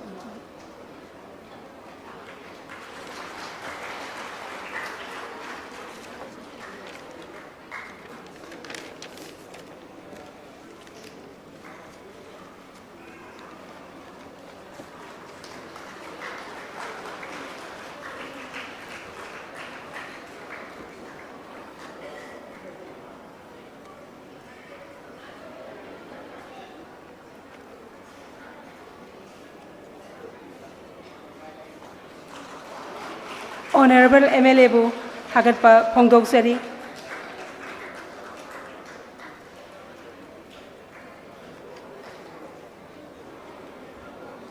Mathang asidi class 4 category ki hanba makong mathang takraba sing amu kausinjage. First position Deepasuri Thangjam BM School of Excellent Learning. Second position the Evergreen Flower School ki Rajkumari Sinbiria Devi. Third position, Alia Buyamayum, Little Master English Higher Secondary School. Kaushinjari Deepasuri Thangjam BM School of Excellent Learning. Class 4 Ahan Bamana Asi Dr. Thingbaijam Swarna Kumar Singh Oinam Bazar Social Activist na Katpirakpani. Ikai Khumnajari ba Social Activist po Kaushinjari.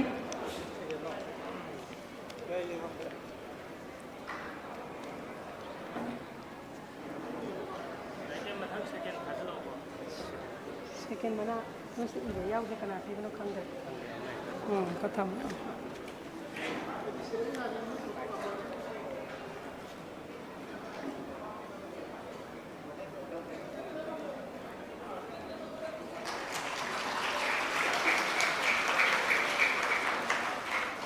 Dr. Thingbaijam Swaran Kumar Singbu Thagat pa Phongdoksari.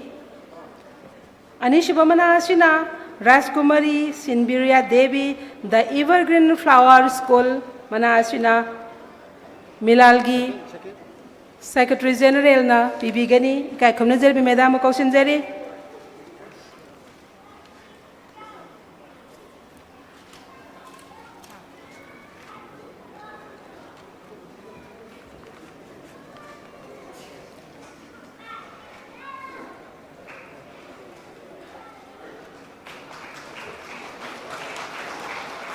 Oza Nongmai Lembibu Thagatchari. Ahum Suba Mana Phangbigadabi Alia Buyamayum Little Master English Higher Secondary School. Manasina Wahingbam Priya Devi Sagolban Chingomlaikai Founder Kids Brainwave Nakatpirakpani Ikai Khumnajaribi Oza Wahingbam Priya Devi Bu Manasi Pibinaba Kaushinjari. Third position Alia Buyamayum Little Master English Higher Secondary School. Manas Bukat Pirakpi Wahingbam Priya Devi Sagolban Chingomlaika Founder Kids Brainwave.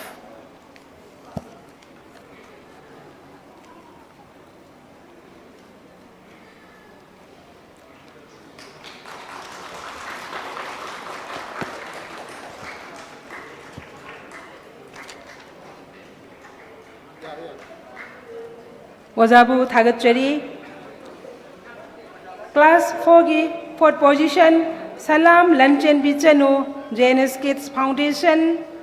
Okram Kirtina Devi fifth position the Evergreen Flower School. Kumam Lorinda Devi sixth position JNS Kids Foundation. Panmai Lan Rongmai seventh position Khuman Mahikol Mayang Imphal. Khumuksam Valentina 8th position, Janice Kids Foundation. Ningthaujam Jessica Devi, 9th position, G4 School, Hairo. Laisra Malem Singh, 10th position, LCM High School, Moirang. Namoizam Nilthoinganbi Sanu, 11th position, Kids Brain Web School. Ningthi Khumuksam, 12th position, Heritage Convent School. Laisram Parishan Mitai, Taram Dishaba position da, Career English Academy, Rashri Moirang Them, Best Handwriting, G4 School, Hairo.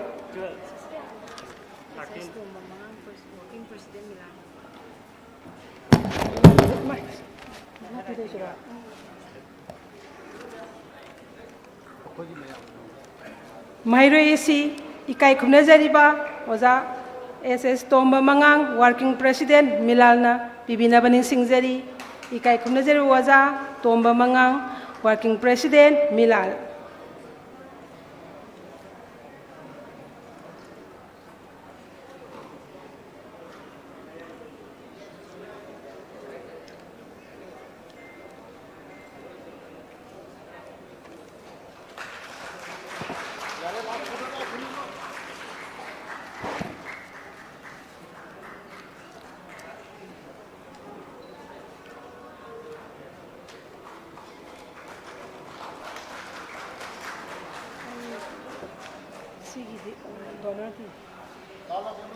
Second round of the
Ozabu Tagat Papangdo Sari,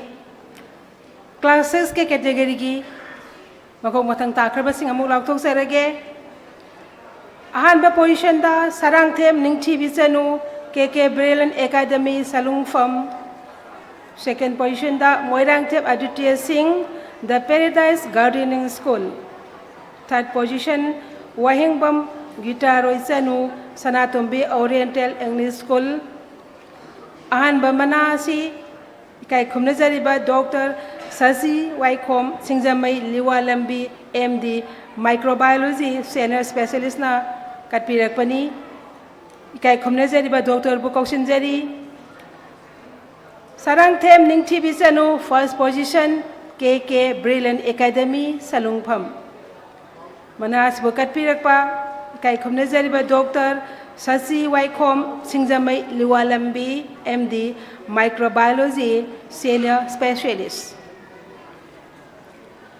Mathangda Sem Saduna Lebiu, Moirang Them Aditya Singh, The Paradise Gardening School.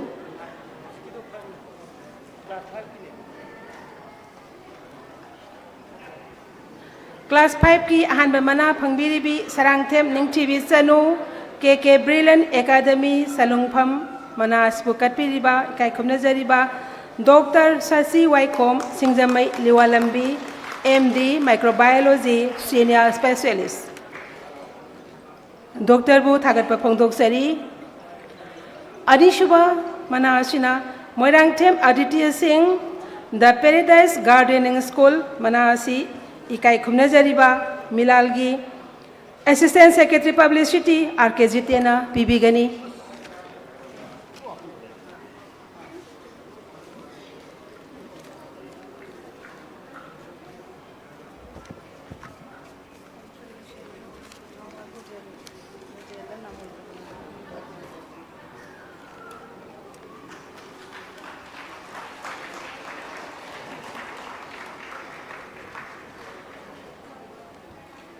Thagatsuri, R.K. Jitienbo. Third position, Wahingbam Gitaroi Chanu, Sanatombi Oriental English School, Manasina. Wahingbam Priya Devi, Sagolban Chingom Leikai, founder,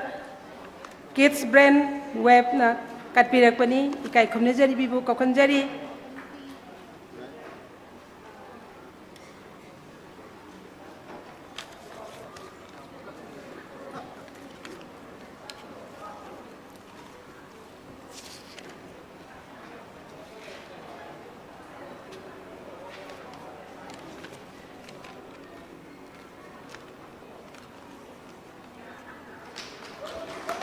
Ojabu Thagatpa Phongdoksari. Class 5 ki 4th position ki na 14 Bhaupagi Mairoi Singh Matang Matang Kaushinjari. 4th position Mirai Mayum Bagya, The Excellent Model Academy, Pukhrambam Bhimajit Singh. 5th position Royal Education Center, Laisram Sanalembi Devi, 6th position AKR School, Hairo. Panthoi Pukhrambam, 7th position Laimakol Regional Institute. Basay Mayom Punam, 8th position Sanatombi High School, Mayang Imphal. Larilakpam Rivina Devi, 9th position Brighter Academy, Khumbong. Thoksom Langanba Mite, 10th position Kimberlite Public School, Hairo. Laisram Punshiba Mite, 11th position Kimberlite Public School, Hairo. Kishun Williu Tumai, 12th position Revelation International School. Rupasya Nomaitem, 13th position Kaksing Makha High School. Colentina Mutum, West Handwriting, the Combined English School. Mairoi Singh Ashida, Ikai Khumnezari Baoza, Waikom Gozen, Vivi Milalna, Bibina Baning Singhzari, Manas Ikai Khumnezari Ba, Milalgi Vice President, Oza, Waikom Gozen, Pibigani.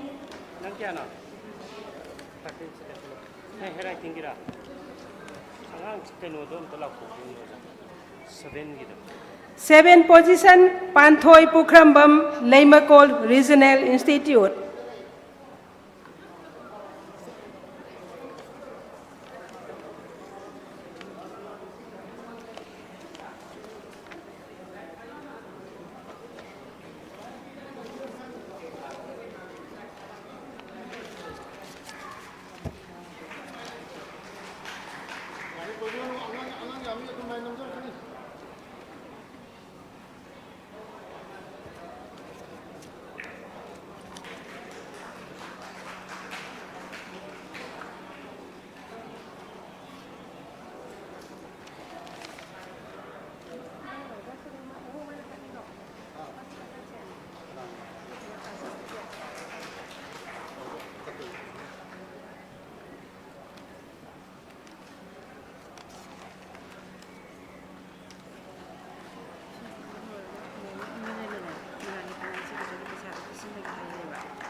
ꯃꯍꯩꯔꯣꯏꯁꯤꯡ ꯈꯣꯡꯖꯦꯜ ꯌꯥꯡꯅ ꯇꯧꯕꯤꯌꯨ ꯅꯈꯣꯏꯒꯤ ꯇꯧꯒꯗꯕ ꯇꯨꯡꯗ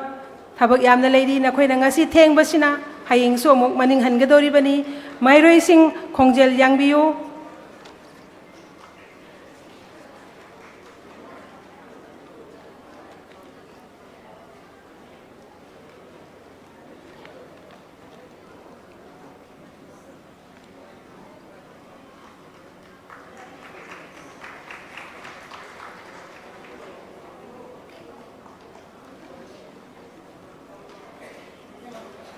ओजाबु थागतप फोंदोक्चरी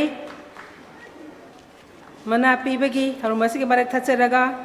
इकाई खुमनजरिबा honourable MLA मिंगोइना पंजरगना खोंगवन Tabam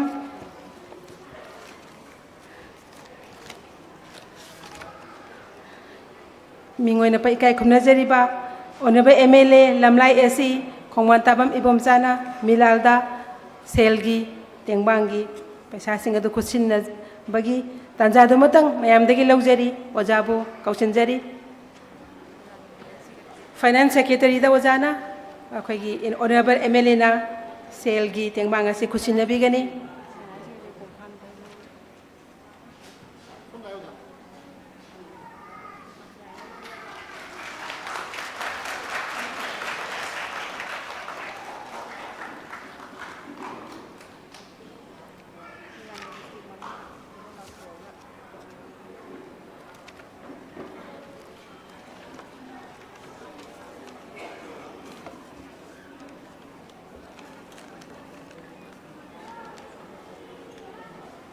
मिलालगी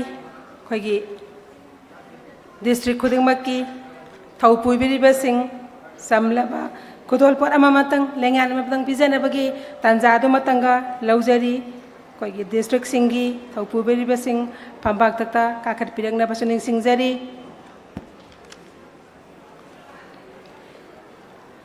Imphal east Imphal waste Bishnupur Thoubal Kakching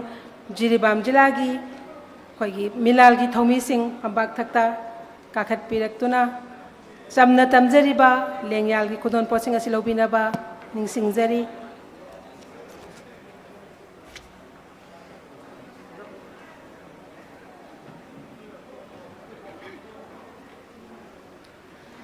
अखोगी मिलालगी थौमीसिंगदी खोंजेन यांगबनी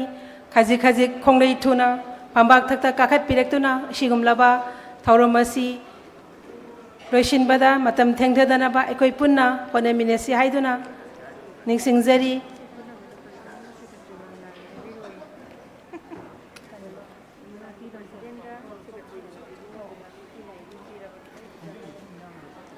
असिगुमलबा थौमीसिंगदा खुदोल pot तंबासी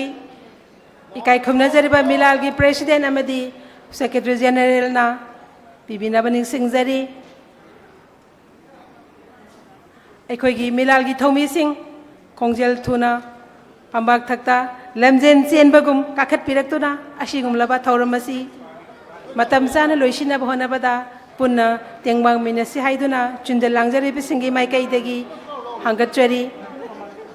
ओजा जितेना नाकन सिदगी लाओन पंगलाउद लाउरे मयाम नेंगसिनबिरो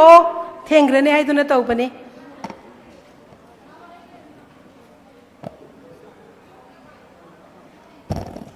इकाई खुमनजरिबा मिलालगी president अमसुंग general secretary ना असिगुमलबा लेंयान असि खुदोन तंबिगनी अममम तओइना मिंग लाउथोक सबगी अदुगुमलबा मतम अदो अखोइदा फंगजखिदबनानी वारौबिनगनु असिगुमलबा थौमीसिंग असिनानी ngasiगी कासिन कोया थोंगना अखोई इरोल एएसबु साखोतनबा होनरिबा थौना फरबा लानमिसिंगनि अखोइगी मखोइबु पुनिंग थौगतपा हाइबसिना तुंग इंजरीबा अखोइगी इथौदांगनी खन्ना पुन्ना होनमिनसी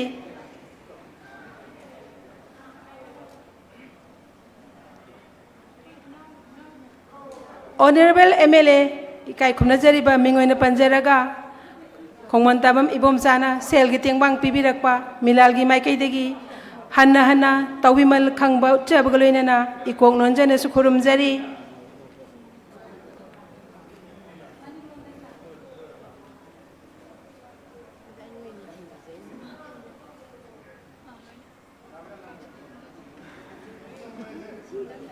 क्लास 6 की मना फंबीदगदबसिंग सेम सादुना लेबियु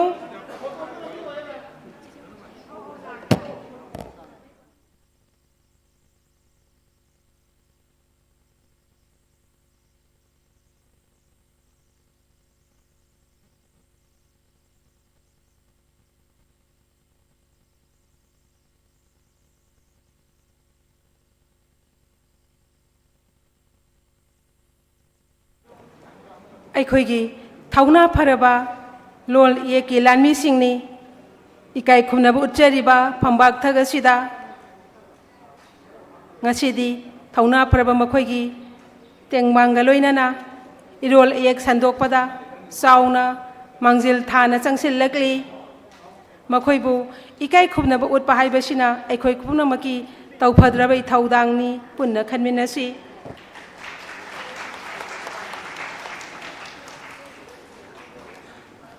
पुमनमकपु थागतपा फोंदोकसरी इरोल इए किदमक हनबा लेतना कासिन कोया थुंगबदा होनेबियो हाइदुना मिलालगी माइकैदेगी हन्ना हन्ना फोंदोकसरी क्लासेस कैटेगरी दा अहानबा मना सेसाम Farhana S A educational institute second position पुशाम Sai 5-star English High School, third position, Takelambam Tanya Devi LCM High School. Mayroy sing asi, yang kali pirang na baning sing zari, asi gumlaba, ahan ba ani shuba amasung ahum shuba mana asi. Ikai kumna zari ba Dr. Morang Them Dayananda Pibarel Hairok Part 2 Mayay Lekay nakachabani maki Apai bungo M Tomba mangangi mingda ikai khunrazar ba Dr. Morang Them Dayananda Pibarel Medline gi proprietor ni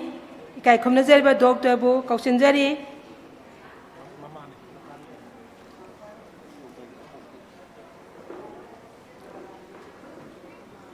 manasi Dr. gi apopina kuchina bigani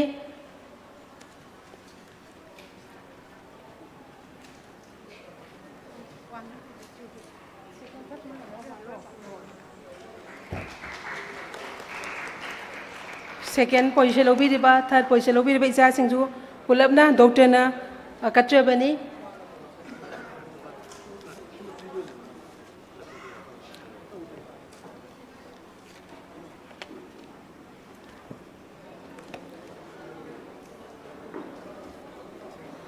Dr. Morang Them Dayananda Pibarel gi apokpini sigumlaba kudol tambiribasi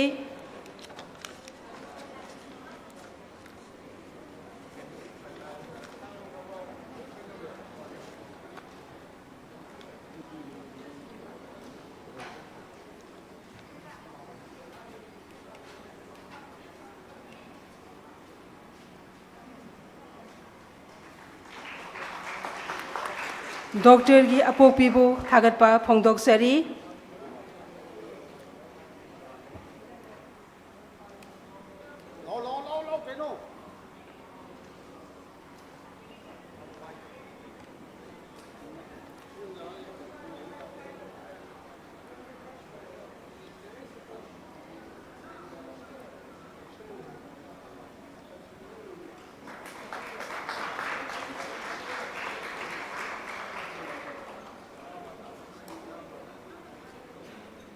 Ichebemabu thagatpa phongdoksari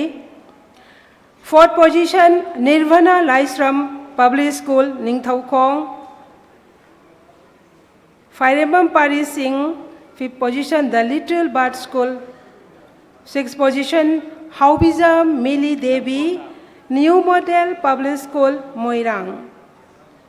Them Nisi Devi seventh position Saint Xavier School Moirang Mercyland Laisang Them 8th position Nirmala Bas High School Haubizam Angelina Devi 9th position Mangal Kate School Hidang Mayum Anusri Devi 10th position The Special Regular English School Nambol Namoizam Bishwanand Singh, 11 position, Kids Brain Web School. Laisram Malem Chanu, 12 position, Imphal Valley School. Punshiba Thiam, 13 position, St. John English High School. Saikom Angelica Devi, Best Handwriting, KM Blooming Higher Secondary School.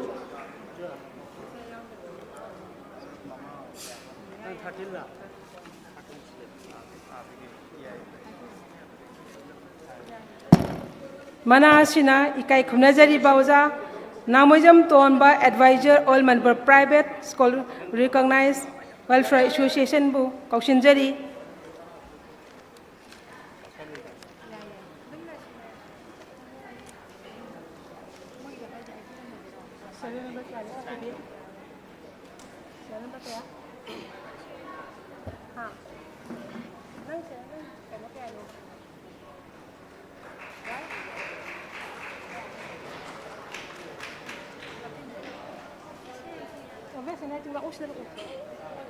Come.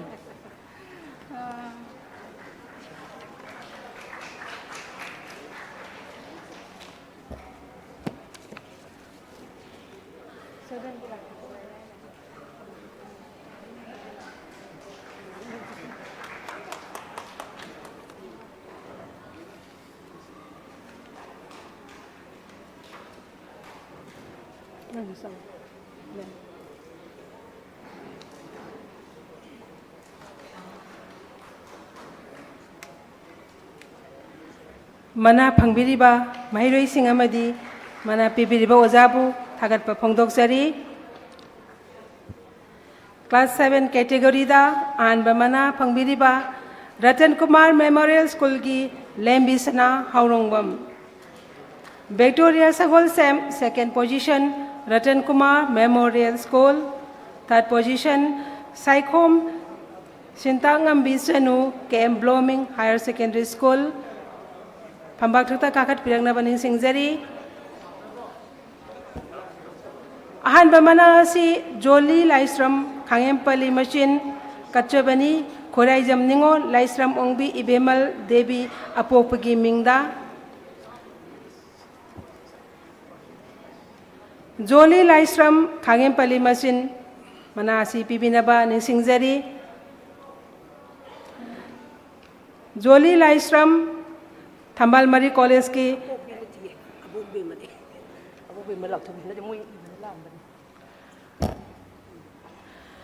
Joli Laisram na maki Abu Ibi Megi Mingda Kachabani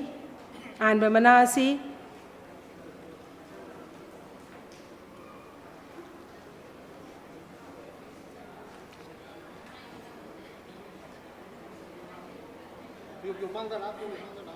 Second position, Victoria Sagol Sem Ratan Kumar Memorial School. Mana asina Khetri Mayum Arun Singh Singjamai Wangma Khetri Lekai Arun Pen House Nagamapal na Katpirakpani. Ozabu Thagatchari. Second position, Victoria Sagol Sem Ratan Kumar Memorial School. Mana asi Khetri Mayum Arun Singh Singjamai Wangma Khetri Lekai Arun Pen House Nagamapal na Katpirakpani. Kai Khumnajariba Oza Arun Bo Kausinjari. Oza Arun si Mapam Mashidagi Laphoki Bahizaba Duna Masi Ikai Khumnajariba Ekoigi Milalgi Presidena Pibinabani Singjari.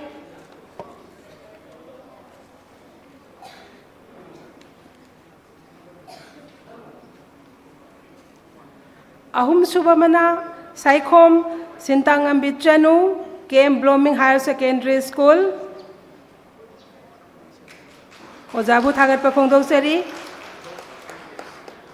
Ahum Subamana si Ikai Khumnajariba, Wangkem Rabichandra Singh, Kurai, Singangam Laikai, Porompa Nakatpirakpani, Ozabu Kausinjari.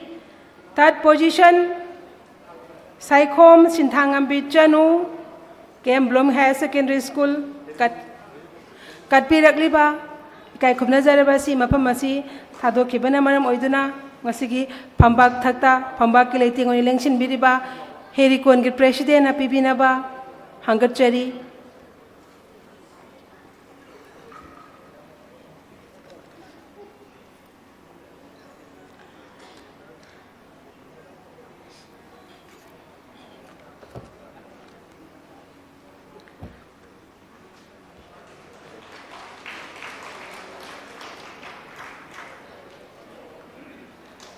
इकाई खुमनजरीबा हेरिकॉन के president मथंग तारकपा 4 तक 14 फाउबगी मना असिसु पिबिरमनबा हायक्तंग लेपिनबसु निंसिंगजरी 4th पोजीशन यामबेम तोमथन nganba friendship educational academy Krishnapriya Thoksom 5th position peace and freedom academy Laukrakpam Loyal Sana 6th position friendship educational academy खजितंग खोंगलै थुबिराओ Khundrakpam Victoria Devi 7th position केम blooming higher secondary school Khundongbam Linthoi Chanu 8th position Sanatombi oriental English school Vidyalakshmi Mutum 9th position Pitambara English school Karuna नांगमैराकपम 10th position Ratan Kumar memorial school लौरेंबम रेबिया सनु 11th position path finder school वांगू Okram Chittaranjan Singh 12th position peace and freedom academy Sapam सनामतुम 13th position saint Joseph higher secondary school Milky Kangbam best hand writing निर्मलाबास high school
हौजिक मना पिजरिबसी class 7 गी मकोक मथंग ताख्रबा माहिरोई सिंगनी मथंगदा क्लास 8 की मकोक मथंग ताख्रबा माहिरोई सिंग सेम साधुना लेबियो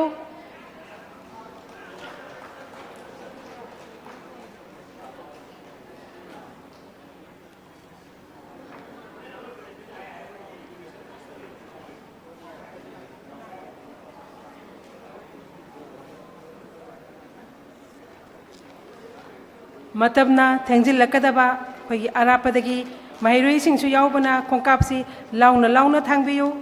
मतमगी मतुंग इना अखोई थबक तौबा तमिनसी हाइजबा तारे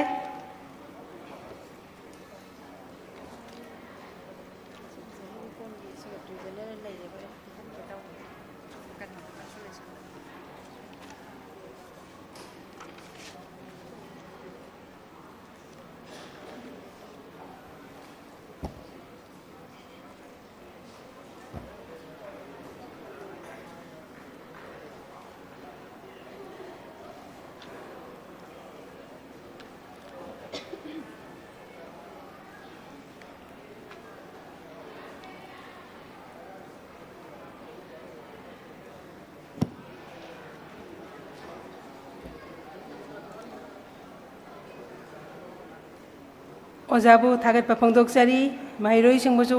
थागत पफंगदोक्सरी क्लास 8 की संगदमनबदा 4th पोजीशन ताकिबा सोरेक्सम Denson Singh Pitambara English school Catherine Sapam, 5th position, Little Flower School. Nongthongbam Thazaman B. Devi, 6th position, The Comprehensive School, Oinam. Singamayum Shafina, 7th position, Anandapurna School of Sciences, Mairui Singh, Pambakta Kakat Piranglabanin Singhzari.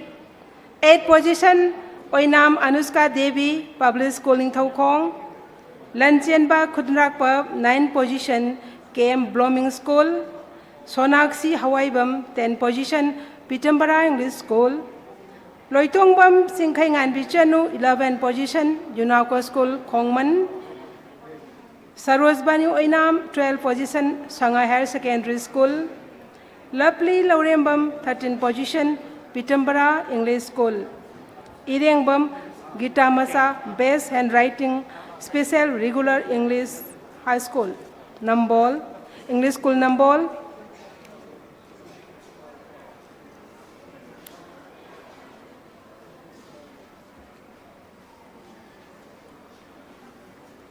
Ahanba mana Oinam Mangal Sanu, Sanatumi Oriental English School, Manasi. Morangthem Robin, second contractor, Police Housing na pibigani, Ozabu Koksinjari. Kajitang Tuna Bhaidu and Mahirusing as a Puna, Kakocharabani, Mayawaro Biroi. Ahanba position, Oinam Mangal Sanu, Sanatumbi Oriental English School, Manasi. Morangthem Robin, second contractor, Police Housing na pibigani.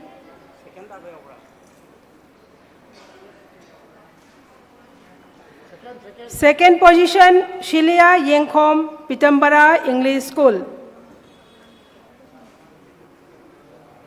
Anishubamana Ashina, Laimayum Pratap, Tera Bazar, Secretary Smart Security Service na Bibi Gani.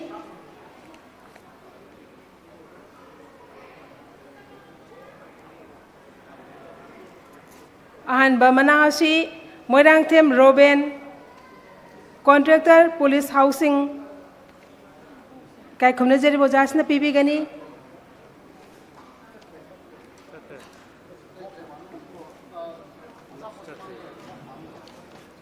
ikai khumna jari ba si mapam masi thado khibana maram oiduna ikai khumna jari ba khongmantabam Chandrakanta exam controller milalna hanba mana si pibi gani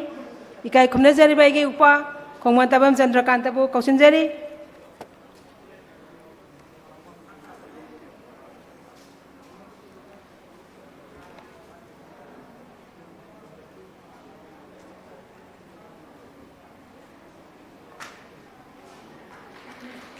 Babu Thagat Papongdok Sari. Second position, Silia Yengkhom, Pitambara English School, Manasi, Kai Khumna Jariba. Laimayum Pratap, Tera Bazar, Secretary, Smart Security Service na, Katpirakpani, Kai Khumna Jariboza, Laimayum Pratap ko, Kaukshin Jari.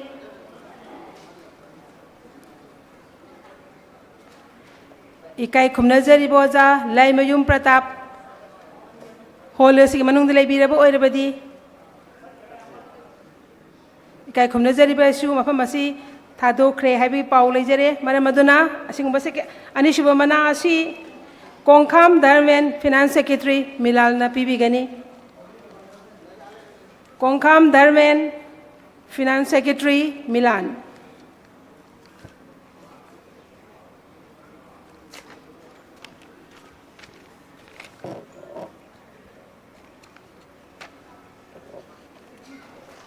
Ozabu Thagat Papongdok Sari. Third position, Tongbram Ratna Devi Kids Brain Web School. Tongbram Ratna Devi Kids Brain School. Kids Brain Web School.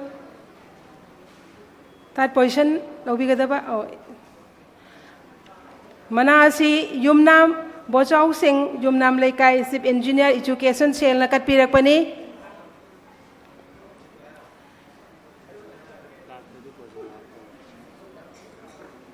Yumnam Bachau Singh Laibiragadi, Pamaster Lengsin Biro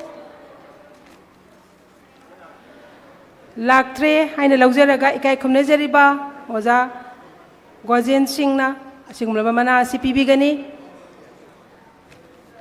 Oza Gozena Mana Sipi Bigani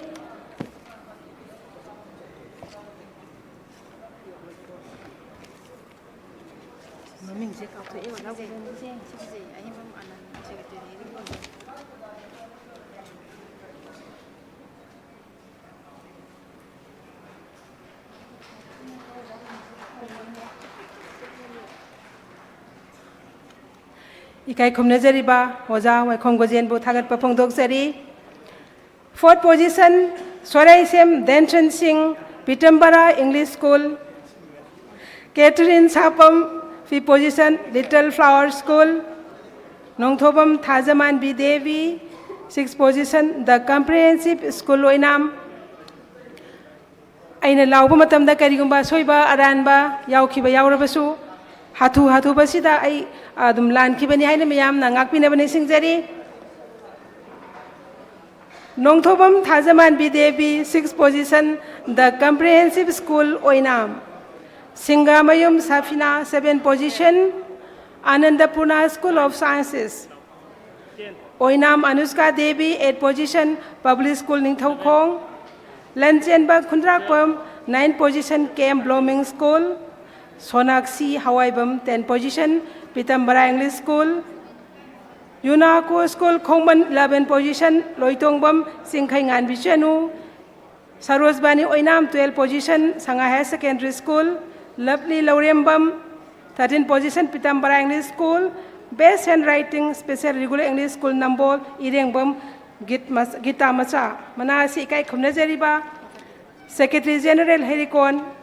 Ahibam Anand Mitay na Pibigani, Oja Anand Bukausinjari.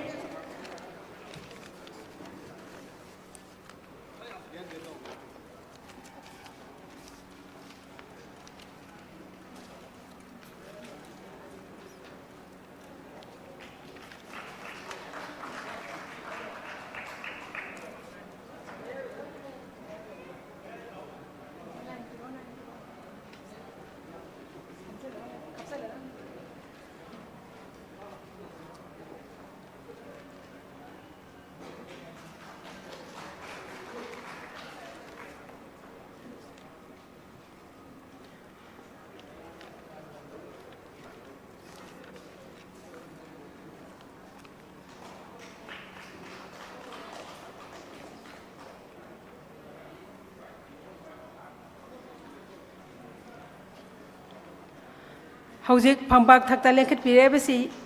class 8 ki Mairoi Singni.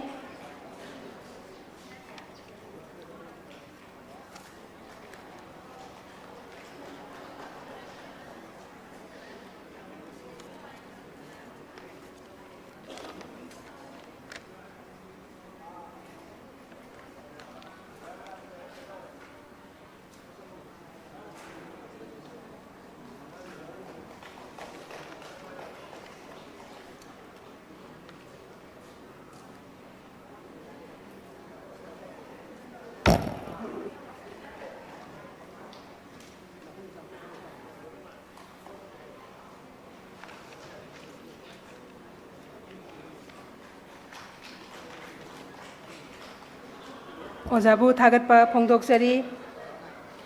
Class 9 gi Mairoi Singgi, Makong Matang Takraba Singh, Ningsingjage. Basay Mayum Avrar Usmani, first position, The Great Academy Santel, Lengkhat Prengnaba Ningsingjari. Second position, Ningthaujam Priya Lakshmi Devi, New Public Higher Secondary School, Khangabok. Third position, Ratan Kumar Memorial School gi Mairoi, Khetri Mayum, Krinia. Manasing asi, Hanba Manasi, Ikai Khumnajariba,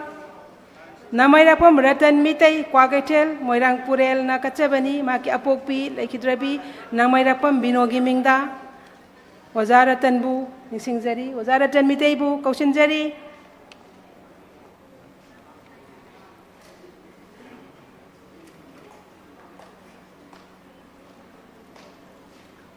Manasi, Namairapam Ratan Mitay, Kwakatel Moirang Purel na Maki, Laikidribi Apok Pigi Mingda, Kachaba Manani.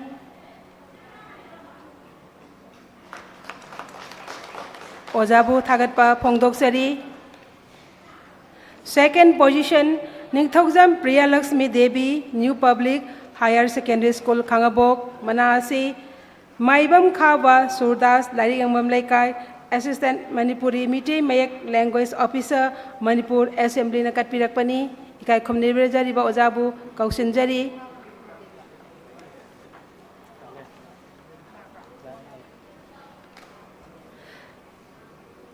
Second position Ningthaujam Priya Lakshmi Devi New Public Higher Secondary School Khangabok Manasi Maibam Khaba Surdas Lariangbam Laikai Assistant Manipuri Mitei Mayek Language Officer Manipur Assembly na katpirakpani.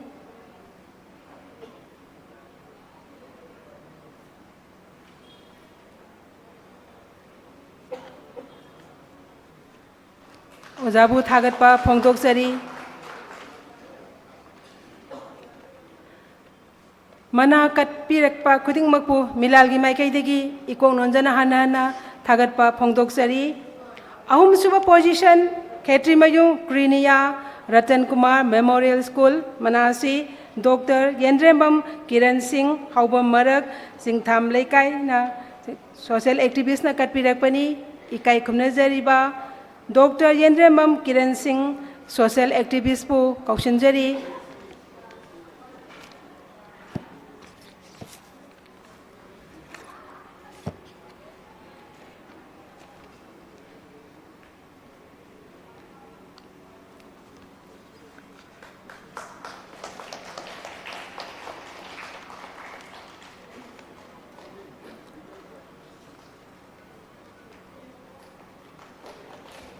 Miyamgi thabak tawbiriba thauna phareba Dr. Yendrembam Kiran Singhbu thagatpa phongdoksari. Fourth position Thaunaujam Priya Nika New Model Public School Kumbi lengkat piraknabani singjari. Moirangthem Stalin Singh fifth position The Eastern Star Higher Secondary School. Irfan Basai sixth position The Great Academy Santhel. Hizam Selvina Chenu seventh position Laishemba Mahikol. Thoksom Yohenba 8th position Atom Special Academy. Mayang Lambam Nganthoi Senu 9th position Best Academy Khangabok. BM Arisma 10th position The New Light Public Higher Secondary School.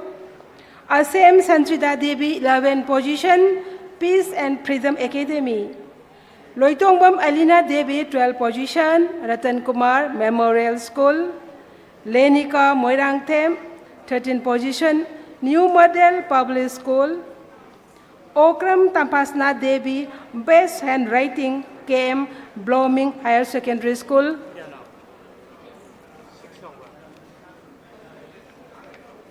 Manasi ngasigi phamba thataleng sinbiriba ikai khumnajariba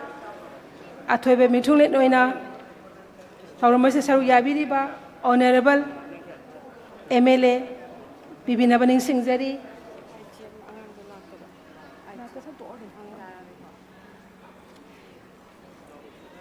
Ikai khumnajariba Honorable MLA Lamlai SC Khongmantabam Ibomjana Manasi pibigani.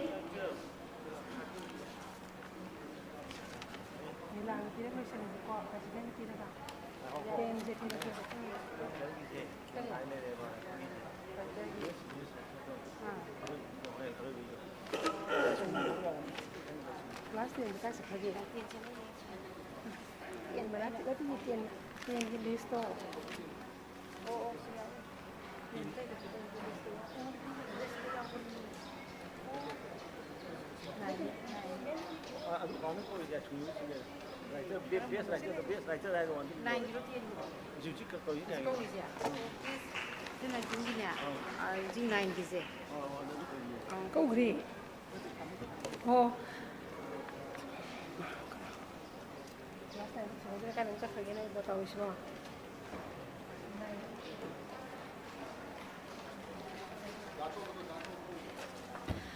Class 9 की Best Handwriting की मना फंगबिगदबा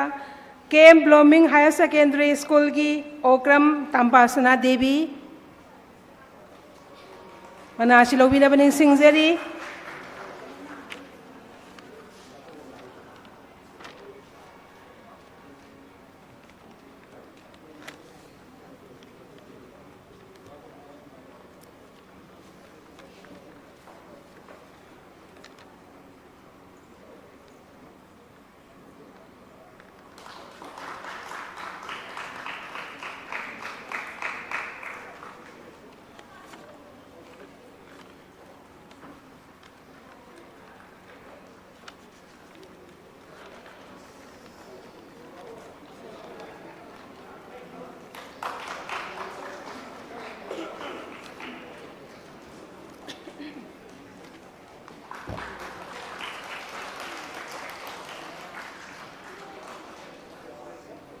इकाई खुमनजरीबा honourable MLA बु थागत फोंदोकजरी honourable MLA की सिल्लबा मतम ngasiदी मिलालना नमदुना लौजरे हाइबदु तारे class 10 की मकोंग मथंग ताखरबसिंग अमुक्तंग कौशिनजगे अहानबा फर्स्ट प्राइज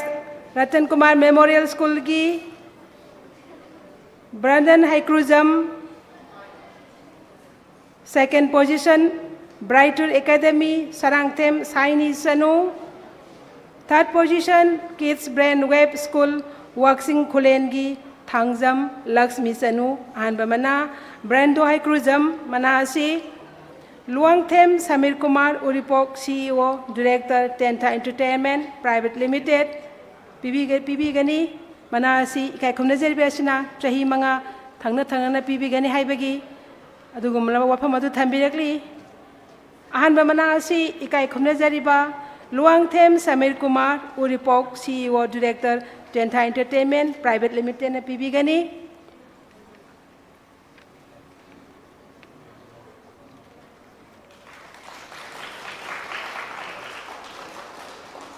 मिलालबु साउना तेंबांग पीबीबगीदमक इकाई खुमनजरीबा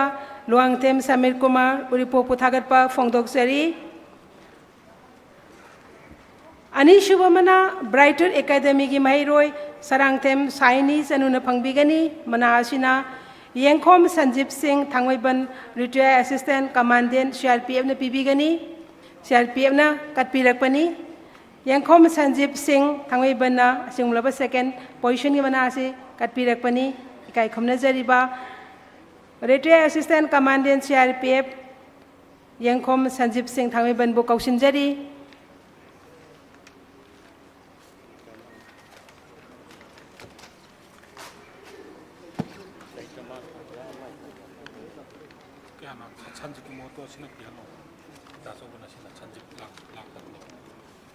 इकाई खुमनजरीबा येंखोप संजीत सिंह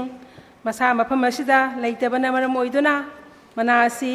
माके महुत छिंजरगा थोकसोम दासौबा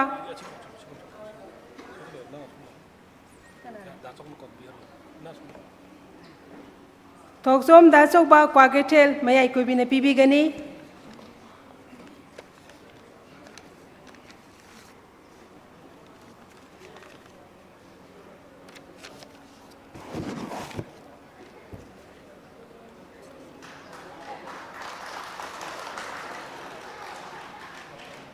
थागतचरी दाचौबबु अहुम सुबा थर्ड पोजीशन असिना किड्स ब्रेन वेब स्कूल वाक्सिंग खुलेनगी महिरोय थांगजम लक्ष्मी सनुना फंगबिगनी मना असिना Kangjam Ronel Chandra Meitei Heingang Makha Leikai general secretary film forum Manipur कटपीरकपनी इकाई खुमनजरीबा कांगजम रोनेल चंद्र मितैबु कौशिनजरी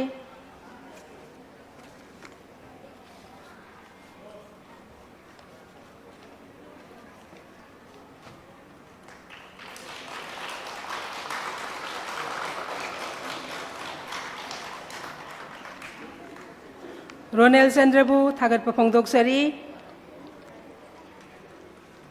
मरीसुबा पोजीशन ताबिखिबा पीतम्बरा इंग्लिश स्कूल की याइथोइबी सौगाइजम ताउरेम जेनिवा देवी फि position kids brain wave school वाक्सिंग खुलेन स्टेज द काकट पिरंगना निंसिंगजरी Nightingale Konjengbam 6 position Pitambara English school Laishom Jenita Chanu 7 position A G memorial academy सरंगपाट 8 position Tongbram Riya Devi 8 position kids brain wave school Kakching Khullen 9 position लोरा टेक्सम पीतम्बरा इंग्लिश स्कूल 10 पोजीशन दा अखोई महिरु अनिना चमानना फंगमिनबगी 10 पोजीशन अनि बिजगनी Dipesh Mutum Shishu Nishtha Niketan Namoijam Anjali Devi kids brain wave school वाक्सिंग खुलेना 10 पोजीशन पुन लौमिनरे 11 पोजीशन दा फिजम लोइबिसनु global school of human resources 12 position Tongbram Sanjayarani Devi Kids Brainwave School, Waxing Kulen. Mayangbam Sylvia Devi, 13 position, Heritage Convent School. 14. Best Handwriting the Islamic Baby School, Baby English School ki Mahiroi, MM Sadiq Amadi. Koyangbam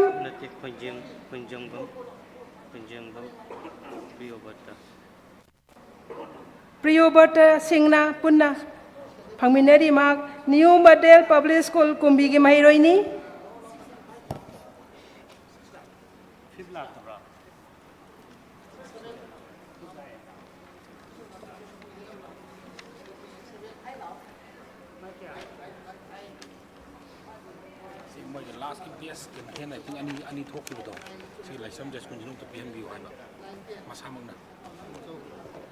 Manasi ngasigi pambak tatalensin biriba Milalgi President na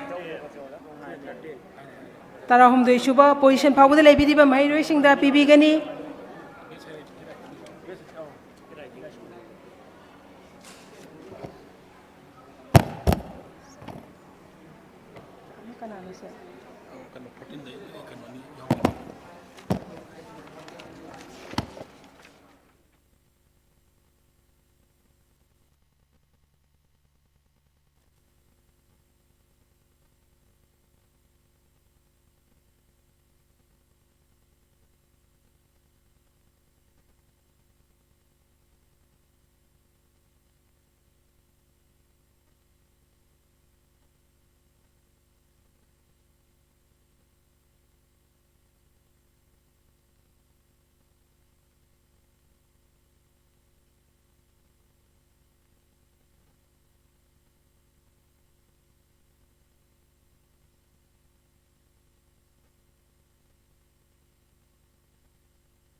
Marak Tatcheraga, Koi Halls ki Mamangda, Praise Thaba, Karango Bomala Ribasi Amutang, Tauduk Pio Haiduna, Marile Nebasingna, Ningsing Bidei,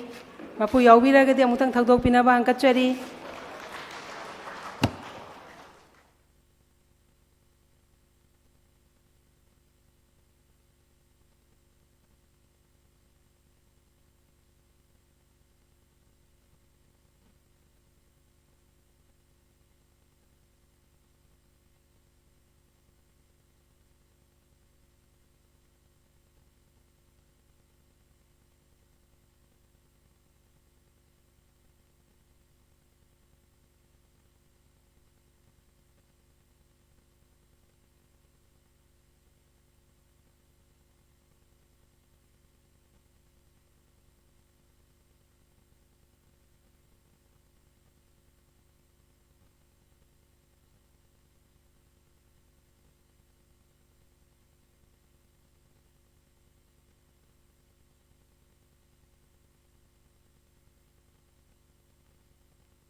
ꯑꯩꯈꯣꯏꯅ ꯄꯤꯖꯔꯤꯕ certificate ꯑꯁꯤꯗ ꯈꯖꯤꯛꯇꯪ ꯆꯌꯦꯠꯅꯕ ꯂꯩꯕꯤꯔꯕꯁꯨ ꯑꯩꯈꯣꯏꯒꯤ ꯑꯣꯐꯤꯁꯤꯌꯦꯜꯁꯤꯡꯗ ꯈꯪꯍꯟꯕꯤꯔꯛꯅꯕ ꯅꯤꯡꯁꯤꯡꯖꯔꯤ꯫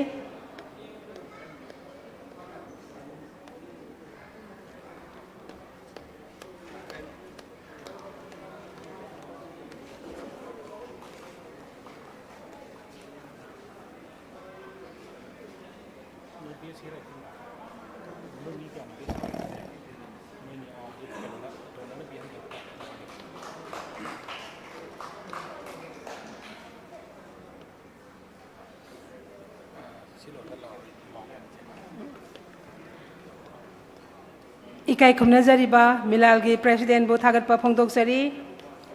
Class 10 की best hand writing की मना आसी इकाई खुमनजरीबा लाइस्रम याई स्कूल सिंह कंगला संगम सिंह अंगवाले काई न कटपीरकपनी मना आसी पीबीनबगीदमक इकाई खुमनजरीबा वजा लाइस्रम याई स्कूल सिंह बो कौचनजरी मना आसीना MM Sadiq Islamic baby English school अमदी Khoyangbam Priyobrata Singh new model public school कुंबिना पुन्ना फंगमिनबनी।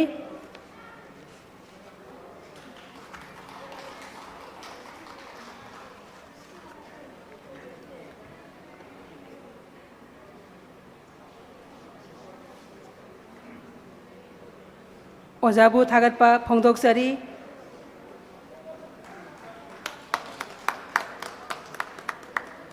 ꯊꯧꯔꯝ ꯃꯄꯨꯒꯤ ꯋꯥꯔꯣꯜ ꯄꯤꯕꯤꯅꯕꯒꯤꯗꯃꯛꯇ ꯏꯀꯥꯏ ꯈꯨꯝꯅꯖꯔꯤꯕ ꯃꯤꯂꯥꯜꯒꯤ ꯂꯨꯆꯤꯡ ꯄꯨꯔꯦꯜꯕꯨ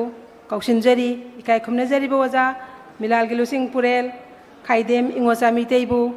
ꯊꯧꯔꯝ ꯃꯄꯨꯒꯤ ꯋꯥꯔꯣꯜ ꯄꯤꯕꯤꯅꯕ ꯅꯤꯡꯁꯤꯡꯖꯔꯤ꯫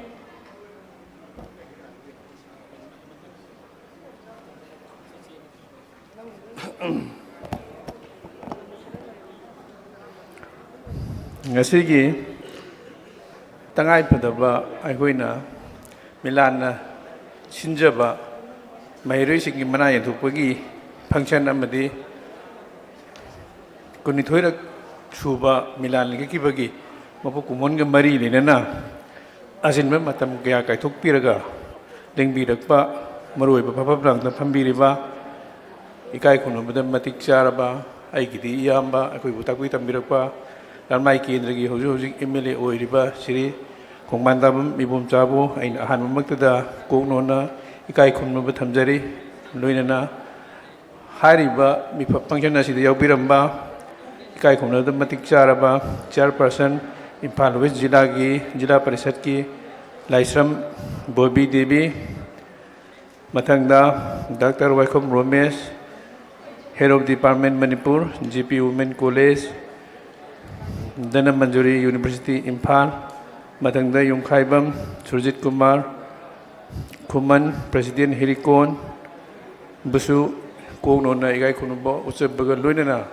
ngasigi thorom masibu mapung phan nabagidamagta kanna honabikhiba aikogi milangi thongmi pumnamak district ki lakbu thongmi punamak aduga ngasigi miyamda khangan nanabagidamagta lakpiriba aikogi media person sing loinana mairoi sing mairoi gi halaman sing atopa donor mayam busu aina koknona ikai khumnaba thamjari hairiba ngasigi thorom asigumna mathangi jahi dasu mayamna milana honajariba lon me ko chokona nabagi honajariba pandam honajariba asida papung phana matung dasu mateng pangbiu loinana milana su manipur kanglipak manipur asida lon me kidamak mapung phana hena chakhona nabagi lambi duda chakmin nabagi abam badu phungduk chari haibu wafamji thamdarga punamutagi tejinjari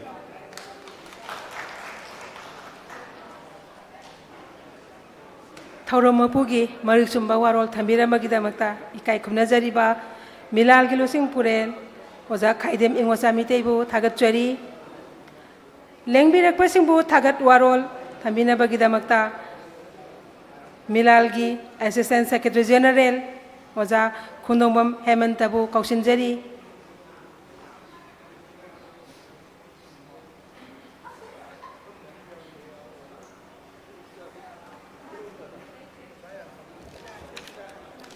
Hello. Ngasi August ki tarik taraganipan ning taukaba nume tawan gi kun ngamangani panba Milan gi kun ngani thoi suba mapok kumon numit ka marilengnana Milana lamdam sigi lon mayek saukhat hanna bagi pandamda sahi sigi oina pangthokiba tarama palak suba Mahiroi singgi mitai mek ai pasang dam nabagi mana matum lanthok pagi thorom masida asin ba thawai kaya kaitok lam laga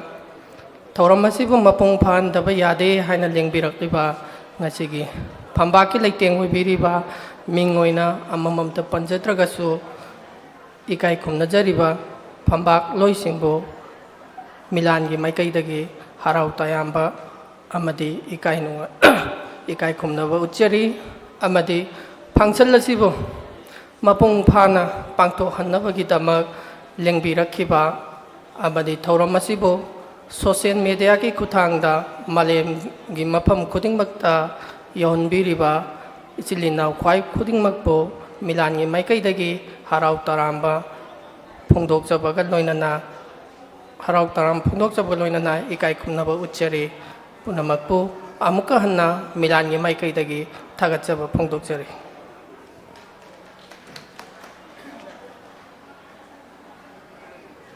thagat warol pibirabagi tunga sida ngasigi thauramgi Saba